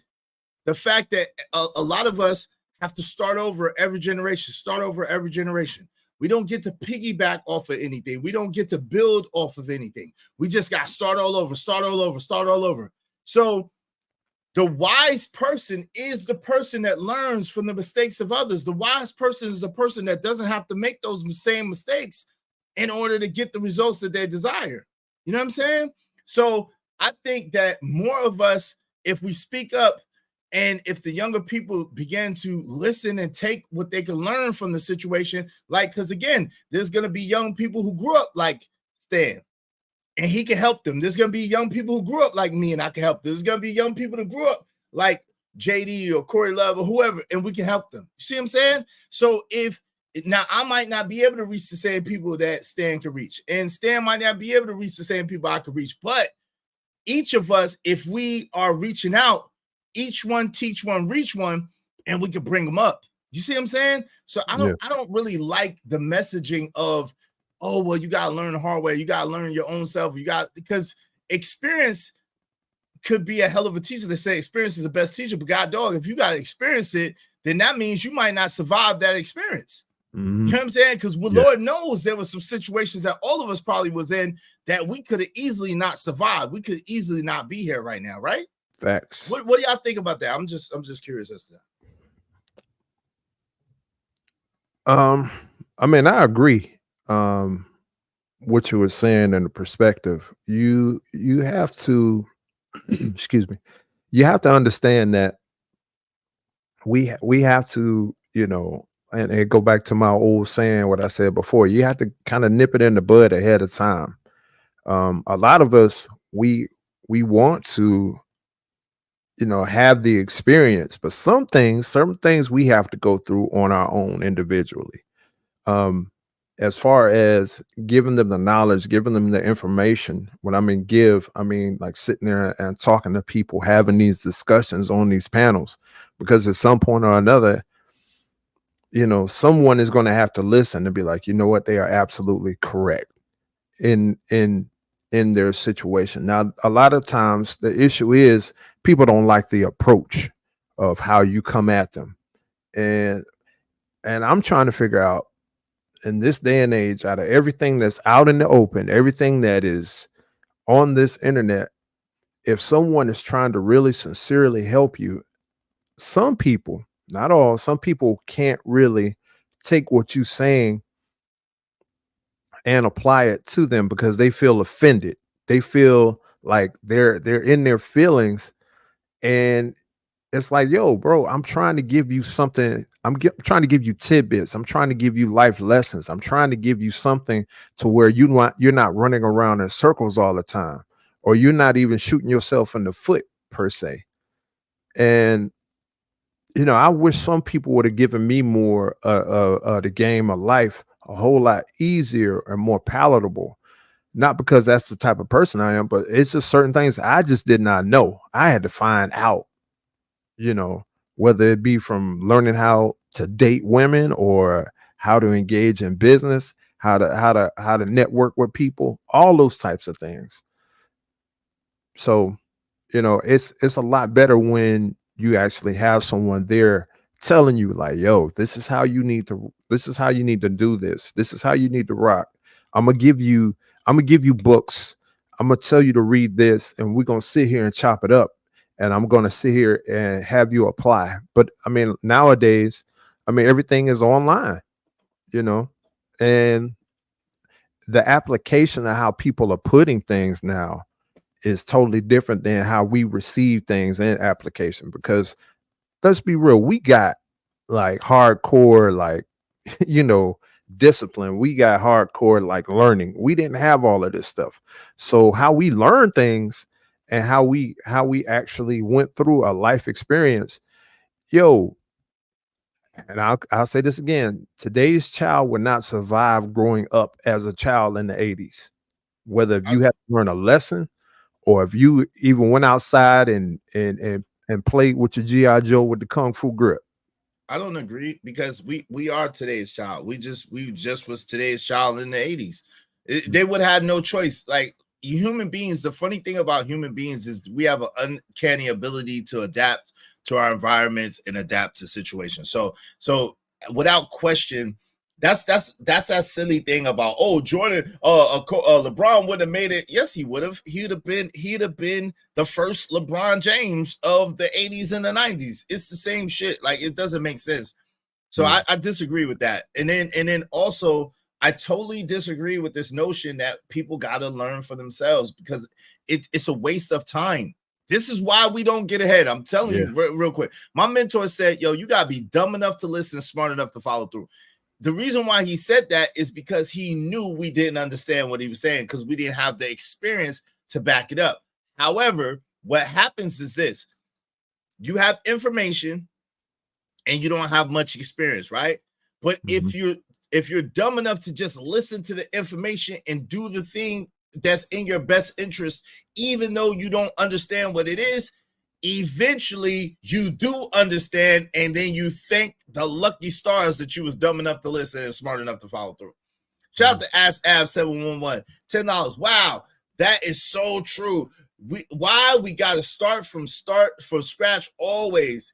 Izzy, oh my God, you're killing it. Agreed today. Why does everybody gotta touch the hot ass stove? I don't know. Everybody won't make it back from that experience. They won't, and that's the truth. I don't understand why everybody think they gotta touch the stove to learn that the stove is hot. That's some ridiculous shit to me, but hey, it is what it is. I think I'm an alien or some shit, but thank you. I appreciate you so much. I think I'm alien because most people do not agree until they realize what I said was brilliant. I'd like to welcome y'all. I think I put it too basic. I think I put it too basic and too plain that people don't really. But it to me is so simple. Like, yo, if you got to experience it, there's no guarantee that you're gonna make it from it. There's no guarantee that you're gonna survive. So if you're the person that has to experience something in order to learn, you're in trouble. You're in trouble because there's no guarantee you're gonna survive. Why not take somebody else's experience, learn from that, and then build on that, and then go further.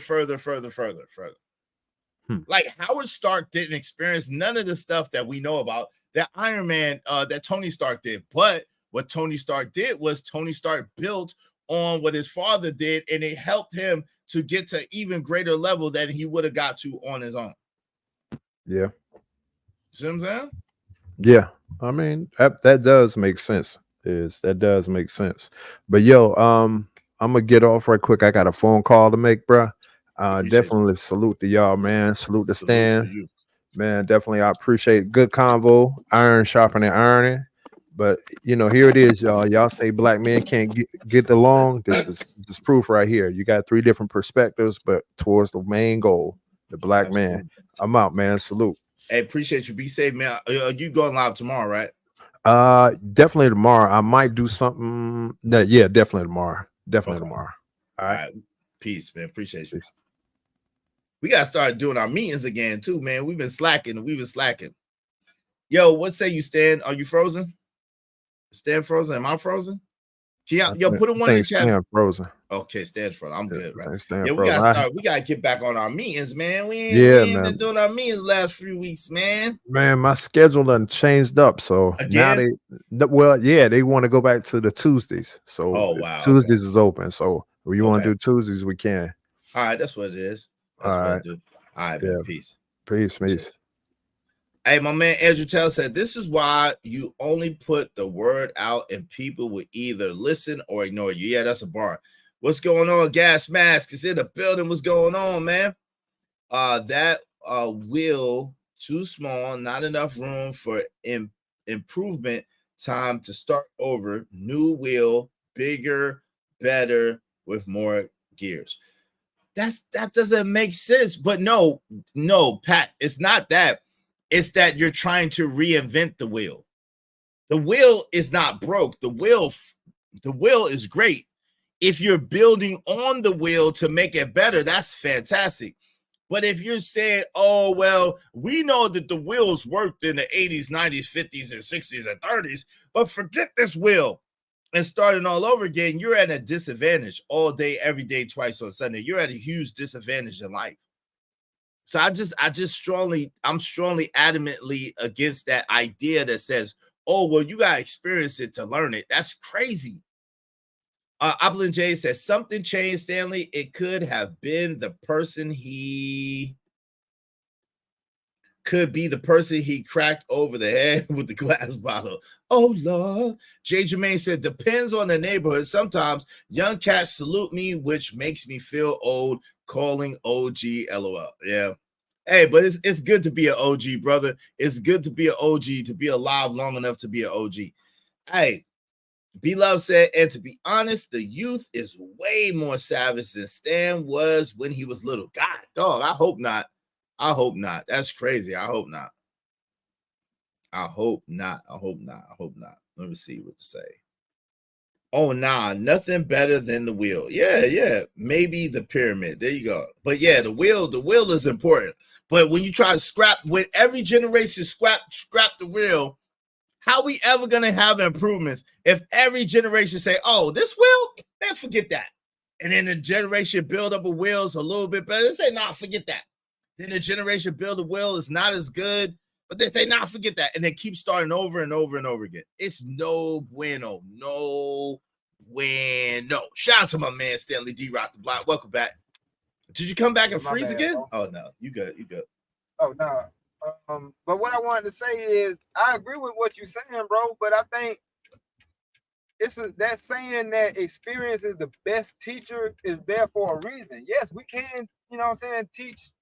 We can, give people pointers and things like that. But to me, it feels like the argument of give a man a fish versus teaching a man how to fish. You know what I'm saying? Like if I give somebody a fish or if I drop some knowledge on him, he's going to keep coming back to me for knowledge. If I teach him how to fish, he ain't got to keep coming back to me. You know what I'm saying? So I feel what you're saying, and I ain't knocking you. Keep doing that. You know what I'm saying? You voice of the people. But what if you live in a grocery store, though? What? If I live in a grocery store? That's what I'm saying. Bro, you talking these drizzle folks, they live in the grocery store. What do you mean by that when you say that? Because I want to teach these young niggas how to fish, but they live in a grocery store. Me trying to teach them how to fish, they looking at me like I'm crazy. So it's like I understand that, but you're not going to reach everybody, even though you should put the message out there. That's why I say I'm not knocking you for putting the message out there. That's it. So you think what? Okay, so what is the grocery store, and what does the grocery store analogy mean to you? Like when you say grocery store, what do you mean by that? The quality of women, they don't have to try to find the quality of women. They don't have to throw their rod out there and hope they get a good catch because they're in the grocery store. It's fish everywhere. So they like, fuck it then. And the fish that are out here, this is what they saying. So I'm gonna act like the fish, you know what I'm saying? Like shit, everything so easy then. Let's see how easy it is. I want my fucking. So you want to act like the fish? No, I don't. No, I don't. I'm just saying I can't, bro. Like I said, I'm observing. I'm trying to understand just like everybody else. I'm trying to understand. I'm not saying be like the fish. I'm not saying what they're doing is right, but what I'm saying is what they're doing is a effect of what's been going on. That's all I'm saying. And life is going to teach them this ain't the way to move. Life is going to teach them that drizzle, your ass don't pay your damn rent. You're going to be out here in the rain. You know what I'm saying? So it is what it is. Says it's gonna be drizzle for real, huh? Hell yeah, it's gonna be drizzle. More like pour. Right. But they also telling the women who not to mess with. Like, you know what I'm saying? Like, yeah, put yourself on blast, put yourself on display as the dudes that these females need to avoid. Which is another reason why I ain't gonna knock them. No, they need to, you know what I'm saying? These ain't men. Women, ladies, recognize. That's all. So that's another reason why I can't just necessarily say stop what y'all doing. No, y'all need to be shown for who the fuck y'all are, some damn goofies. That's a point. Hey, D said they already live in abundance but don't appreciate good fruit. Oh, that's a bar right there. Yo, so let me ask you this question, right? Yeah. So do you think that is there ever a time and a place for a man to get out of frame or to like you seen The Wire, right? Did you ever watch The Wire? No, I watched some of it. So but go ahead. I might pick up on what you're saying. I might pick up on what you put down. Do you remember Marlo Stanfield, like his character? You remember anything about him? Marlo Stanfield? No. What was his name on The Wire? Marlo. That was his name on The Wire. Marlo Stanfield. No. No.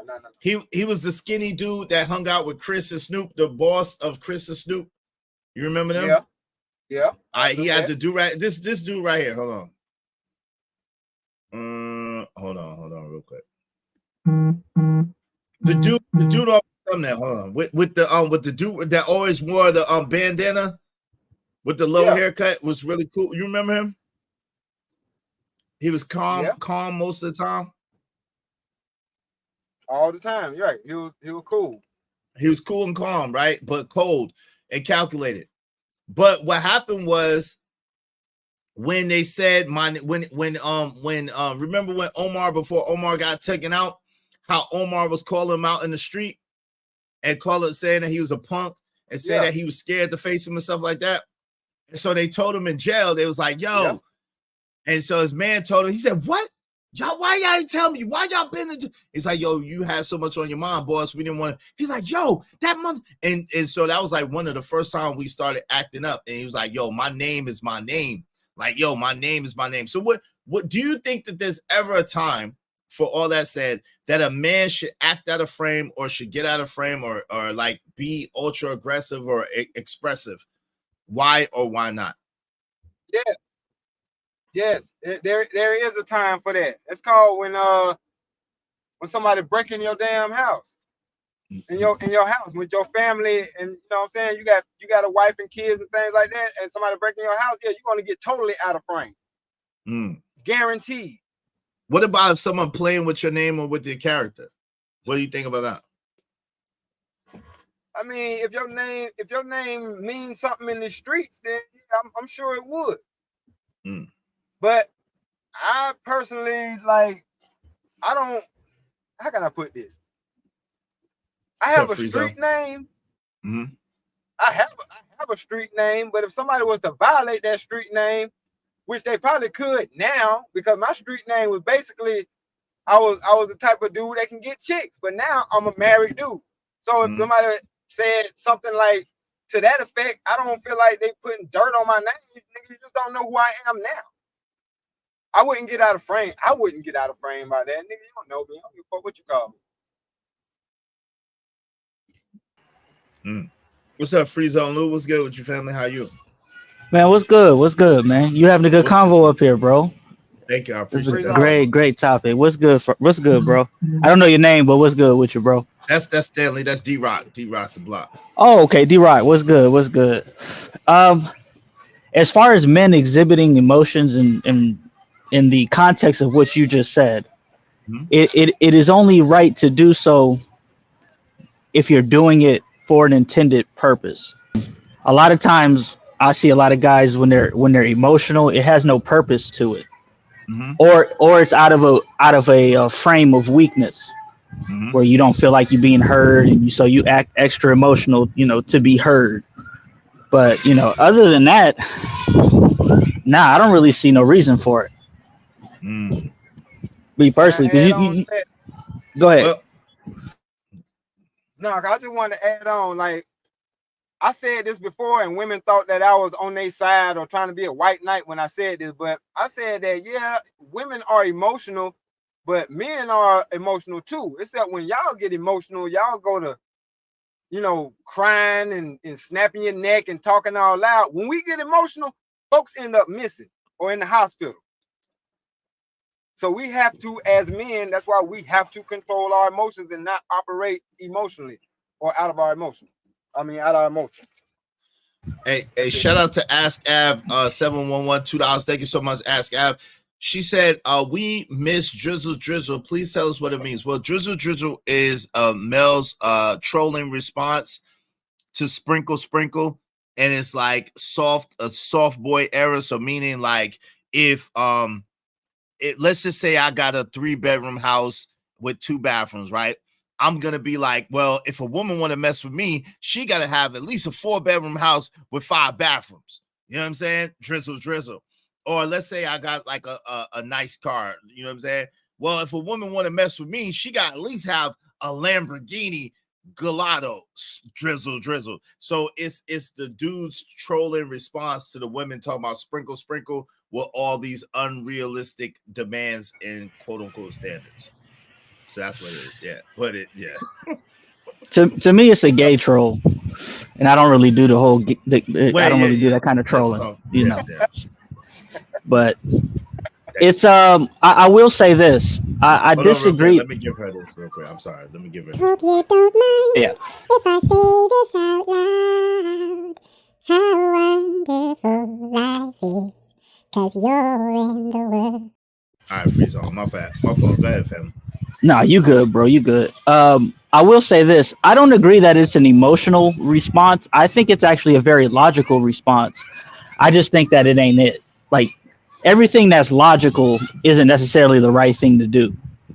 Why do you say it's logical? I'm just out of curiosity. Can you explore that for me real quick? Well, yeah, because the premise is to reflect how women sound when they're being unrealistic.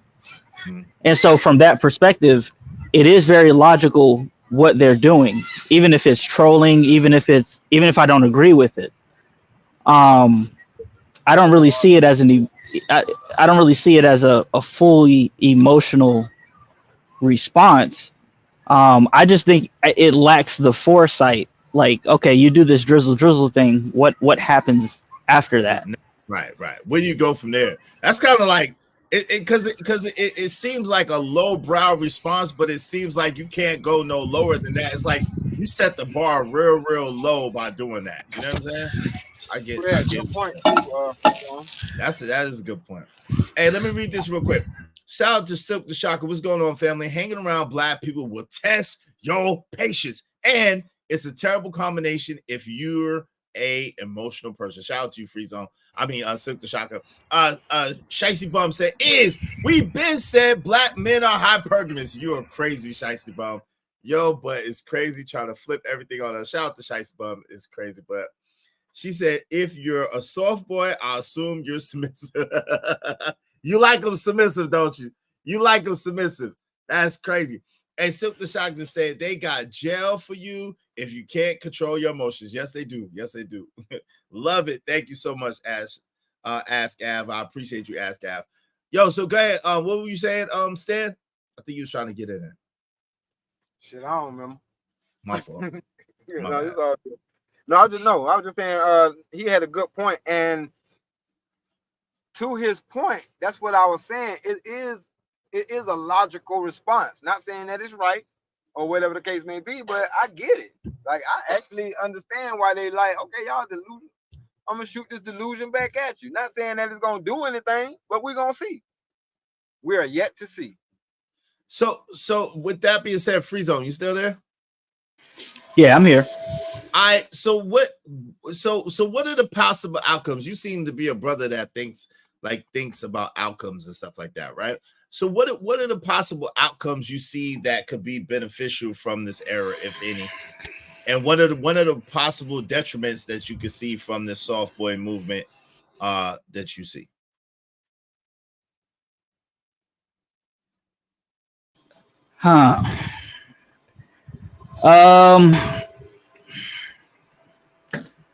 Let's see. The good thing is, let me see if I can find one. Because I really don't see a good thing. I have to really play the devil's advocate for this. No, don't do it. Don't do it. If you don't, no, Free Zone. If you don't see a good thing, that's fine. What are some of the detriments from this that you see? It's a slippery slope into just men. Like, to me, this is the the last exhale of masculinity that they're giving to the women. Like my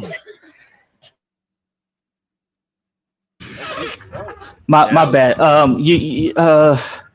The let me last see. exhale of you said the last exhale of masculinity. That's deep, man. Go ahead, Yeah. go. Please Yeah. go more on that. That's deep. It's the I'm trying to find a good example.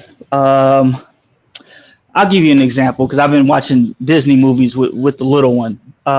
So let's go to Little Mermaid.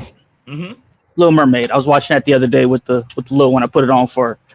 And there's a scene where I forgot what the chick's name is. The actual Ariel. She strikes up a deal with the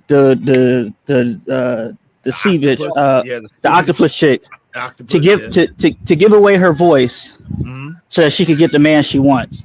Yep. To me, this is what it is. It's that last sign. It's the signing of the contract before you give away the thing that makes you you. And they just keep it in the glass. They put it up there. They look at it every now and then, and you're just emasculated. Like, and it was a trick. It was a trick from the whole beginning. You gave up something with hopes of getting something in return that you couldn't attain. That you could have attained it if you didn't give it up to begin with. That's deep, boy. Ursula, you on it. You on it, Free Zone. You on it. Because it's a beat. It's a beat. That's what I'm saying. The whole situation is a damn beat in the head. Because you really making a deal with the devil is what you're doing. That's really what you're doing. Yeah. And I mean, when you set up the premise that men are powerless, this is really all that they can do. All they can really do is troll women, because it's a cope to deal with the fact that you believe that you're this powerless thing. It's you know what I'm saying? So this is the next evolution of and I put air quotes around this, the gender war of men and women. Yo, man, those are some dope. Those are some dope ass points. I ain't gonna hold you. Yo, Freeze on Luke. You're saying what I'm saying, but the thought process that you gave it, I love that, man. I ain't gonna front. What I'm saying. No, he said what I'm saying. Listen, okay, so listen, he said what both of us are saying, but he's saying it in another way that I think is very succinct and very dope. It's dope because he said, yo, like go ahead, I'm gonna let you get in it, but because man, it's a lot to unpack. That's really, you know what I'm saying?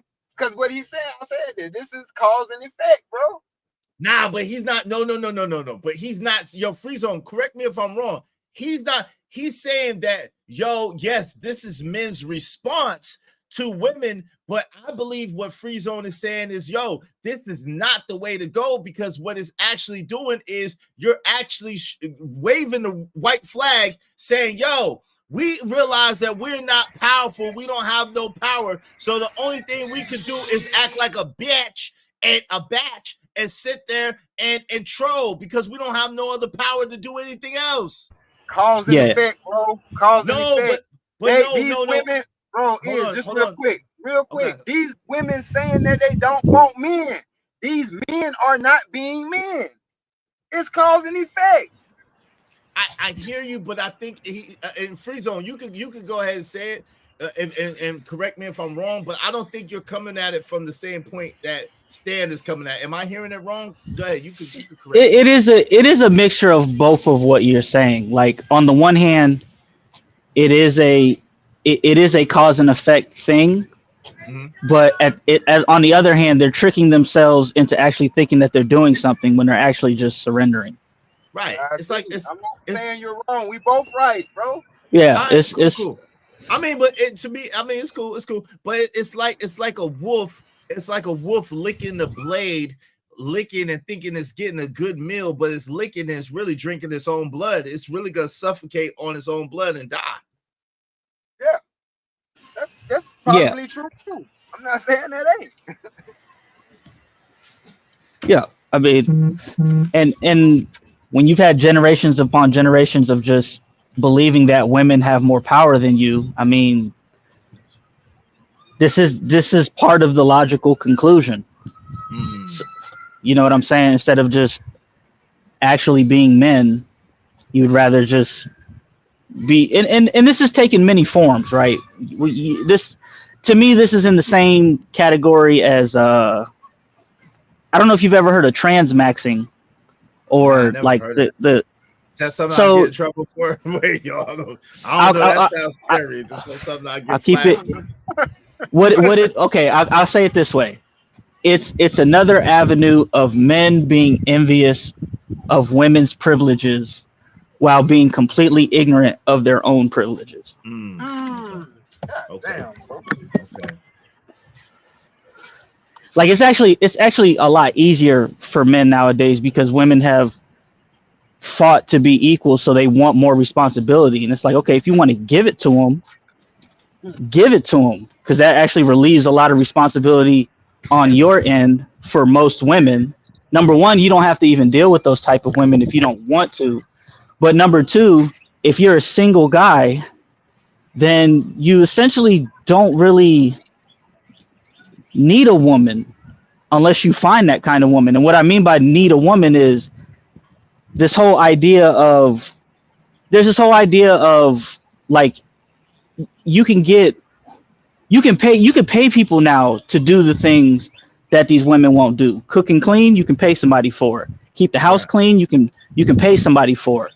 And it's completely logical for you to do that when your options appear to be so diminished. Right, but the femininity is more than that. Like femininity is more than just cooking and cleaning and washing clothes and ironing, right? Like your woman should bring way more value to the relationship or to your life than that, right?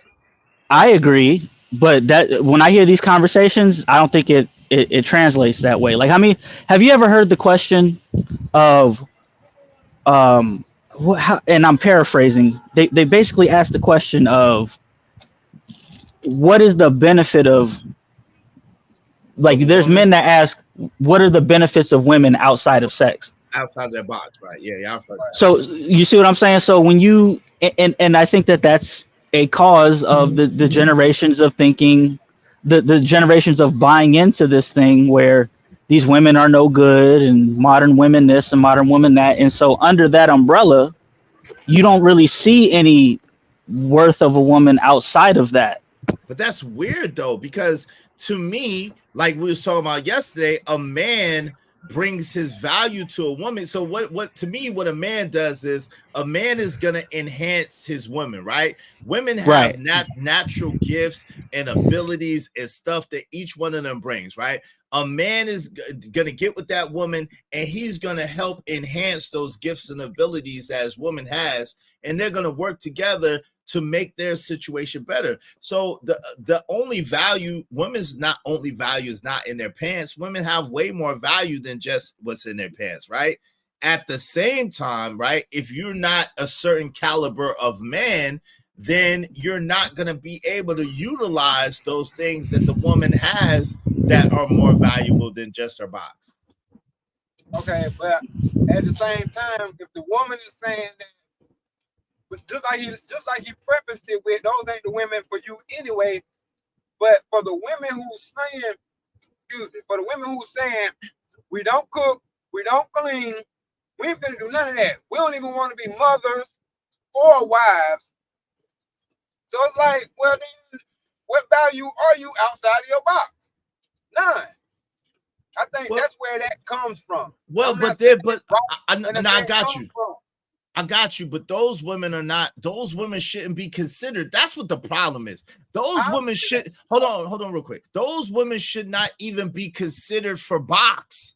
That's what the issue is. You're rewarding women with DAC, and you shouldn't be rewarding women with DAC that are not even worthy if their only value is their box. That's why I don't understand why men don't get it. If a woman's only value is her box, then you should stay away from her, because if you get caught up in that, then you're gonna maybe have a child with a woman who wasn't worth nothing. And then you got another child, you put another being in the earth that ain't shit, basically. It doesn't make sense, right? So that's my issue. Like, if she's only worth box, leave her alone. Like, it's easy. There's way more women than men. Like, I don't understand what this shortage, what the scarcity mindset is.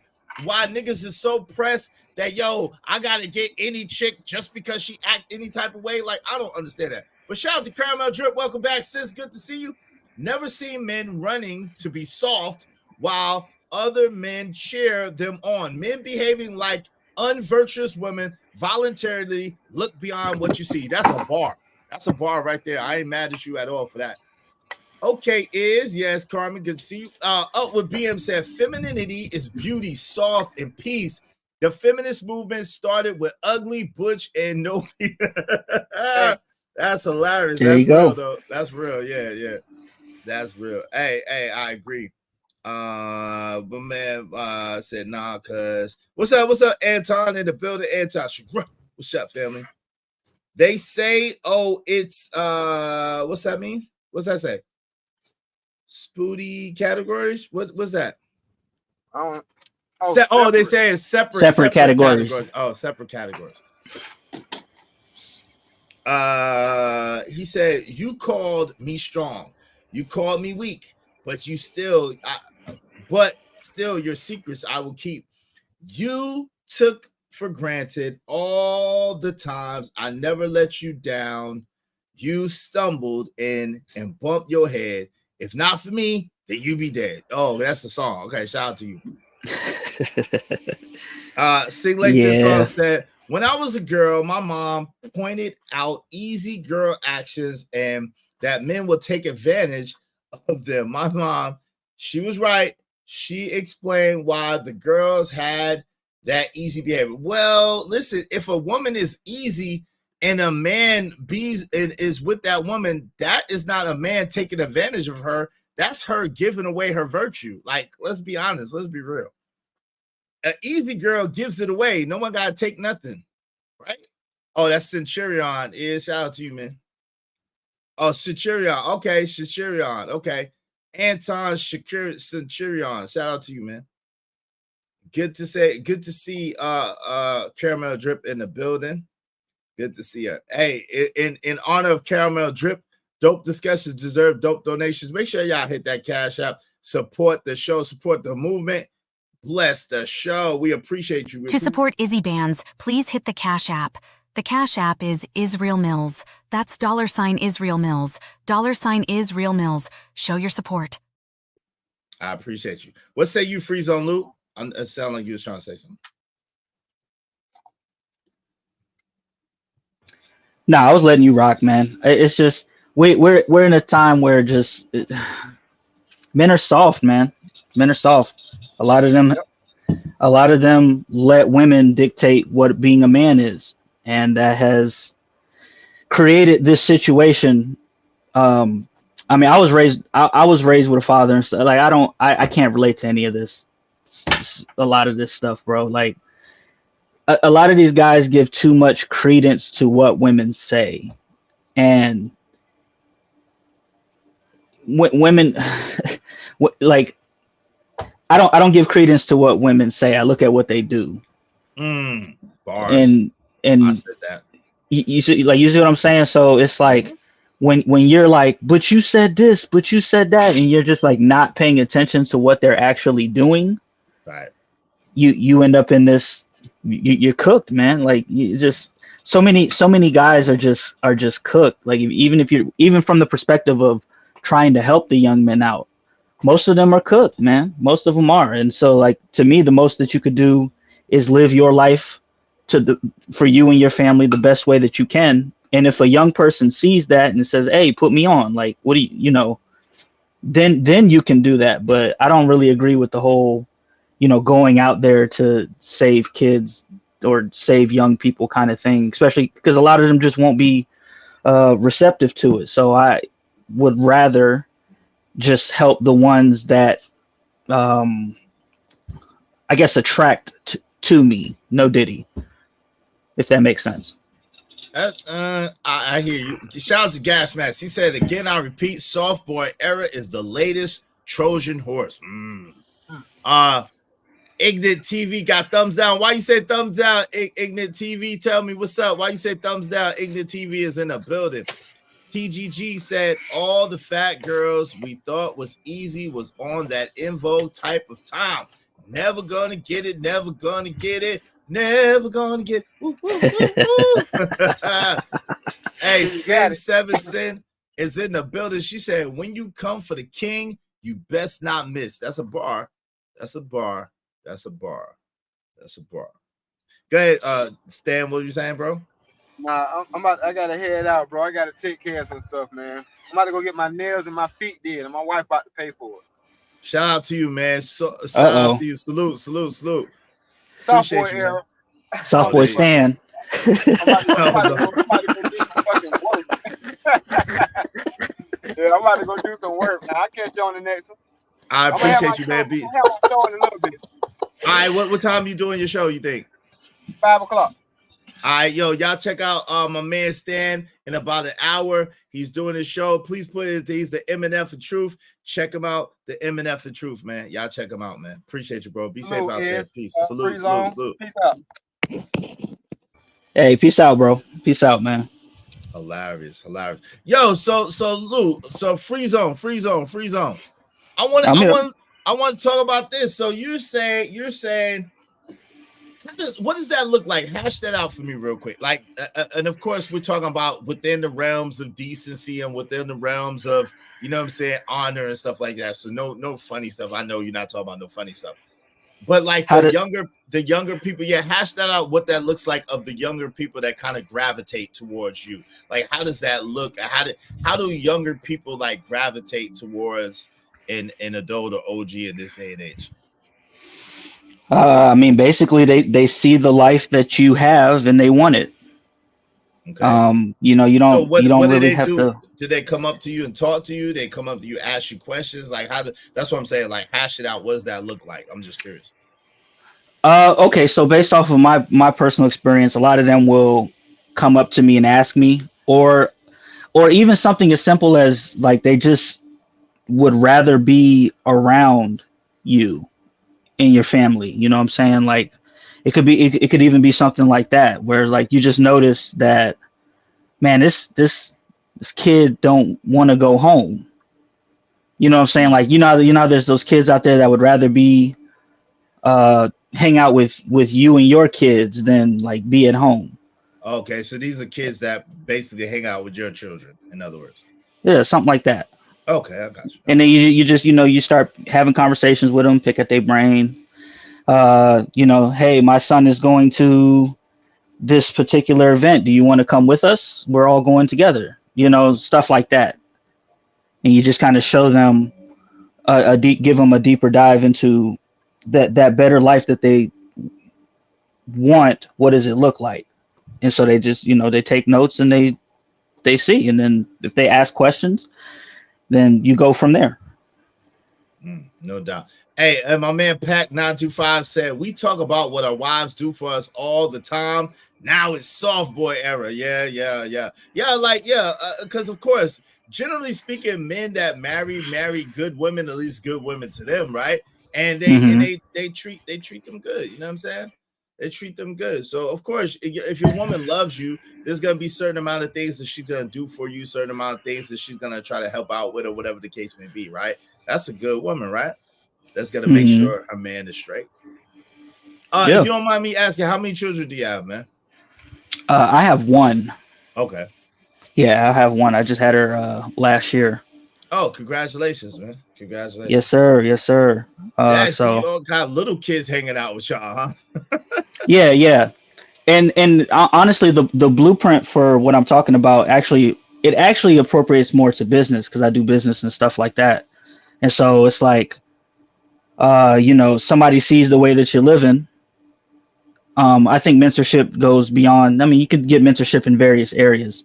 And something that you said earlier, I don't remember how you said it, but all I'll say is this: the messenger is just as important as the message.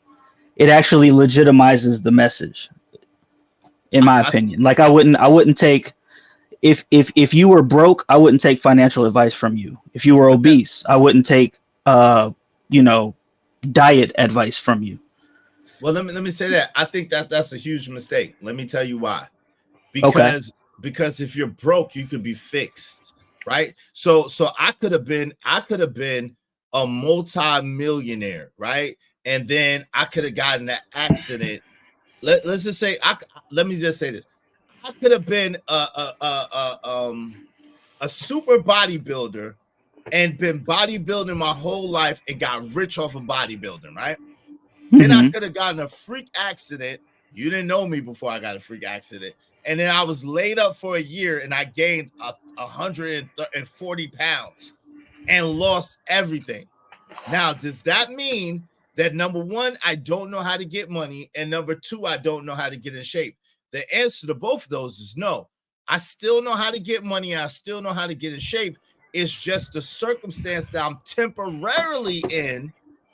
You see in the circumstance I'm temporarily in, but you're not knowing the story behind my glory. So that doesn't mean that you shouldn't listen to me. If you was wise, you might want to listen to me, take what I know, piggyback off of it, and jump to success, right? So anybody, like, I'm gonna tell you what a multimillionaire told me. He said, every station in life is temporary. Every station in life is temporary. It's warning to the rich and encouragement to the broke. So just because you're broke today and just because you're not in great shape today doesn't mean that you can't get in great shape tomorrow. It doesn't mean that you can't be rich tomorrow. That's the beauty of America. And as long as you know, then you can always change your life and your lifestyle. What's going on, Black Beauty? How you doing? Good to see you. Go ahead, family. I'm listening to you. I'll meet you halfway because I don't disagree with that. But if that's the scenario that you're laying out, you would have to show me. Like, I would have to see some type of proof. I couldn't just go off of what you're saying because I'm looking at you and you're obese. But if you showed me trophies of you, I used to be in the strongman competition. Here's pictures of me just 5 years ago. You tone and you know what I'm saying, like stuff like that. Then I'm like, okay, I could listen to you, but I can't. You would have to further prove your case. Let me ask you a if you are in that situation. I couldn't just listen to you just because. Let me ask you a question. That's cool. Number one, why would someone who knows how to get whatever, right? Wealth, money, finances, good health. Why would someone have to validate themselves? Why would they validate themselves to someone else? What do they actually get out of? For example, let's just say that I was obese and I saw you and you was doing an exercise the wrong way. And I saw you, I was like, hey, bro, if you do it like XYZ, you're gonna get the optimal result. But if you're doing it like you're doing it, you're actually gonna throw out your back and you're gonna hurt yourself, right? Just for the sake of conversation. And you look at me like, this fat bastard, what is he talking about? He's fat in that shit. How he know? Right? Number one, in that moment, how could I qualify myself to you? Number two, why would I want to qualify or validate myself to you? And number three, what would I get out of qualifying or validating myself to you? If I listened to you and it worked for me, I would ask you more questions. Okay, so you might try it. In other words, you might say, maybe I'm doing this improperly. My back does hurt a little bit. Let me just see. Right, and let's say I do it, and I'm like, oh, that does feel better. Why does this feel better as opposed to as I was doing it before? And then they go on to a description, because people who are like that like to, when you're good at something and somebody asks you a question, you want to speak on it because it's the thing that you know that you're good at. And so if I ask that question and they give me a description of, well, yeah, when you do this way, you're actually pulling on your polaris tendon something, and it could cause tendonitis with your, you know what I'm saying? And they start breaking it down. I'm like, okay, this guy sounds like he knows what he's talking about. I'm not saying it just has to be a picture, but you gotta show me something. You know what I'm saying? Like, show me show me something that lets me know that, okay, I can trust what you're saying. And that's what the example that you just laid out is you gave me an instruction or you gave me some advice. I took the advice. It gave me a better result. A slight suggestion. Right, Slight right. suggestion. Right. And so that to me is evidence enough to at least look into, okay, let me ask this guy more questions. Let me and not in an interviewee kind of way, but let me get some more advice from him and get some more suggestions and see what results I get. Now, okay, so now I was watching. Hold on, real quick. Carmen said, "If you don't want burden of validating your credibility, don't try to advise." Well, listen. Any accomplishment on YouTube, people will call cap. I've shown this, that, the third, the fourth. People said I was bragging. People said I was flexing. You live in an Airbnb. You rented that. That's fake polo. That's fake this. That's fake that. You get whatever. People, listen. What I've noticed, especially on YouTube, is whenever you show it, it doesn't matter anyway, especially the black folks. They're going to find some type of way to disqualify your achievements. They're going to try to find some type of way to disqualify what you have, what you did, what you're saying. It doesn't even matter, right? The people who are supposed to get it are going to get it, and the people who don't. I've went and I've showed all types of stuff since I've been up here. But what I was getting was, yo, you bragging, yo, you trying to, I know everybody makes 6 figures on YouTube. And so I don't even do it no more. I don't even say it, like, it is what it is. You can believe whatever you want at this point. I don't even do it no more. Hey, it's like you said, bro. You can't win with niggas, bro. So there's no point in even trying. Like think about the events that happened just this week with you. Yeah. You see what I'm saying? We don't have to get into the details, but no matter what you did, you was wrong. Yeah. So in a situation like that, it's like, who cares? I don't even care. I'm gonna do me. But Free Zone, they had the nerve and audacity of trying to make it seem like I started with them. I said, okay, good luck with that one. Listen, you can tell whoever you want, whatever you want, and you can do whatever you want. Like, hey, listen, I'm not worried about nutching because I already know I got righteousness on my side. But they tried to make it seem like I literally started trouble with them when people clearly saw last week where I did a whole joint just like, hey, man, the brother's cool. I don't have no problem with the brother. I just want, I'm just trying to learn a lesson, speak about a lesson, blah, blah, blah, blah, blah. You know what I'm saying? Didn't say one foul word about the brother. And then you going to go do what he did. It is what it is, though. It is what it is. I'll give you another example. Mm-hmm. You were criticized for letting women do whatever they wanted to on your panel. Mm-hmm. And then 2 days later, you were criticized by women for letting men do whatever they wanted to do on your panel. Mm-hmm. So yeah, you can't win. You can't win, bro. You can't win. That's why, as a man, you're supposed to decide what your values are, what you're willing to do, what you're not willing to do, and you stand on it. And if anybody got a problem with it, it is what it is. Bars. That's bars. That's how I live. Jay Jermaine said, "Is he still live?" Yo, yeah, I'm still here. We still here. We got a little bit of time today. Pack 925 said exactly. So take the child support and stop begging. Who got child support? Who get child support? I didn't get no child support. I wish I did. What am I get child support for? My man Jay Jermaine, JD1975 said, "I'm back in the chat, bro." But yo, that's an interesting thing, man. What's your experience been like? Because I've heard someone say something about you, but you was here when they said it. I try to take people on a case by case basis, right?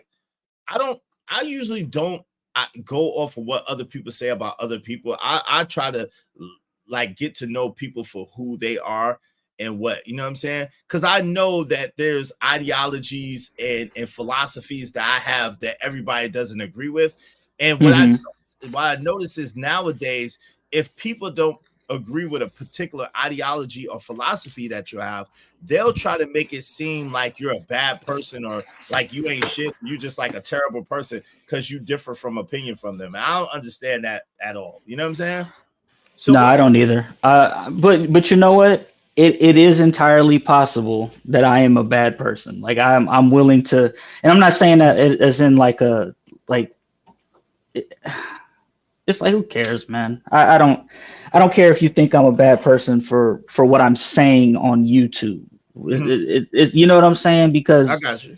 What are you doing? You like you should that's my whole thing. It's like, what are you doing? And I think a lot of people give too much credence to what people say, and which a lot of times, I mean, you can only do so much on YouTube, right? You got avatars and people on camera, so you can only really go off of what people say. But oftentimes they once somebody has said something, you just ignore what they do, right? And so, which actually in a lot of times, that's a good point. I'm gonna get into that second. That's a great point, Free Zone. I'm gonna get to that second. Shout out to Ramel 747, $5. Easy Bands 8. Shh, just jokes. Salute my East Coast, man. Salute to my man Romello 747. Bang guy. I appreciate you, man. Thank you so much, brother. It don't matter what the situation. I'm just trying to climb any obstacle a nigga facing. See it through in due time. It's a marathon, you gotta pace it. You can't press rewind, you get left behind, just grind. Thanks, man.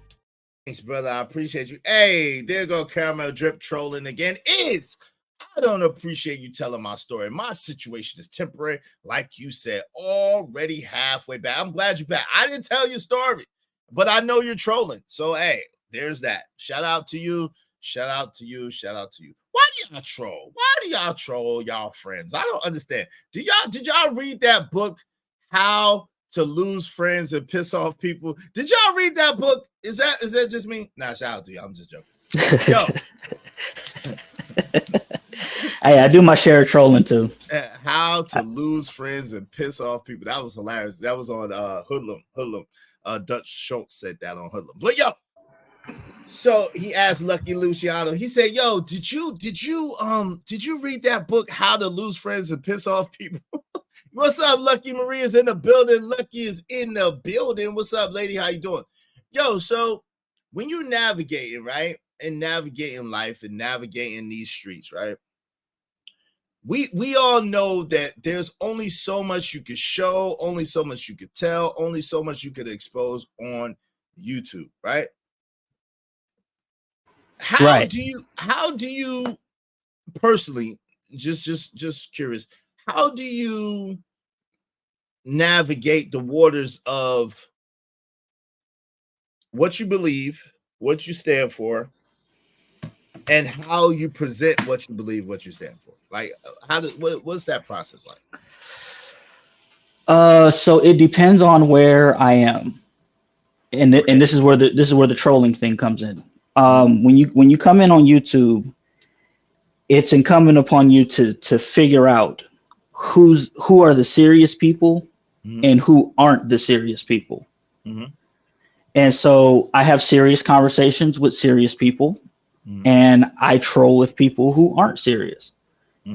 It's as simple as that. I'll give you a chance to because even if I don't agree, that doesn't mean you're not serious. That just means we don't agree. Right. But when you start having conversations, like the conversation between you and Jay Prince, I can have conversations with Jay Prince and be serious about it. But the moment I realize you're not serious, it's like, okay, you want to play that game? I'll play that game with you. And let the trolling commence. Gotcha. And so it's as simple as that. And so when I first got on YouTube and actually listened to these conversations, I thought that they were actual serious conversations. And it took me, I'd say, about 3 months before I realized, hopping in, hopping out. I wasn't just purely listening. I'd listen to a stream and then go live life. And I wasn't on YouTube like I am now. Right. But it took me 3 months to realize that, okay, a lot of these people aren't serious. So I started trolling. I started trolling heavy trolling on some Sugar Bum stuff. Shout out to her. Salute to Sugar Bum. You know what I'm saying? But once you start finding different, you explore more channels, you start realizing, okay, these people are a little bit more serious than these people. These people just want effery. These people actually want to have legitimate conversations, and you just adjust accordingly. So I play to the room that I'm in. Simple as that.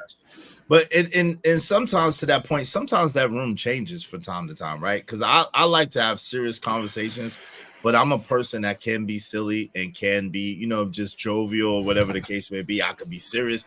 Like I think I've shown a lot of different sides of myself. But yeah, I understand that. It does change from time to time. So ultimately, what did you look, if anything, to gain from your YouTube experience, and how do you want to be remembered in these spaces, if anything?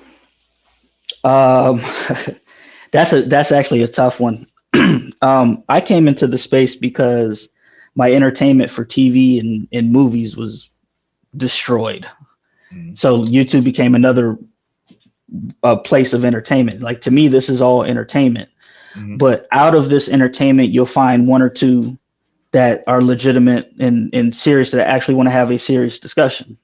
And so it's just about finding those types of people. Like, I don't have a problem with effery. I enjoy it, but in small doses. In small doses.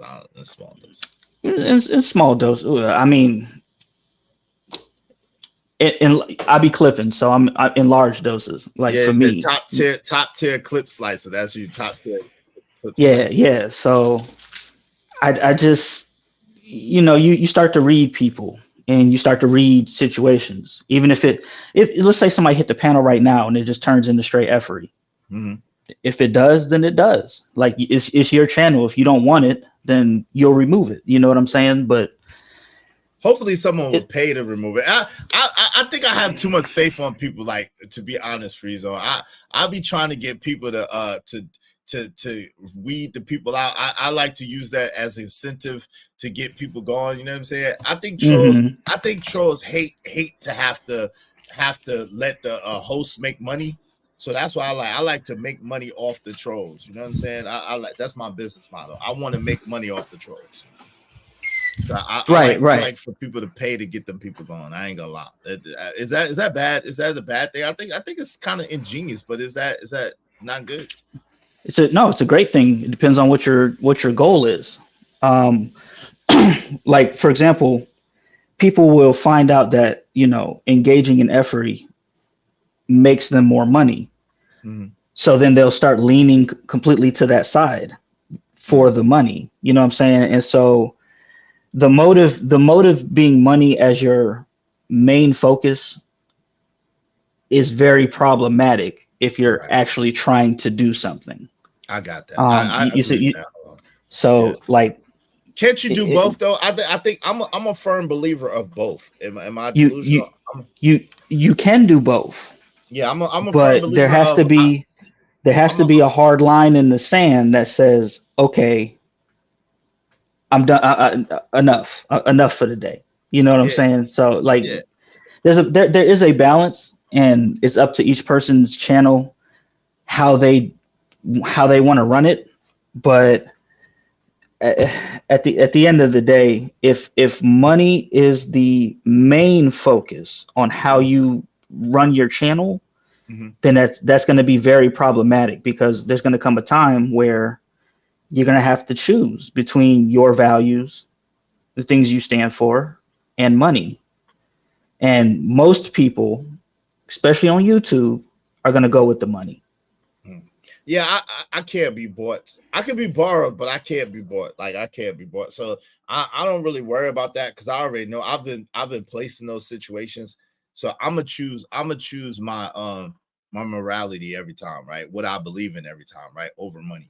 At the same time, I am a firm believer of, you can have entertainment and education. You can get paid and have fun. You know what I'm saying? So I'm one of them type of people that believe all of the above in both. Like, I want it all. Shout out to Jay Jermaine. Izzy is too nice until he gets Brooklyn.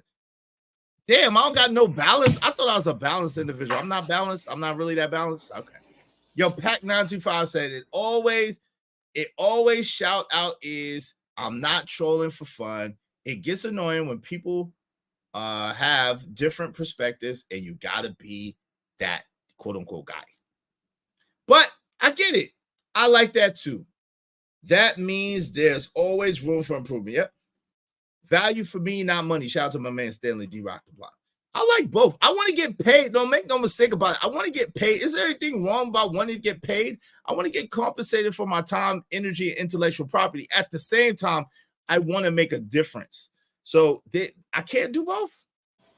You can do both. I actually don't think this applies to you. The whole thing about money usually applies to people who do goofy shit on their channel and get called out on it, and they hide behind the fact that they're making money.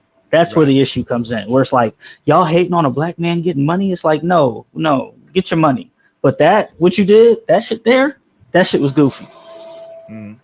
That's all. That's all it is. That makes sense. Hey, who said Wallace for the Wire?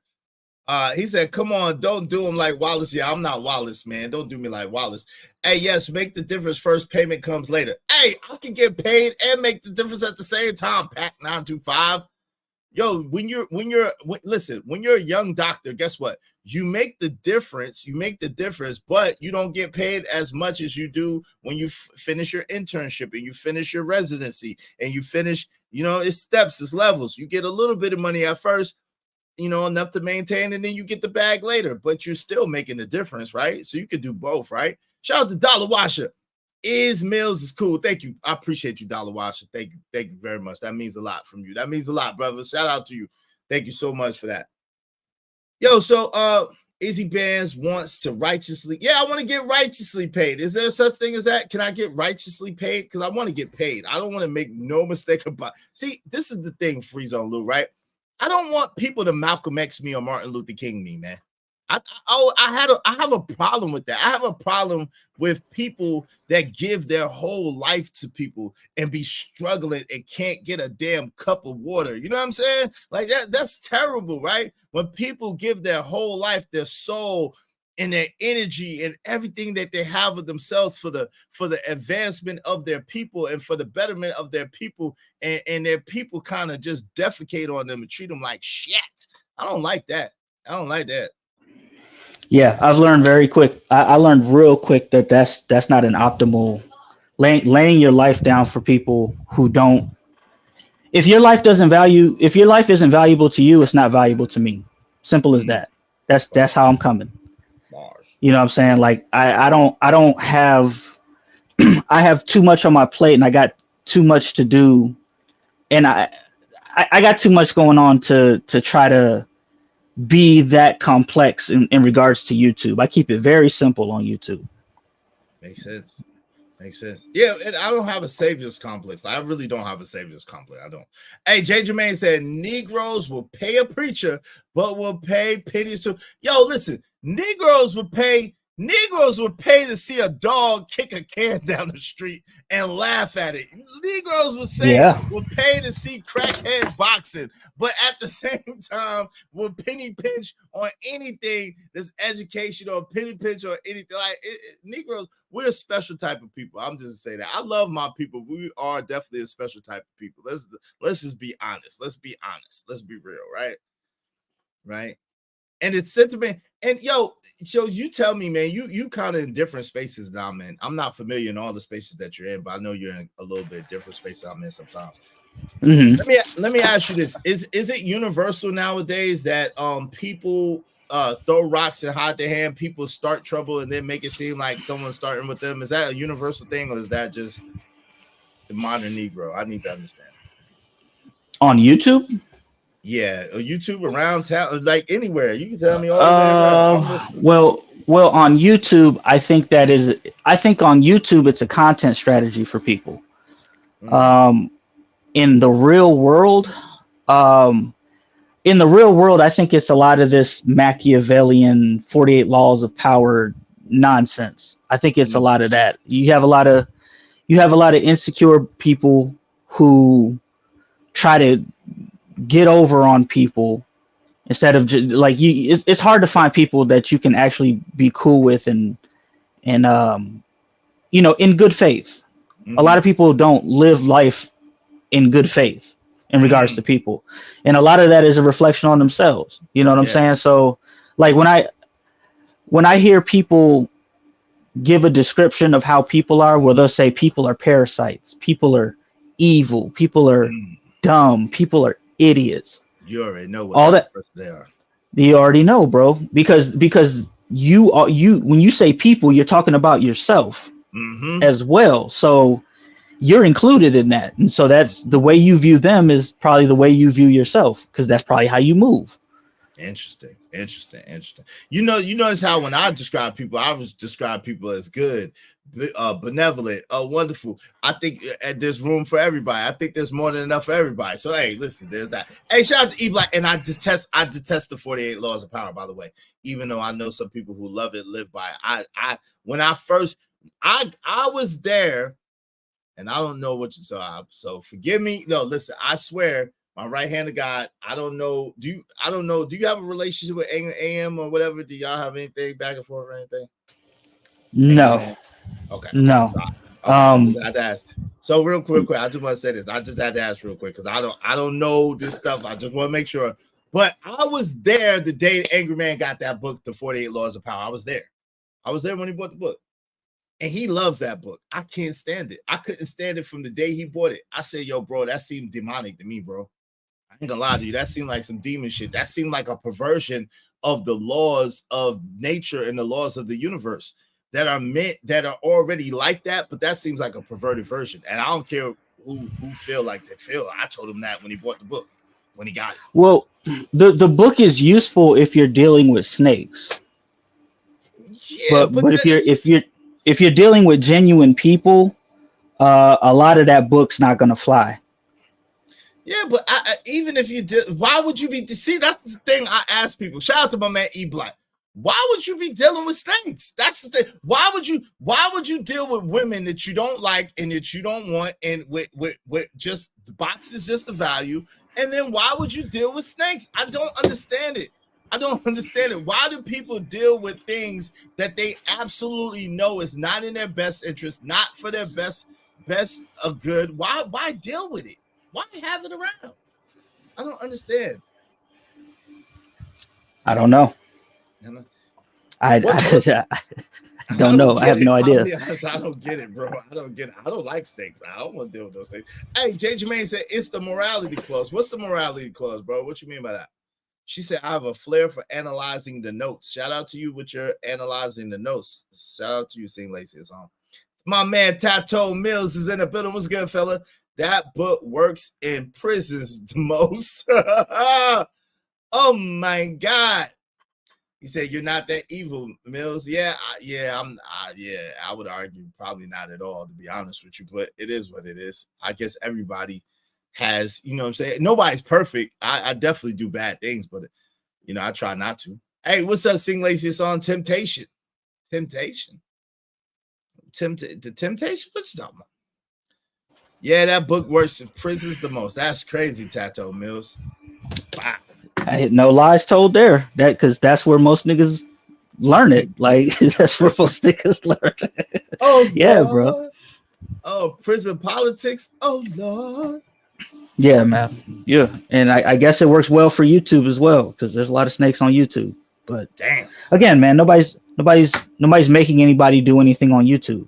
Right. You know what I'm saying? YouTube is a giant place. Yes. So even if you wanted to do something different, hold on, let me give you this. Damn, son, where'd you find this? Sorry, bad. Yeah, like even if you wanted to do something else, you would find a whole different group of people that are into it.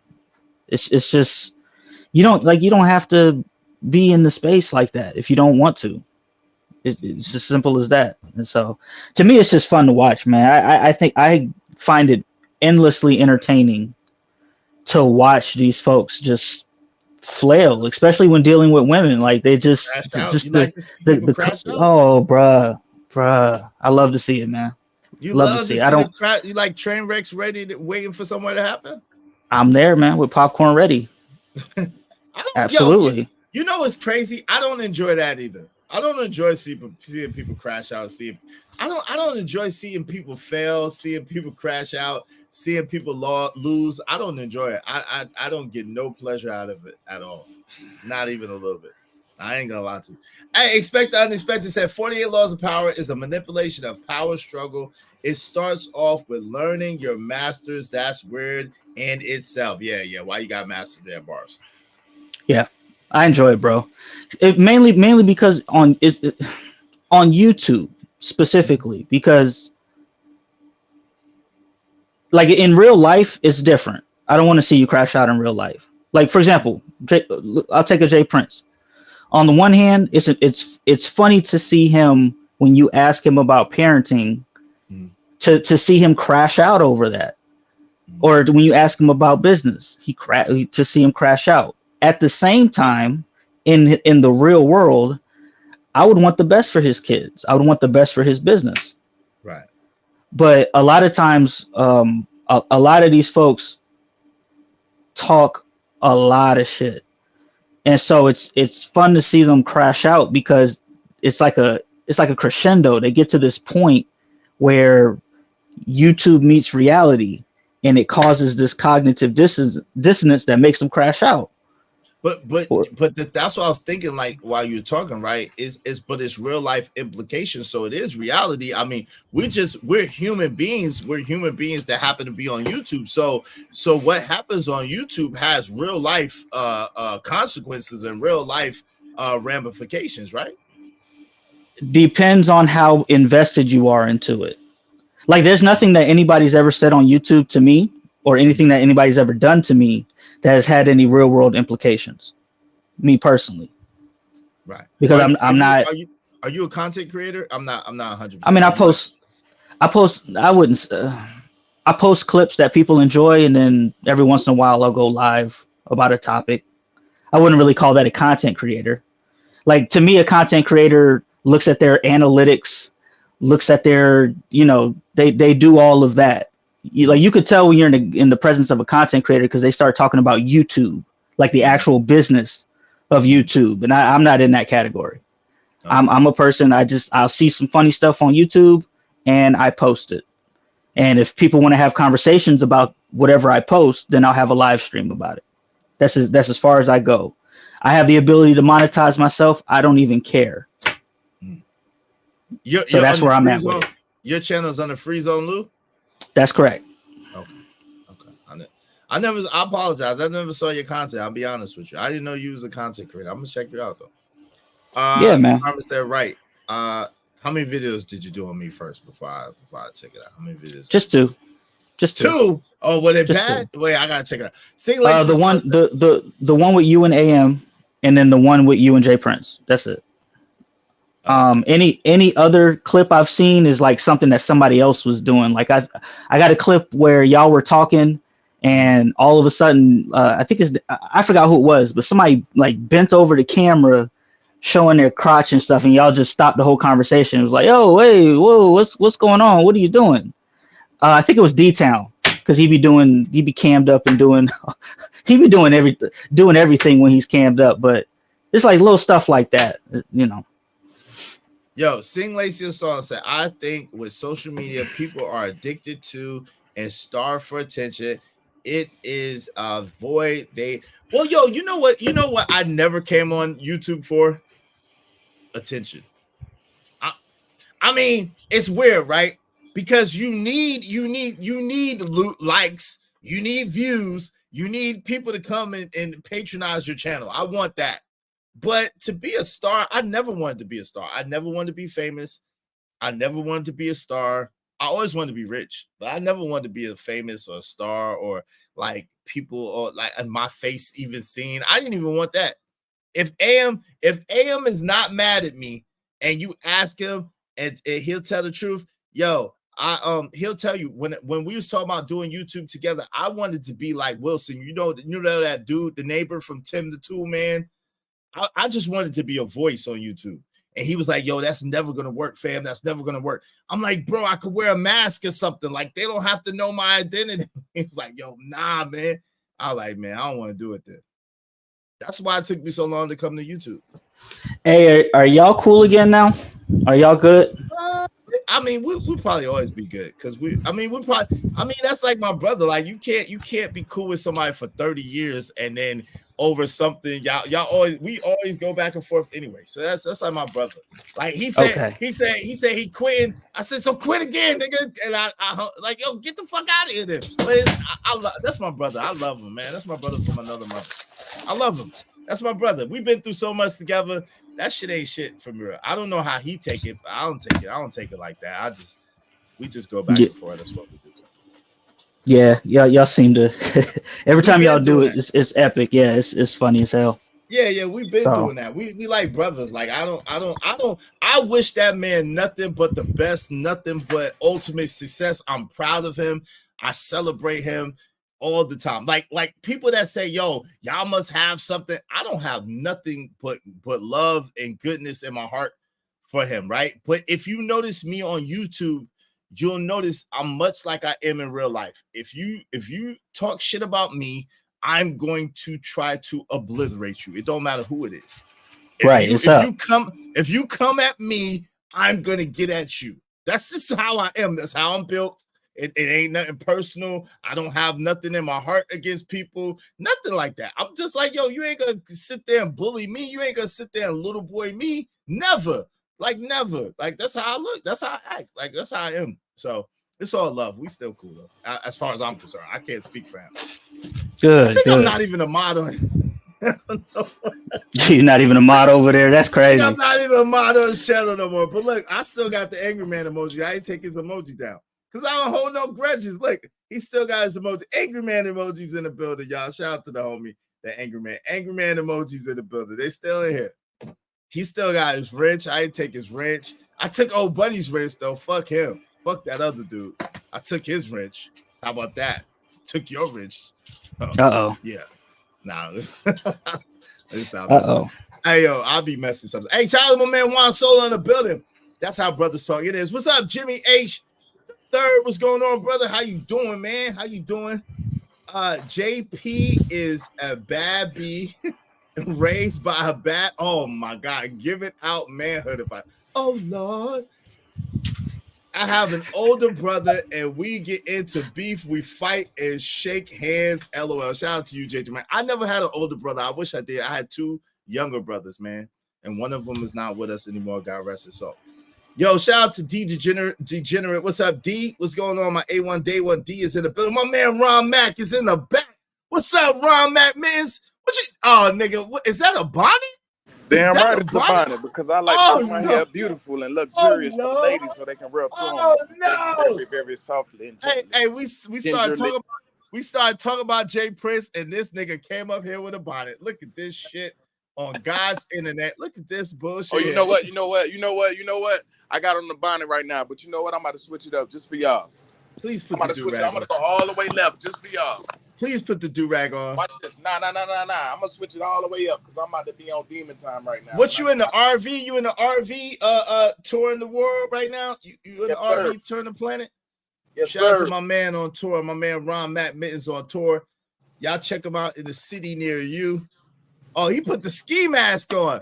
No, see, I'm gonna go from a bonnet to a ski mask, and you know you hot outside, nigga. It's 100 degrees out there. You gonna burn up. You gonna burn up, son. Hey, that's a house. What kind of damn tour bus is that? Is that that's a luxury apartment tour bus? And goddamn, how big is that bus? That's a luxury apartment bus. These new RVs hit different now, bro. Yeah, that's a damn condominium RV. That's nice. Oh yeah, man. Slide out.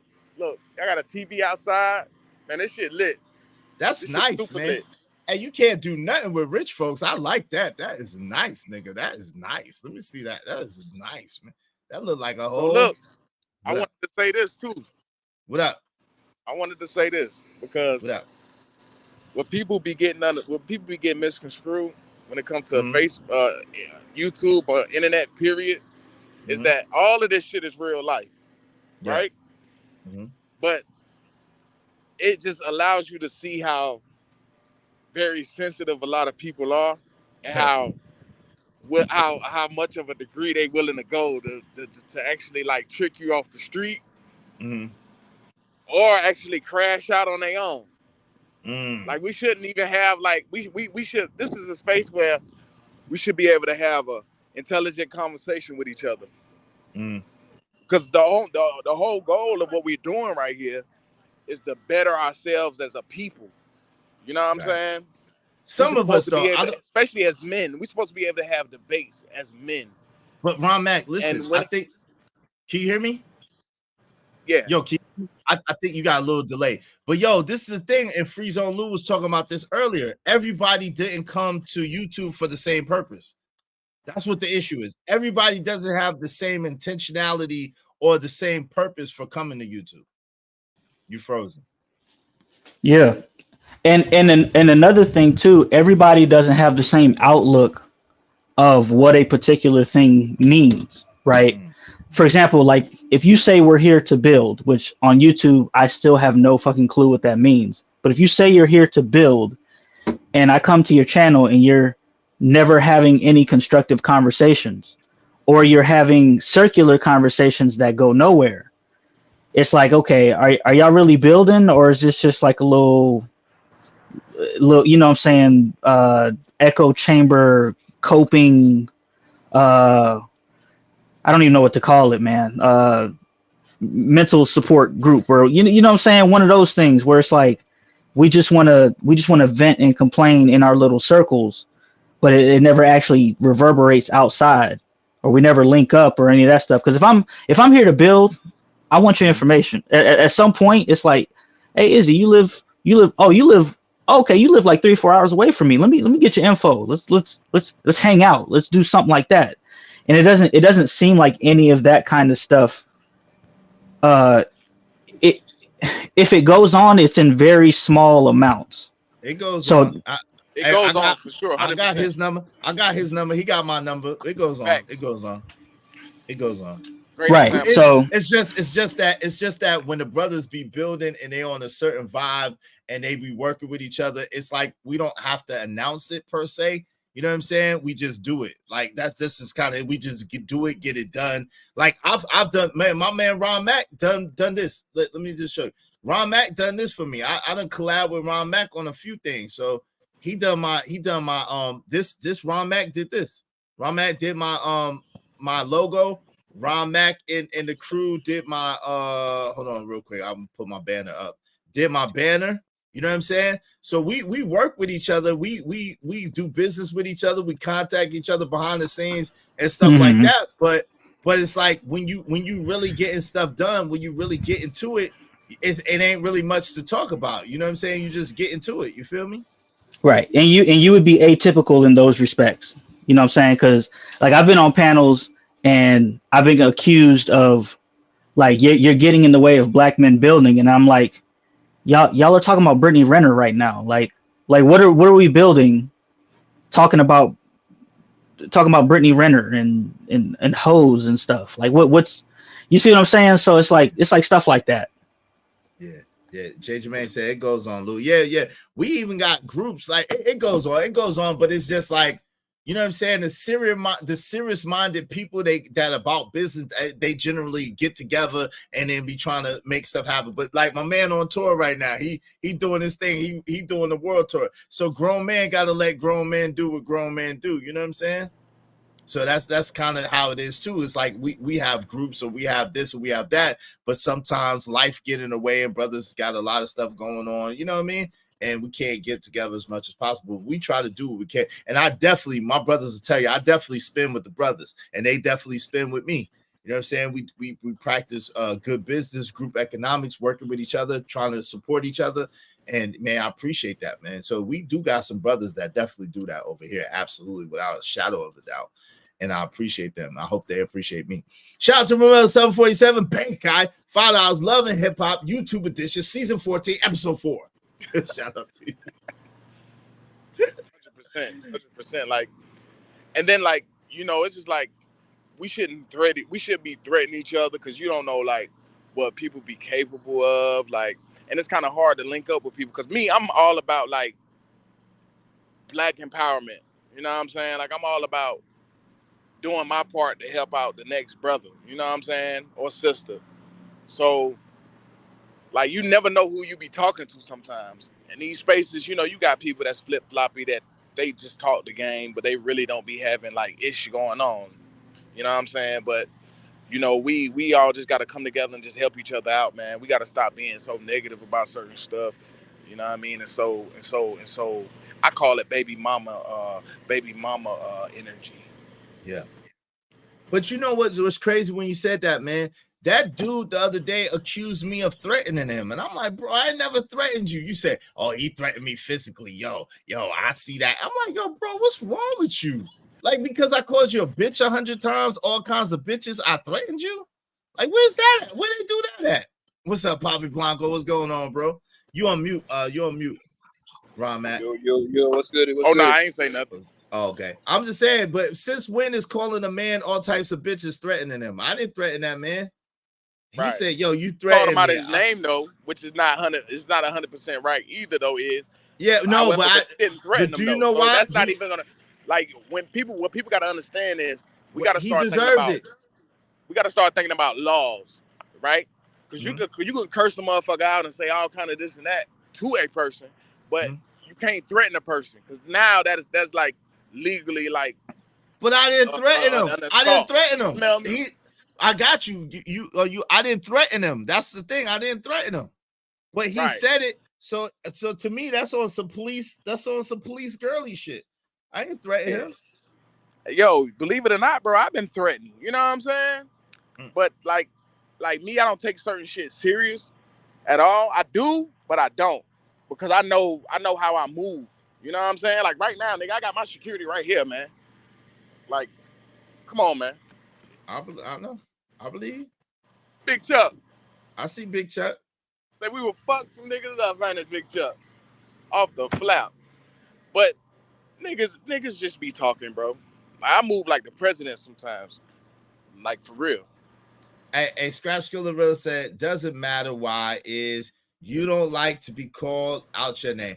Well, listen, come on, Scrap Skillerilla. Man, if that man, listen, that man done made up a whole allegation. He done created a federal case against me, bro, and threw me under the bus and some stuff I didn't have nothing to do with.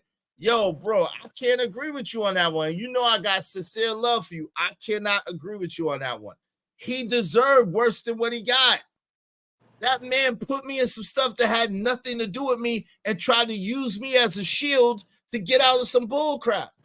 Can't go for that. No, I can't do it. I can't go for that. No.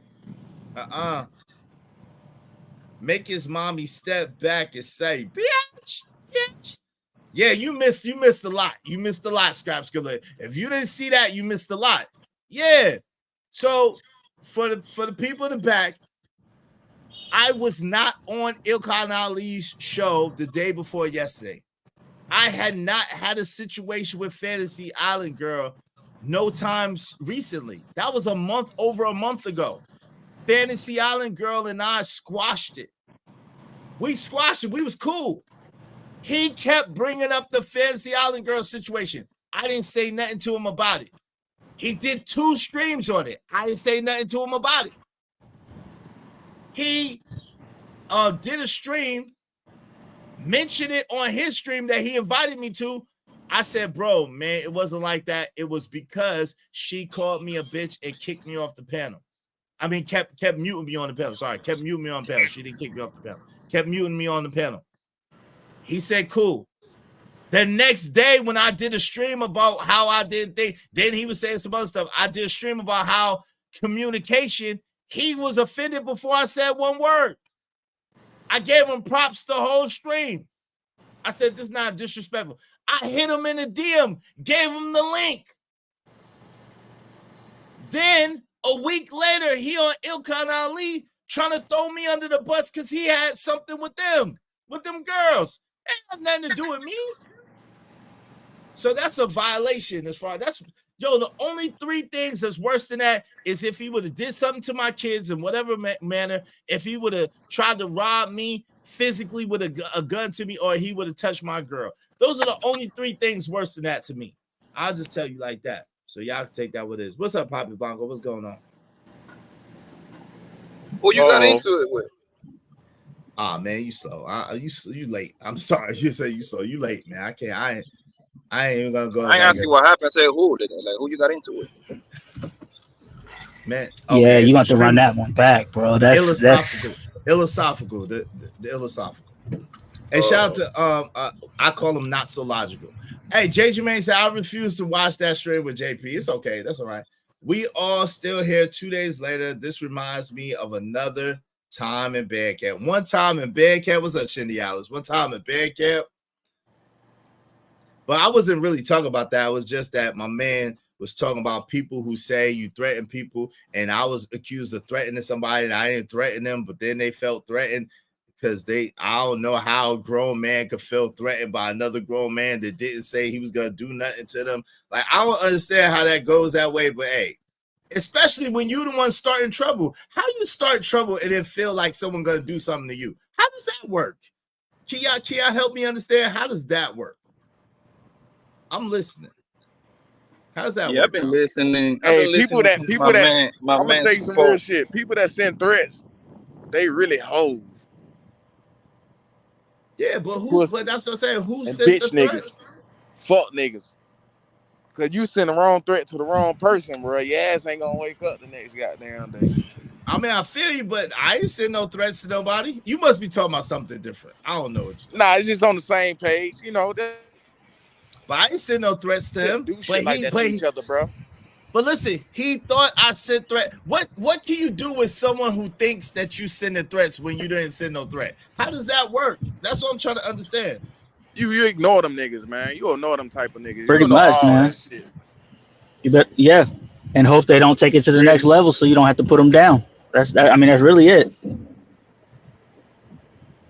You ignore them and go get more money on them niggas, and make them have something to hate on you about. Let them niggas hate. It's always gonna be haters. That's the way it is. Hating niggas fuck with hating bitches and have hating kids. You ain't popping. You ain't got no haters. What say you, Poppy Blanco? What's going on? What say you? Yeah, I've been listening for the past about 7 minutes. Poppy, hey Poppy Blanco, what you think about the soft boy era shit? I don't know what that is. Sound like some gay shit, but man.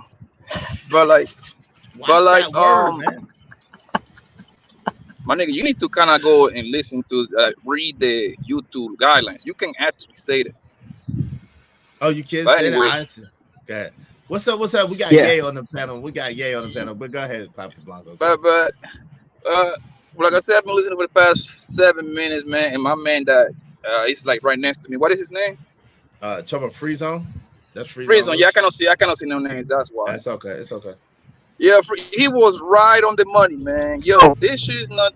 None of this shit is about building on this bullshit YouTube, bro. Like, this is nothing but a big gossiping space, my nigga. Let's keep it a buck. It's a whole lot of gossiping. It's a whole lot of he say, she say. Is it 2-3 niggas trying to build something? Yes, but it's gonna get override by what the 90% of the other people is doing. It's always like he say this, she say that. Oh, this motherfucker trying to fuck me. Oh, that motherfucker over there did this, did that. So when people start saying it, when people continue saying building, they need to knock it off, bro. Because people is over here to make some money, which I applaud. I like people getting money, but like they need to start with the whole building bullshit, my nigga. Motherfuckers is real about building, nigga. They would be doing, huh? We just do it. The people who's building just do it. They don't really talk about it. They're just building. Exactly. You would be getting with people saying like, "Hey man, listen, man, I got my electrician company, man, and this is how I started. Boom, boom, boom. Start doing live streams about that. Then you got the next nigga that do the plumber shit. Then you got niggas like Trucker Yale that got fucking trucks and shit. Be like, yo, man, you want to get started on this? You do this, and that. You see what I'm saying? That's building. Talking about this bum ass bitches every day. That's no building, my nigga. That's gossiping, bro. Well, we don't. This wasn't that interesting. Right, we don't talk about girls every day over here, so there's that. So I don't know. We don't right, and that's what I meant when I said that you're atypical in that respect, because the vast majority of YouTube is just gossip. Right, and so when those particular individuals who are gossiping say that you're a threat to them because you're threatening black men building, it's like, no, we just don't take you seriously because you gossiping. Yeah, but you know it's funny, right? You know it's funny.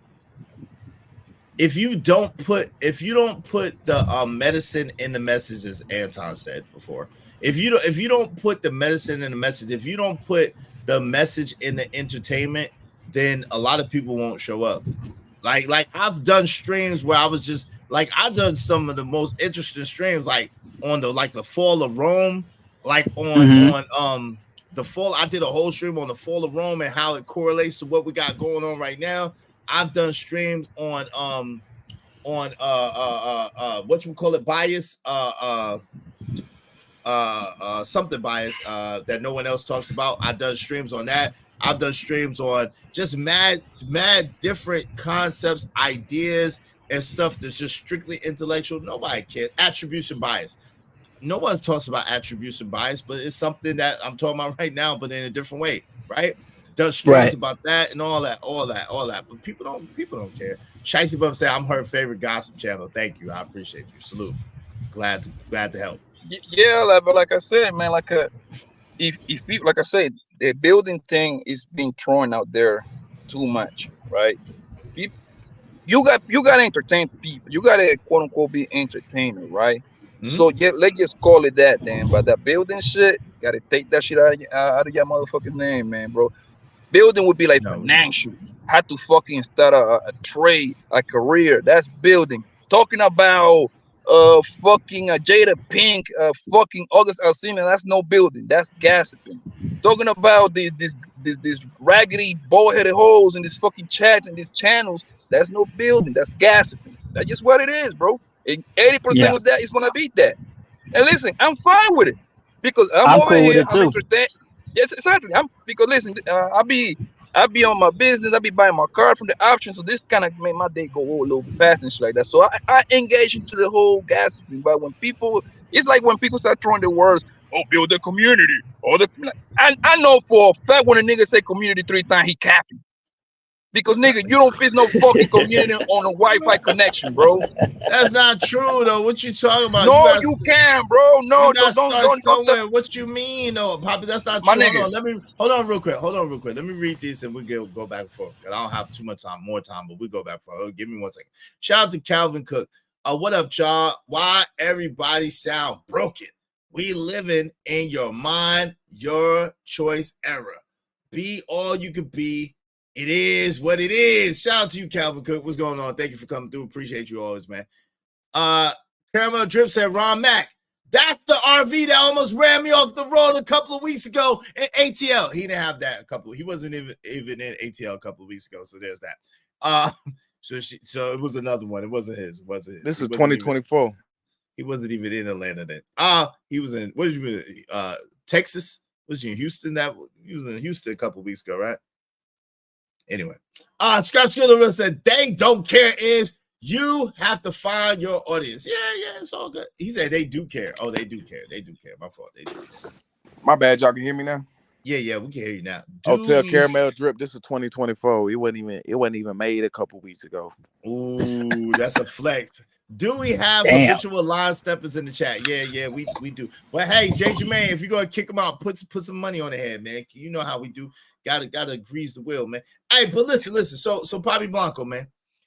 Yeah, man. Listen, I don't agree with you when you come in here with that doom and gloom shit, man. You can care about the community and have a heart for the community and want better for the community and still be on YouTube.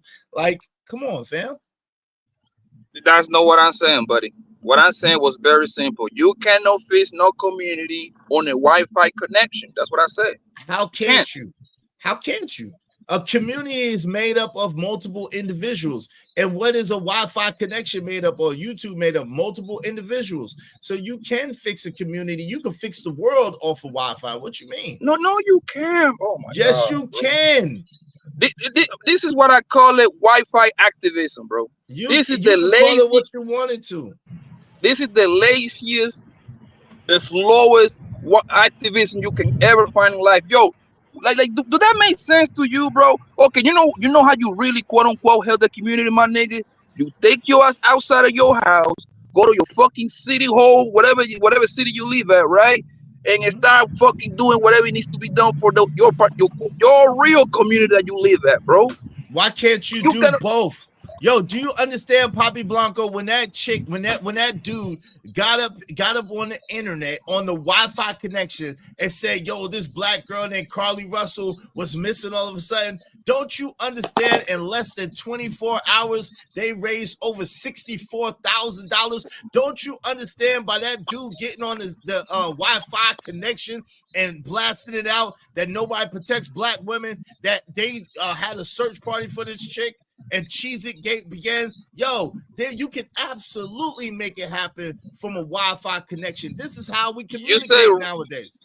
You say Russell, the girl that was lying? Is that one? Yes. So that means that 64 band pretty much became a scam then. Bro, they paid it back, but the point is that they paid it back, but the point is absolutely things can happen. You know what I'm saying? Shout out to you, Freeze on Low. Absolutely things can happen. You know what I'm saying? By being on Wi-Fi, bro. Like it's not Wi-Fi activism. Like this is the way of the world. This is how we communicate. This is how we make things happen. So you can make something happen from the internet. Absolutely. Now when it comes to fixing laws and shit like that, you can miss me with that one, bro. Sorry. You cannot do that, bro. Like niggas talking over here about like what is one of the main problems? When is one of the main problems? Hold on one second. Hold on, let me finish, bro. Hold on. One of the main problems that a lot of guys be facing, the child support thing, right?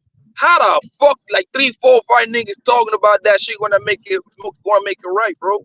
Yo, shout out to Mr. Palmer. Yo, shout out to League of Dads. They literally, that was the absolute wrong example to give. They literally have gotten child support laws changed from the internet. Shout out to OG Speed in California.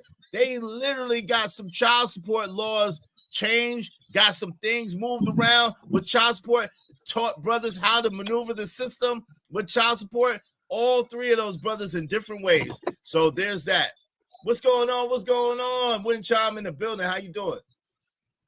Yeah, so there's that, man. So you way off with that, bro. I'm gonna be honest with you. So you was so pessimistic, man. Not the realist. Oh, that's go ahead, man. Go ahead. But you know what though, Poppy? I feel what you're saying. But bro, I think you also have to like sit back, just think about some things real quick too, and just be like, you know what? Maybe it's more than one way to skin a cat. Like you can do a lot of shit with the internet because guess what? 95% of these children that's out here, these young adults, these grown adults are on their phones 24/7, 365. So if this is their only form of entertainment, information, this is a way that they can be able to we can be able to change certain things in life. It starts anywhere that people got eyes on. You understand? Like Izzy is not saying like, oh, boom, oh, we can just do this shit on a whole big global Martin Luther King Million Man March type situation, which could be possible. It's possible. Which could be possible.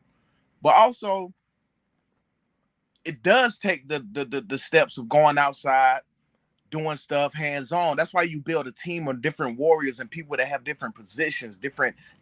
Everybody has a different position. Like all of us that be on here, majority of the time, damn near at least every week, every day that we all know each other from here, bro.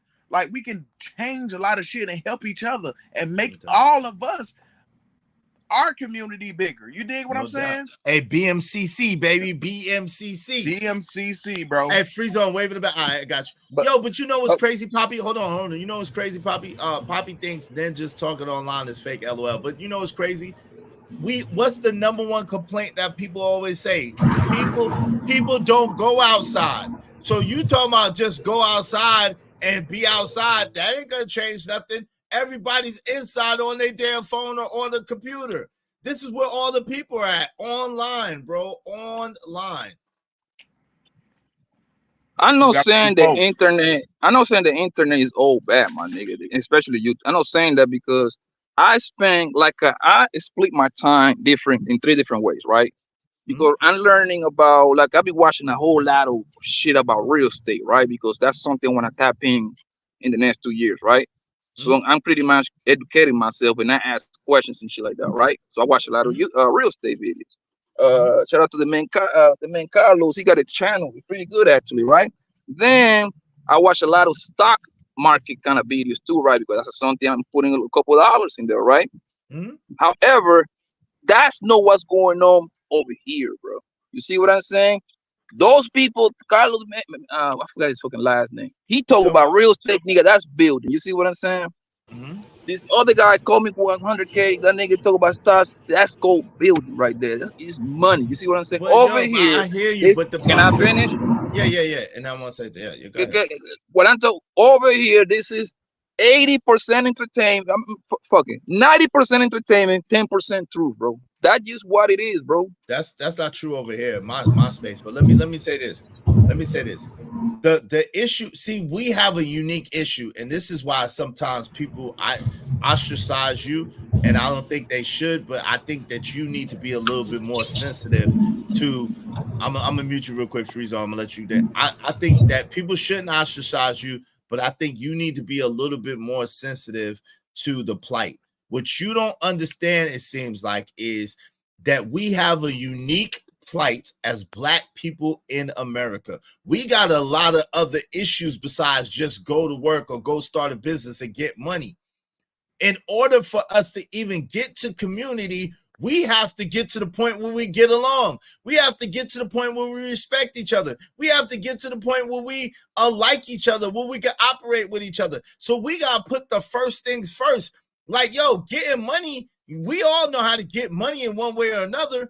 That's not our issue. We've been getting money. Black people in America represent the biggest spending power in America. So that's not what our issue is. Our issue is learning how to respect one another, learning how to like one another, learning how to operate with one another and build with one another. So these are communal panels where we're conversing. Now, a lot of times things go down, right?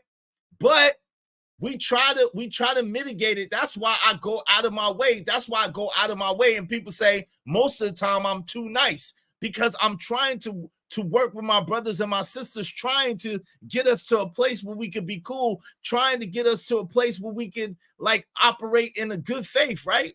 But like Tato Mills said, that's the easy part. Getting money is the easy part. J. Jermaine said, say it again, it's real. My man Prom said, sounds like y'all exploring the internet to y'all grandpa. That's hilarious. That's hilarious. But yeah, so that's all it is. Getting the money is the easiest part. But I'm gonna let y'all say your last words. I gotta go pick up my son. What say you, Poppy Blanco, and then my man Freeze on Luke? Oh yeah, you going live tomorrow? God willing, yeah, God willing, you know. All right, my nigga, I'll see you tomorrow, man. Take care, little man, too, man. I'll talk to you later. Yeah, I'll let you tomorrow, bro. I'll let you, man. Great stream today, bro. Great stream. I appreciate y'all. Hey, man, peace to y'all and y'all families. Y'all be safe, man. Appreciate you, man. Hey, thank you to everybody that came through. My man, Poppy Blanco TV, my man, Freeze on Luke, my man, JD 1975. I mean, not JD 1975. My man, Stanley D Rock the Block. My man, Ron Mack. JD was up here. My man, JD 1975 was up here, man. Shout out to him. Shout out to everybody that came up here and chopped it up today. Shout out to JD 1975. Hit the Cash App. Double up, Pack 925. J Jermaine, thank you very much. Hey, my man, Gemini 303, Apple and J, thank you for the double up. Corey Love, Ron Mack, thank you very much. Thank you, everybody. Hit the super chat, y'all. Ask Av 711, thank you so much, Ask Av, for the quadruple up. I appreciate it. Ramel 747, thank you so much. Robert Platinum, thank you. And Rapid One, thank you for the gifted memberships, y'all. I appreciate you. Hey, thanks, Black Beauty. I appreciate you. Appreciate you. Y'all have a great day, man. I appreciate each and every one of y'all. I hope and pray. It's my greatest hope and prayer. Listen, the reason why most of the time I'm very nice to people and try to be very cordial to people most of the time is because I really, really have a heart for Black people. And I really, really want us to learn how to get along, for us to learn how to work together, and for us to love each other again. That's my desire. As delusional as that may be, as optimistic as it may be, whatever, that is truly my desire and truly my purpose. That's why most of the time I'm try to be extra understanding. I try to be extra accommodating, both to men and women. I try to work with people. I really, really do. Now, There's situations like yesterday where you gotta let a mother know. Okay, sometimes you gotta let a mother know that don't let the smooth takes fool you. I love black people, but I ain't no punk. Now and then they twist it, try to say you threatened them and you didn't, but that's a whole nother story. But yo, I love y'all, man. I appreciate y'all. I love y'all. I appreciate y'all. Let's learn how to work together. Let's learn how to be better, man. Let's don't wish things was easier, Jim Rome says. Let's be better. Be better. Be better. We all have survived everything the enemy has thrown at us. Just be happy you're here. I've always been a part of the F4F Club. Find them, fool them, F them, and forget them. Oh, Lord. Damn, Calvin Cook, you wildin', man. Yeah, I cannot approve that message. That's Calvin Cook and Calvin Cook alone. What's up, Prime? Who we beefing with today?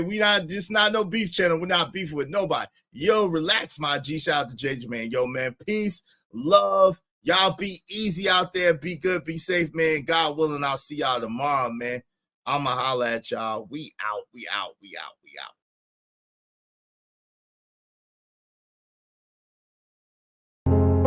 Yo, I'm out, cuz. These conditions are weighing heavy on my mind, man. I need a break from it. Got my bags packed, got my itinerary, I'm gone. I finally had a good dream till shots woke me out of my sleep. In case you're wondering exactly what provoked me to leave, that was the last straw, cause I ain't sleep well for years. Paranoid, heat hell for years. So I gotta move on from this poverty-stricken maze. Rats in the cage, killed for cheese that's strategically placed. Crack holes with dope fiends, keep polluting their veins. And my mind is telling me that I'm a part of the blame. How can I proudly wear a chain with shame attached to it? No, I can't take it off, I'm attached to it like the girl's pain. I'm like, when did I get that foolish? That question crossed my mind as I watched the ass moving for a piece of change. Till it's back to the block, my Glock rattling shook niggas, I crack them apart. I took vengeance till it blackened my heart. Knowing vengeance is. Yo, check out my man Stanley D-Rock the Block starting right. I think he started a couple of minutes ago. Check out the M&F and Truth right now. Y'all go over there to the M&F and Truth right now, man. Check my man D-Rock out, man. Yo, I hope you have a great stream, man. Peace, peace, peace. Yours, Lord, so please take me out of the dark. So baby, I'm gone, you know that I'ma always love my hood. And I'll never be gone for good, but I gotta leave here. It smothers me and I can't breathe here. Just need a little time with some clean air. So baby, I'm gone, you know that I'ma always love my hood. And I'll never be gone for good, but I gotta leave here. It smothers me and I can't breathe here. Just need a little time with some clean air. So baby, I'm gone. I seen kids clip while on a little trip to the store. Who would think a trip for eggs would be a trip to the mall? Crawl on memorials are covering the bricks on the wall.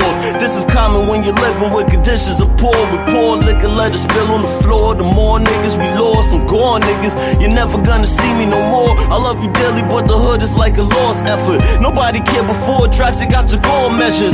So I'm leaving forever to find a life a little more better than yours. I can't stick around to witness how far that we fall. I stood on corner, spring, summer, and fall. Winter position in the semi, of course. Any liqueur send me. I'm on a quest for more millies in my repertoire. Forgive me, but I gotta take off. I'm sick and I go on from niggas to gods. Really the hood's in me, but baby, I'm gone. So baby, I'm gone. You know that I'ma always love my hood. And I'll never be gone for good, but I gotta leave here. It smothers me and I can't breathe here. Just need a little time with some clean air. So baby, I'm gone. You know that I'ma always love my hood. And I'll never be gone for good, but I gotta leave here. It smothers me and I can't breathe here. Just need a little time with some clean air. So baby, forget my bed and can't abandon my home. Though I'm impatient with our situation, I won't leave you standing alone. Stand on my shoulders if you need me, I could carry the globe. Overdoses in the hood, fiends slamming they arms. Some of us made it out the hood, good at slamming the ball. Others stand in front of cams and perform for all y'all who chose abandoning laws to make it. I wore the same shoes on the corner slinging the day shift. So I'm back, needed a vacation from the monotony of poverty blocks I hated. So I'm riding for my G's who play the bench on the daily spit flames until the yellow tape layers the fence. When the boys come, we don't run, we wait for them and say it's the fence. Till we're finally arraigned and we're pinched, hanged and lynched with razor blades, marking down the days on the wall. But if the bell comes, baby, I'm gone. So baby, I'm gone. You know that